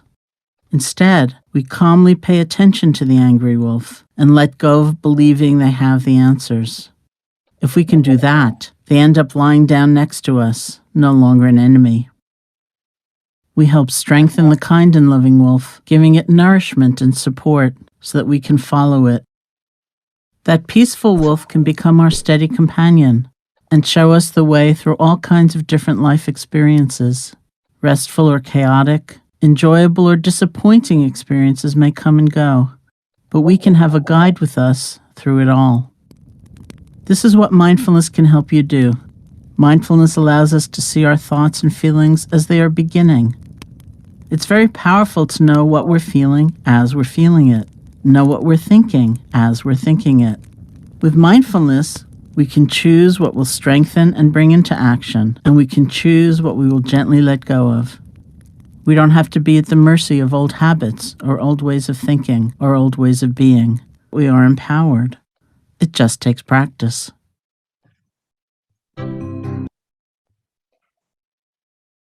So that then got me thinking, how do we feed our kind and loving wolf as a family, and to embrace those kind and loving ways of being as a family by embracing and bringing some mindfulness into our family life? And I've come up with 3 things to share with you today. The first one is by using the ordinary, through the ordinary things of day-to-day living, with games that we can introduce to play as a family, and then by introducing family rituals, or if you don't like the word ritual, kind of routine. So looking first at the ordinary. So a very simple thing, we all breathe. It's common mindfulness practice to pay attention to our breath. And I would say that as a family, when you're wanting to introduce some mindfulness practice into your family life, the key thing is to kind of aim to the youngest member of the group. Like babies, you can kind of ignore to an extent because they don't have the same cognitive ability to focus. But like say, you know, the toddler of the group or whoever is the younger member, they're the ones you need to direct some of your practice towards to try and keep them engaged and make sure that it doesn't last too long for them because their attention spans are slightly shorter. So by breathing and making them become more aware of their breath, we can start to use just a simple thing that they can then use at any point in their day where they're feeling a little bit overwhelmed, or they just need a few minutes to take stock. And one way of bringing breath work in with children, young children, is to get them like a breathing buddy. So their favorite cuddly toy, or they can have a specific toy that they use as the breathing buddy, and the whole family at once can lie down, and you can put your breathing buddies onto your tummy, and you can just get them to take a few simple, slow, deep breaths in and out, and to notice their breathing buddy rise and fall with their breath. And by noticing their body rising and falling with their breath, they're paying a really simple awareness to the breath. And as adults, you can encourage the adults to just simply follow the breath. They don't need the breathing buddy, but by all means have one if you like one. Another way is to, when you're out on a family walk together, start to pay attention to things that you wouldn't normally notice. So you can turn it into kind of a bit of a, right, today, everyone, as we walk, I want you to point out one thing that you've not noticed before on the same route. It could be the walk to school, it could be a walk to the corner shop, it could be a walk out longer somewhere on a weekend to get a bit of exercise and fresh air and be in nature, like Daya was saying earlier. One thing that you've never noticed before, or you can specifically pick out particular colours or particular textures, and to really hone in and teach them, and as a family begin to work on this kind of communal mindfulness and being focused on one thing. Again, you can do it when you're eating meals. So I would never advocate having an entire mindful eating experience through a whole meal with a family, especially with young children. But you can have one mindful mouthful, and maybe each person can take it in turns to have one mindful mouthful and then describe that experience for themselves. So by really encouraging to use all the senses, what does this mouthful look like in detail? What does it smell like? Does it have a sound? Does it have a sound as you put it in your mouth and crunch it? What does it really taste like? Hold it in your mouth for a minute or two before you actually swallow.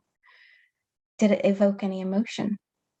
And then on the same subject as food, cooking is a really good family mindfulness activity to do, especially if you tend to cook with like spices and things. You can get that pestle and mortar out, you can grind down the spices, you can feel the grinding of it, you can smell the aromas as they release, you can smell the aromas of things as they cook. So using all of your senses as a family to really focus on that one thing that you're doing and do it together in a mindful way. And then games. So games are a great way to introduce mindfulness to children, because they're pretty mindful already. Kids are really good at being kind of in the moment, but it's a good way to do it as a family. So the penny game is one of my favorites. You can see I've got a picture of some pennies there. Everyone in the family will get one penny each. You need to get a collection of pennies together for this. And then you have maybe a minute or two. You might want to set a timer to really study your individual penny. And everyone is responsible for their own penny. And they really have to notice it and take note of it. They might even want to smell it, scratch it, whatever they want to do.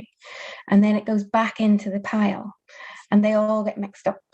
And then you each have to try and find your own penny. And when you think you found it, explain why you think you found it.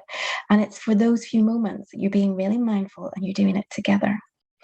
Keep the balloon up is another one. And in my family, when I was growing up and with my kids now, it can be quite a frenzied, frantic game.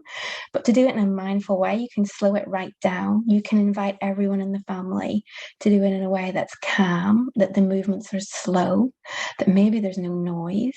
So you can change things up a bit and do like an old-fashioned, fun, frenzied game in a much calmer, more mindful, being present of how your body feels and how you need to move to play that game.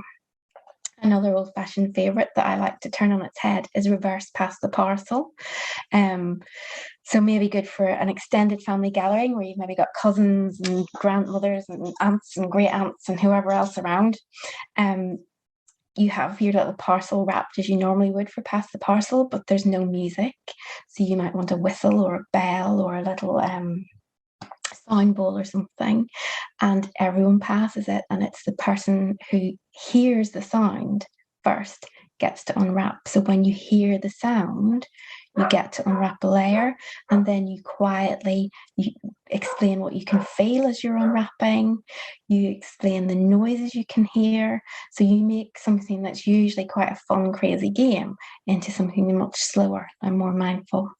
And of course, blowing bubbles. Who doesn't like to have bubbles wafting through on the breeze? And you can really pay attention. They help with the breath. So you can do long, slow breaths to really bring your focus of attention to how you can take a long, slow breath and blow that bubble as big as it can be.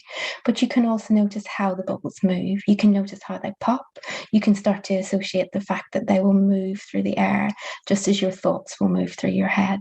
You can notice all the colors and the myriad of different shapes and things that they can sometimes morph into. Zen dens are another great thing to do as a family. Effectively, it's just den building, but then you turn it into your family's Zen den. So you might want to put some colouring books. There's a heap of specialist mindfulness colouring books on the market. You might want to put some mindful storybooks. You might want to put some Play-Doh or other like Lego things in there that you are quite tactile or that are quite calming that you can work on in your den, and you can kind of have fun building it together and designing that for your family's Zen den time. Scavenger hunts. I mean, I've already done a whole talk on these before for Shamash, so I'm sure that video is floating about somewhere if anyone wants to get hold of it. But effectively, you can do them inside or outside. And it's about looking at things in a different way, gathering something that might make your mum smile, or that you could turn into a present for your grandfather, or finding something that reminds you of something, so that you're beginning to look at your surroundings in a different way. One I really like to do inside is a just one-off scavenger hunt. So everyone has to maybe do a little meditation to start with, to really zone in on how they are feeling, and then go off and have 5 minutes looking for one item that represents how they feel at that very moment. And then the kids tend to love this in any family or any setting really where the children choose. And this is whereby you kind of suspend your belief as an adult. You might want to set a timer. Kids get to choose what you do for that time, and the adult has to do it within reason. Of course, you can set up your own boundaries to start with. But if you find that hard, maybe doing half an hour to start with, you can bring it back. You can maybe do 5 minutes, and you really have to then focus on what the child has decided to do. They might want to do some Lego, they might want to bake, they might, whatever your kids are into. But the key thing is you're doing it as a family and you're really fully immersed and engaged in that time. And it helps hold some space that everyone in the family gets their own time and feel heard and get their kind of specialism. Then finally, the third thing is to introduce some rituals or routines. And the three things that I would kind of advocate most strongly are to introduce some kind of a gratitude practice. And I personally think, some people like to do it first thing in the morning, but I personally prefer my gratitude practice to be at the end of a day. So on the screen here, you can see I've got a gratitude jar where we write things down and pop them in. It's another little box beside it that we've got some gratitude things into. I also have this gratitude tree behind me, so I get little post-it notes and write things on, and we will all stick things on occasionally, so you can do it in whatever way works for you. But as I said, nighttime for me is a good time because we can have that conversation. It can be a ritualistic part of our day, and it means that we kind of, no matter how bad our day has been, we can always find one thing that we're really grateful for. Another thing that I would suggest as a routine or a ritual is to have a mindful minute. It can be longer than a minute if you want, but I would suggest that you signify the beginning of that minute with like a bell or a gong or a whistle, or maybe a favourite piece of music that the family all love. Put it on, come together, and then have your timer on and just sit for a minute and just be. And then you can signify the end and everyone can go about their business again. And then the third thing that I like is the concept of a weather report or a journal for older children and adults. A weather report is effectively just making a connection between the weather and your emotions. And this is a really good thing to do with young children because it helps them to visualize it. And you can see there on the screen, this is a picture of a child that I worked with beginning to make his own little weather wheel. So that's really good for young kids, that they can just point to what their weather feels like. But for slightly older children, you can give them a book that they can draw draw their weather or write their weather report in every day. Or as an adult, you can journal out your own kind of feelings and emotions for each day. And if you sit together and have that reporting or journaling time where there's no other distractions and everyone's working on their own, yes, it's an individual thing to do, but it's embedded within your family dynamic and your family routine, that you're setting a really good example and you're setting them up to kind of succeed and have a way to reflect on and take stock of how they're feeling and what their day has been. And so just to end on a similar note, I would like to just guide you through a really short mindful meditation. And this is a weather report meditation. And I've taken this from Eileen Snell's book, which is called Sitting Still Like a Frog. And it has quite a few different really great exercises and meditations for kids. Because like I said, if you're wanting to practice as a family, the key thing is to try and do things that will get the kids on board. So just sit comfortably. And you might want to close or half close your eyes. You might want to have a little wriggle to get your wriggles out. Just take a moment to determine how you're feeling right now.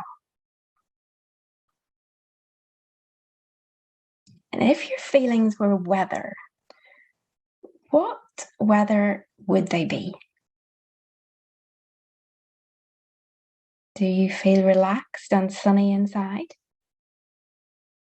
Or is it a bit rainy and overcast? Perhaps there's a storm raging. What is it that you notice?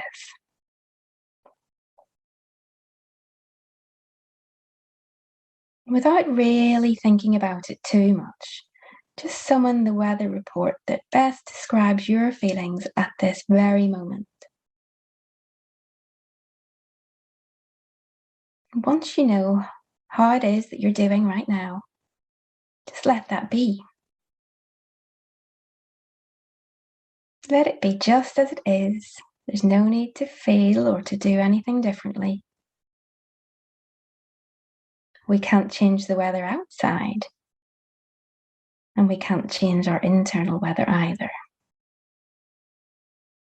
So just let it stay close for a little while. And direct your friendly and curious attention towards your weather, be it clouds, a clear sky, or a storm that's brewing. This is how it is right now. Like the weather, you simply cannot change your mood. Later on, the weather might be different again. But right now, this is how things are. And that is absolutely fine. Moods change, they blow over. There's no need to take any action. What a relief.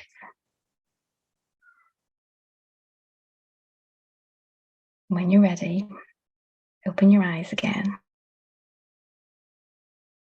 to rejoin the rest of Shamash's wonderful festival. And hopefully you've had a few tips on how to feed your kind and loving wolves.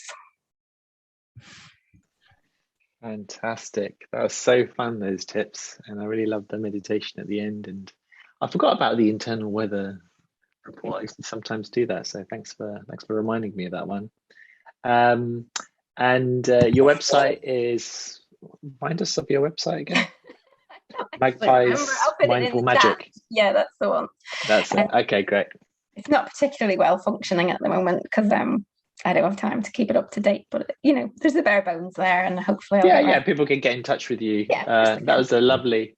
I think there's such great suggestions there, so practical, and I can actually imagine them working because if you suggest a 20-minute meditation for a busy family on most days, I'm sure it's not possible, but this is so accessible and so fun. I'm tempted to do, especially the slow motion keeping a balloon up. I think I quite enjoy doing that on my own in the minute while I guide a meditation.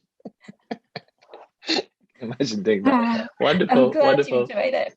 Thank you. Yeah, it's really fun. Really fun. Mindfulness for families.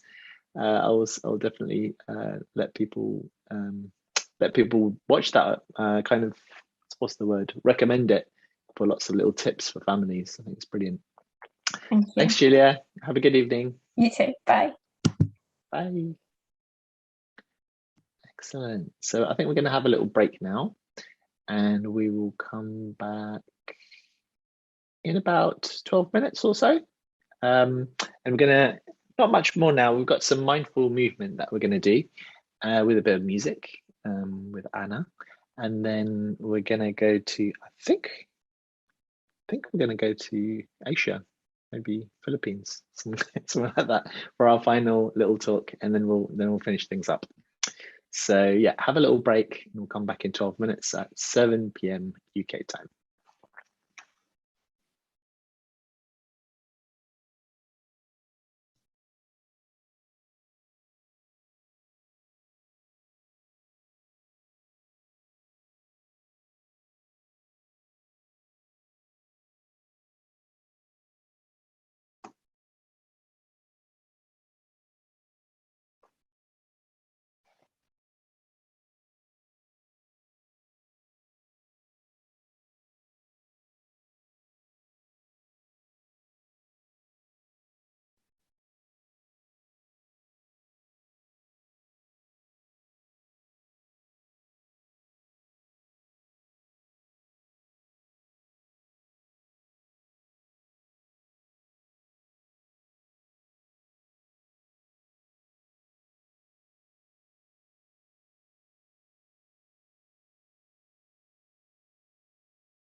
Okay.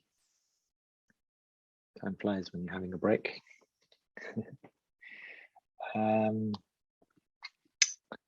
Okay, so we're coming up to the last couple of talks. As I said, it's been a really wonderful day. I'm so grateful to all of these teachers that gifted their time for us. Such a wide range of experience. So next up we have Anna. Close this PowerPoint.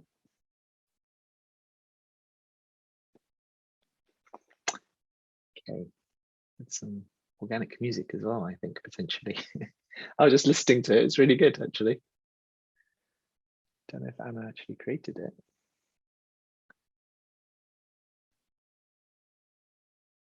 There we go. We'll find out.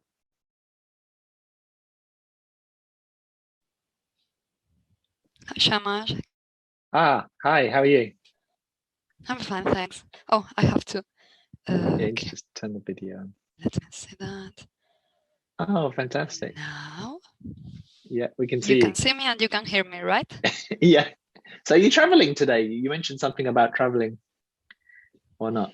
Yeah, well, next week I will move to Canary Islands. Right now I'm in Granada, in my city.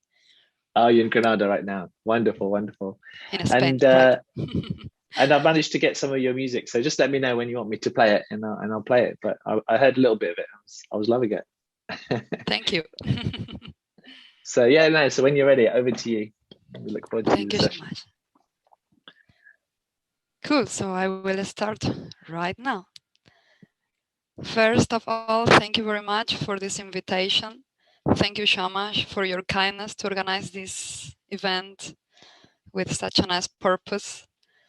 I really enjoyed all what I heard, being in a place where people are giving and receiving from here, from our hearts, which is really, really nice.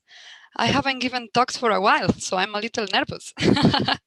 And I tend to talk a lot, so I wrote down some notes so I can keep myself like, yeah, giving the short talk. Here it is. So let's take a deep breath all together to come to the present moment.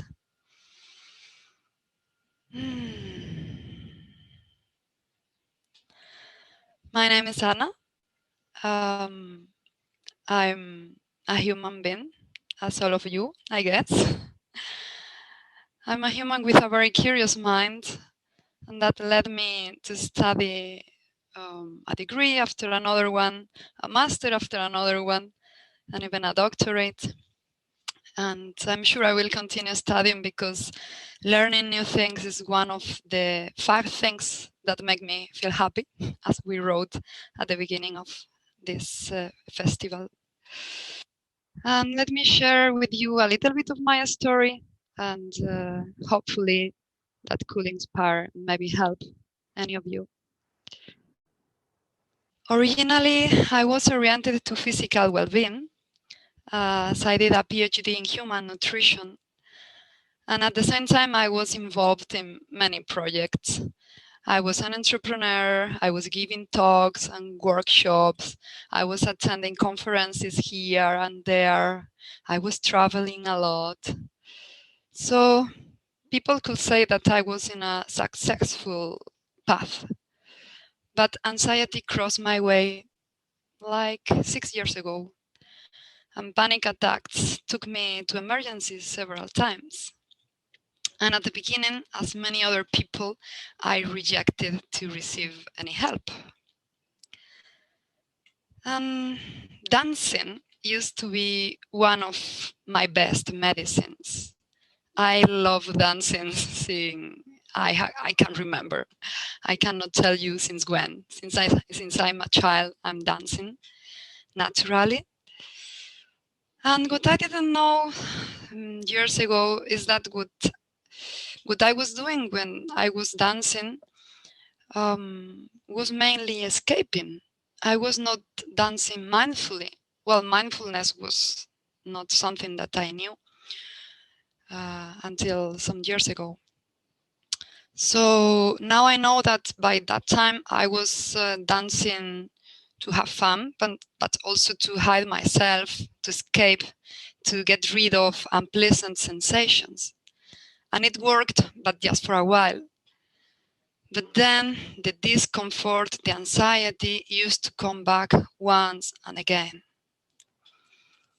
And eventually, one of my best decisions ever was going to a psychologist. And I really appreciate the support of a friend, an angel that crossed my way, and she really encouraged me to do that. And I combined the therapy with the practice of yoga and meditation. And that was awesome because the spiritual path, it was open in front of me. And the last ingredient of this healing and wake-up cocktail was mindfulness. By chance or not, I read a book of Thich Nhat Hanh, and after reading this book, I was sure that I wanted to go to Plum Village, his monastery in France. That was 3 years ago, and I met Shamash there. So if I'm here, it's because I met him in this retreat. And by this time, I was even studying a master in emotional intelligence. I was going deeper and deeper and understanding what was happening inside me. And mindfulness was an amazing tool because it was more than a tool. It became a way to live my life, a mindful life. And well, who could expect that after 4 months after this retreat, after a lot of experiences and going deeper in myself and suffer a lot, finally I could go out of all that. I decided to leave my stable but stressful style of life, and I decided to start a new journey. So during the last almost 3 years, I'm traveling. I'm living many experiences, and I usually say that I'm an explorer. I'm exploring the world inside and outside me. I could tell you many stories, but what I will share right now maybe is one of the conclusions, and is that I'm finding peace inside me. I'm finding more meaning in my life and awareness, and living my lives from here, from the heart. It's been an amazing discovery, more than just from here, from the mind, as it used to be. So, well, connecting that with dancing, you know what? All that affected my way to dance. All these learnings made me enjoy dancing in a different way, more mindfully. I even changed the kind of music that I like to listen, the kind of dance that I used to practice. And dancing mindfully became like a direct door to my soul. And being aware of it makes dancing even more meaningful. And I also discovered that dancing mindfully is always possible. Not knowing how to dance, not having people to dance with, or feeling pain are not real obstacles. The obstacle is to believe those thoughts, because there is always a way to dance, even if it's just with one part of our body or with our imagination. So my invitation today will be to do a short exercise all together to get a taste of what mindful dancing is. If dancing sounds like a word scary for you, we could say movement is the same. We will just enjoy moving our body. And first we will do it without music, and then we will play a couple of minutes of a song. Actually, it's organic music that we created in a workshop with a friend that I met in Germany, in Tiche. He's a great conscious DJ.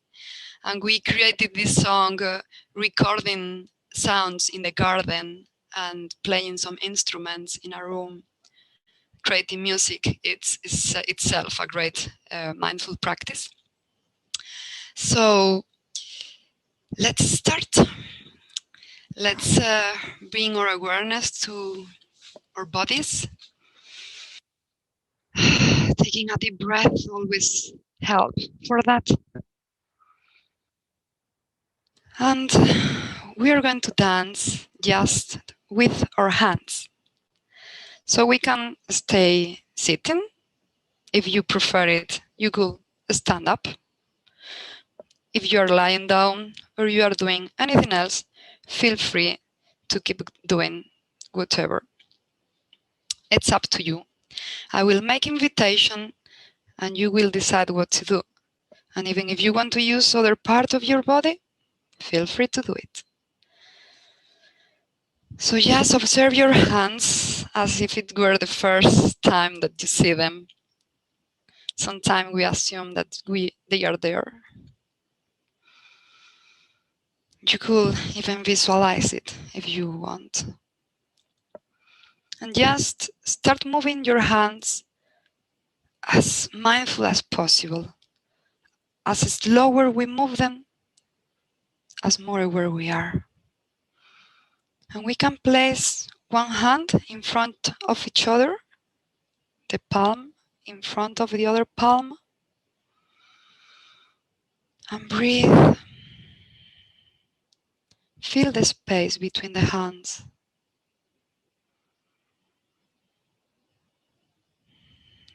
Let your right hand move.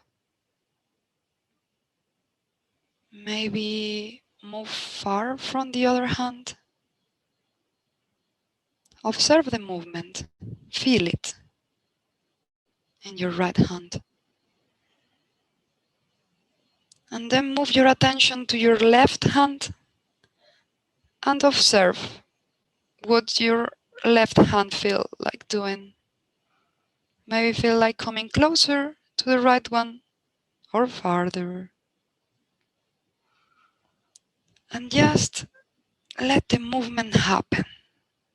You don't even have to indicate to move them. Just let them happen.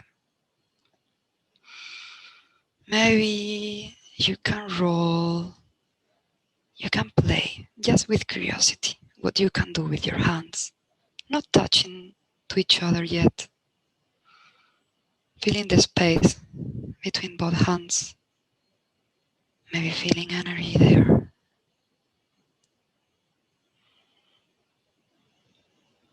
And whenever you feel like letting the contact happen, just do it. Maybe with your fingers, maybe palm to palm. Just enjoy the movement, feeling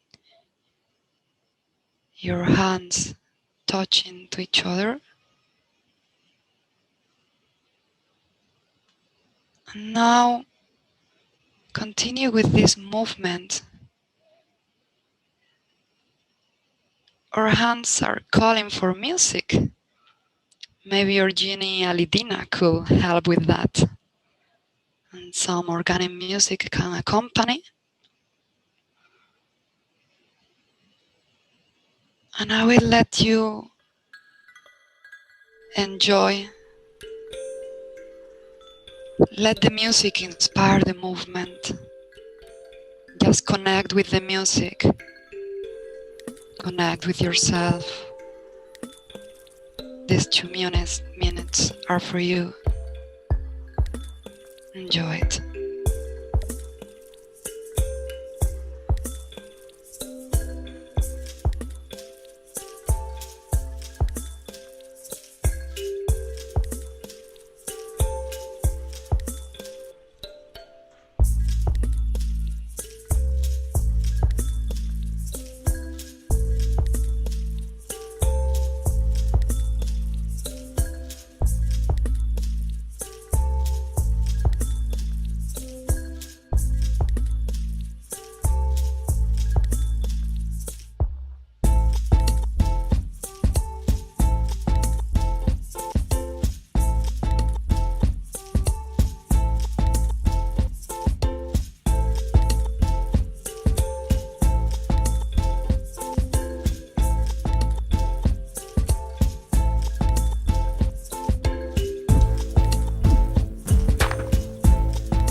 we are reaching the end.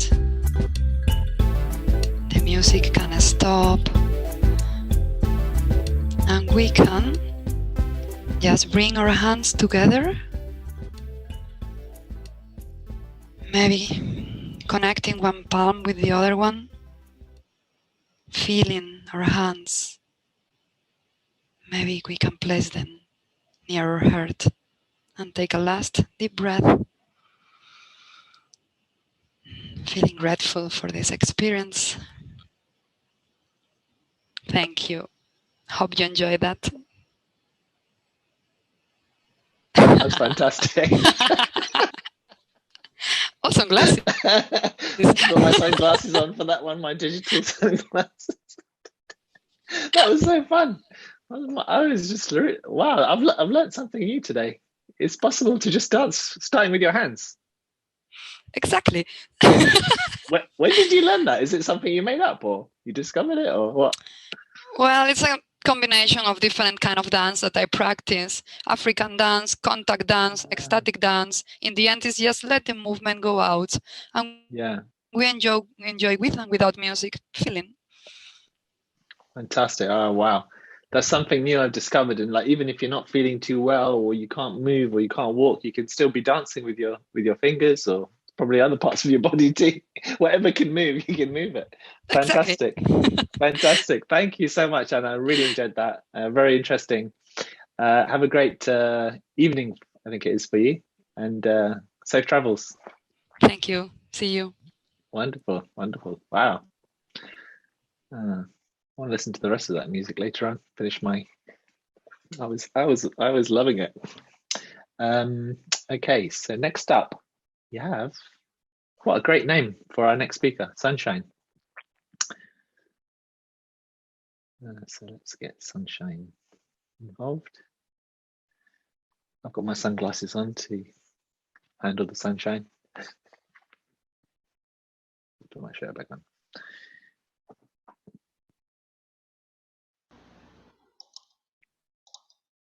Ah, yes. Oh, there you are. How are you?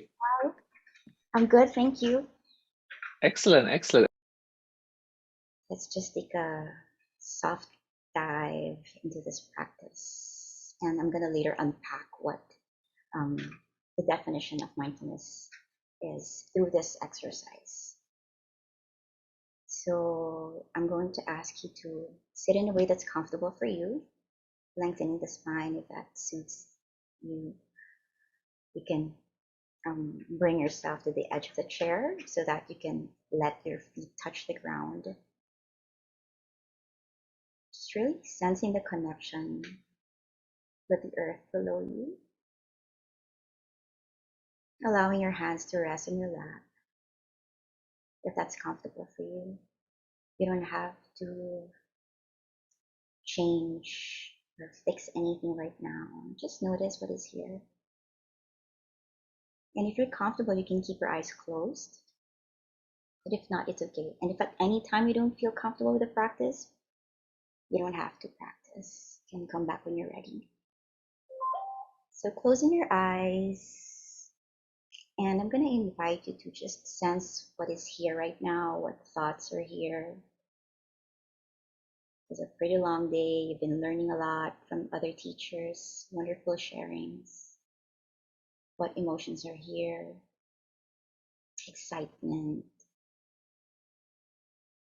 perhaps joy, or gratitude, or perhaps disappointment or boredom, whatever it is. Just notice that. And noticing the body, what sensations are in the body right now? So sensations are telling us, giving us some information about the state we are in.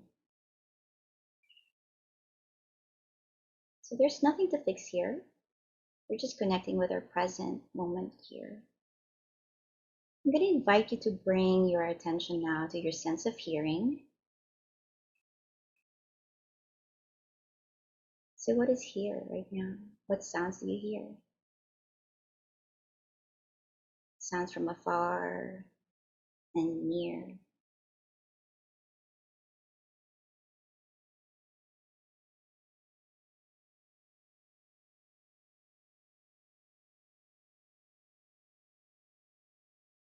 sounds inside the body. And notice judgments if you have any judgments. I like this sound or I don't like this sound.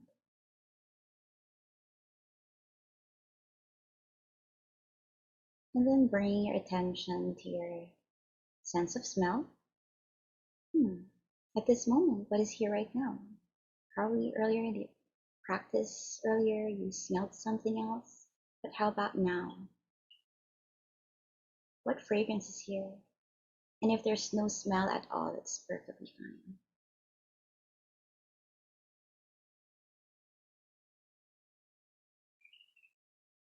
Then bring your attention to your sense of taste.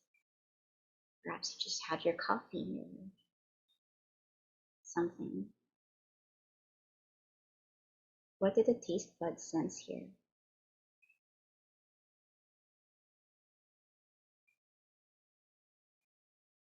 Just allowing to let whatever is here just be here.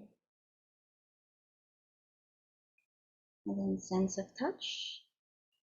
Noticing how your clothes feel against your body.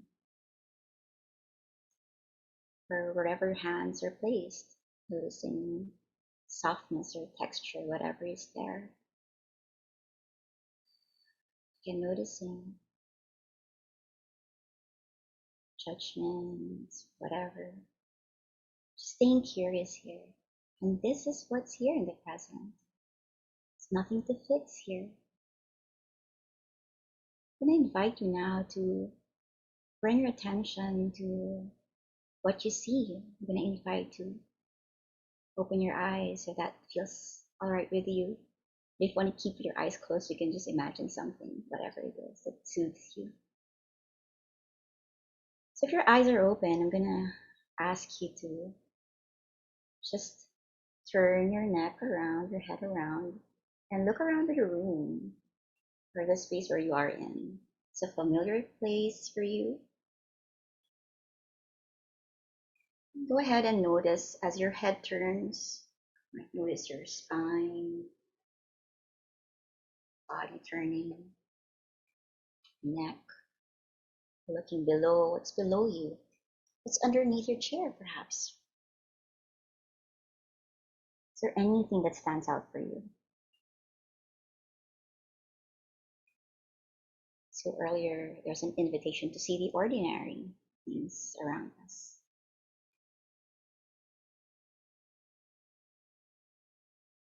And I'm going to ask you now to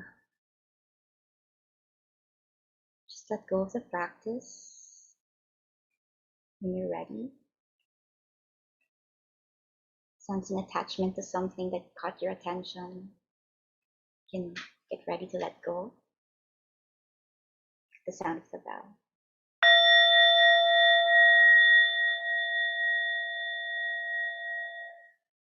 All right. So thank you for letting me lead this practice with you. So this sensing practice was a combination of orienting, which is a trauma-sensitive practice, wherein when we turn our necks and our heads like this, it's actually activating the vagus nerve in our body, in our nervous system, and it's picking up signals that, you're safe, sensing safety, because that's what the nervous system does all the time, always sensing for safety and connection. And when we do this, we're actually, regulating our nervous system. And we can do this in a short period of time, but we just did it like quite a number of minutes. And what we're doing here is everybody has a nervous system. Kids, teachers, parents, and everyone in between. We all have, and it works similarly. The thing is, we all have different ways of, regulating it. For some, it's easy, and for some, it really takes a while. And that's okay. It's not a problem. So mindfulness can, allow us to give ourselves more kindness, to just be with what is here and work with what we have, so that we can, make that shift when we're in a state of overwhelm and our learning centers are shut down. We can shift from the hyper-aroused amygdala of the brain, or the emotional part of the brain. Just regulate that a bit, and gently we can, access our rational part of the brain, or the prefrontal cortex of the brain, which allows us to, see more creative solutions, or have big picture thinking, or make wiser choices. So we don't go into our autopilot or go into our unhealthy coping practices that might have served us, but they might not have really helped us, or might not be helpful for some situations. So I hope that you're able to get a glimpse of some way to regulate the nervous system. You can also find what's soothing for you. If it's not easy for you to anchor your attention on the breath, which is what happens to some people with trauma or panic attacks or anxiety, it's not easy to anchor the attention on the breath for mindfulness meditations. So you can do this sensing practice, or find what's soothing for you, like something that's soft, so it can also regulate the nervous system. Or another practice could be touching. Francesco shared this with us earlier. So yeah, go ahead and find that space, or that safe spot in your body that you can just connect with, so that we can also we can regulate the nervous system through touch, and have a bit more connection with ourselves. And when we do this, we can connect better with our loved ones and with other people. So thank you for letting me share a little bit about mindfulness, and a practice that weaves almost a lot of learnings that we had today. Thank you. Thanks, Shamash. Thank you so much, Sunshine. Thank you.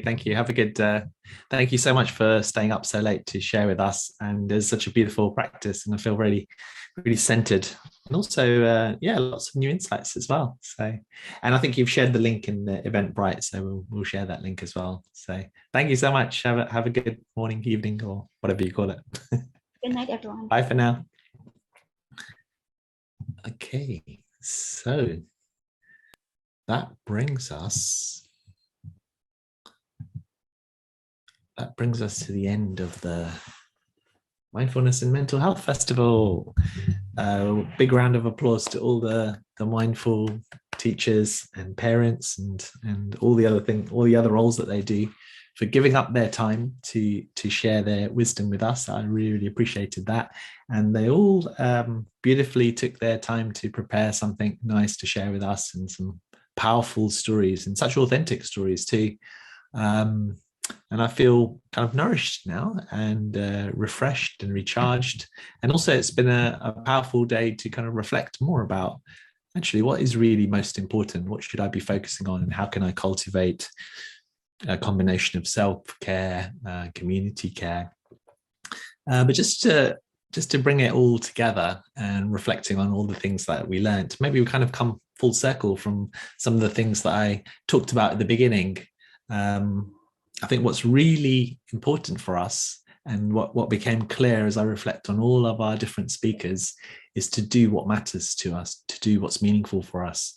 And for some of you, it's family, and connecting deeply with family. For some of you, it's about connecting with community. For some, it's very meaningful to connect with creativity and writing poetry and sharing poetry with others. For some of you, it's to do with nature and connecting deeply with nature, communicating with nature, speaking to nature, and that's really resonates for you. And we even had something like dancing, starting with finger dancing, and that being a theme for Anna and some others, I'm sure, as well.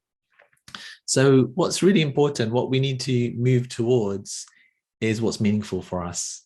And it's tempting to say, this should be meaningful, or that should be meaningful, but everyone's different.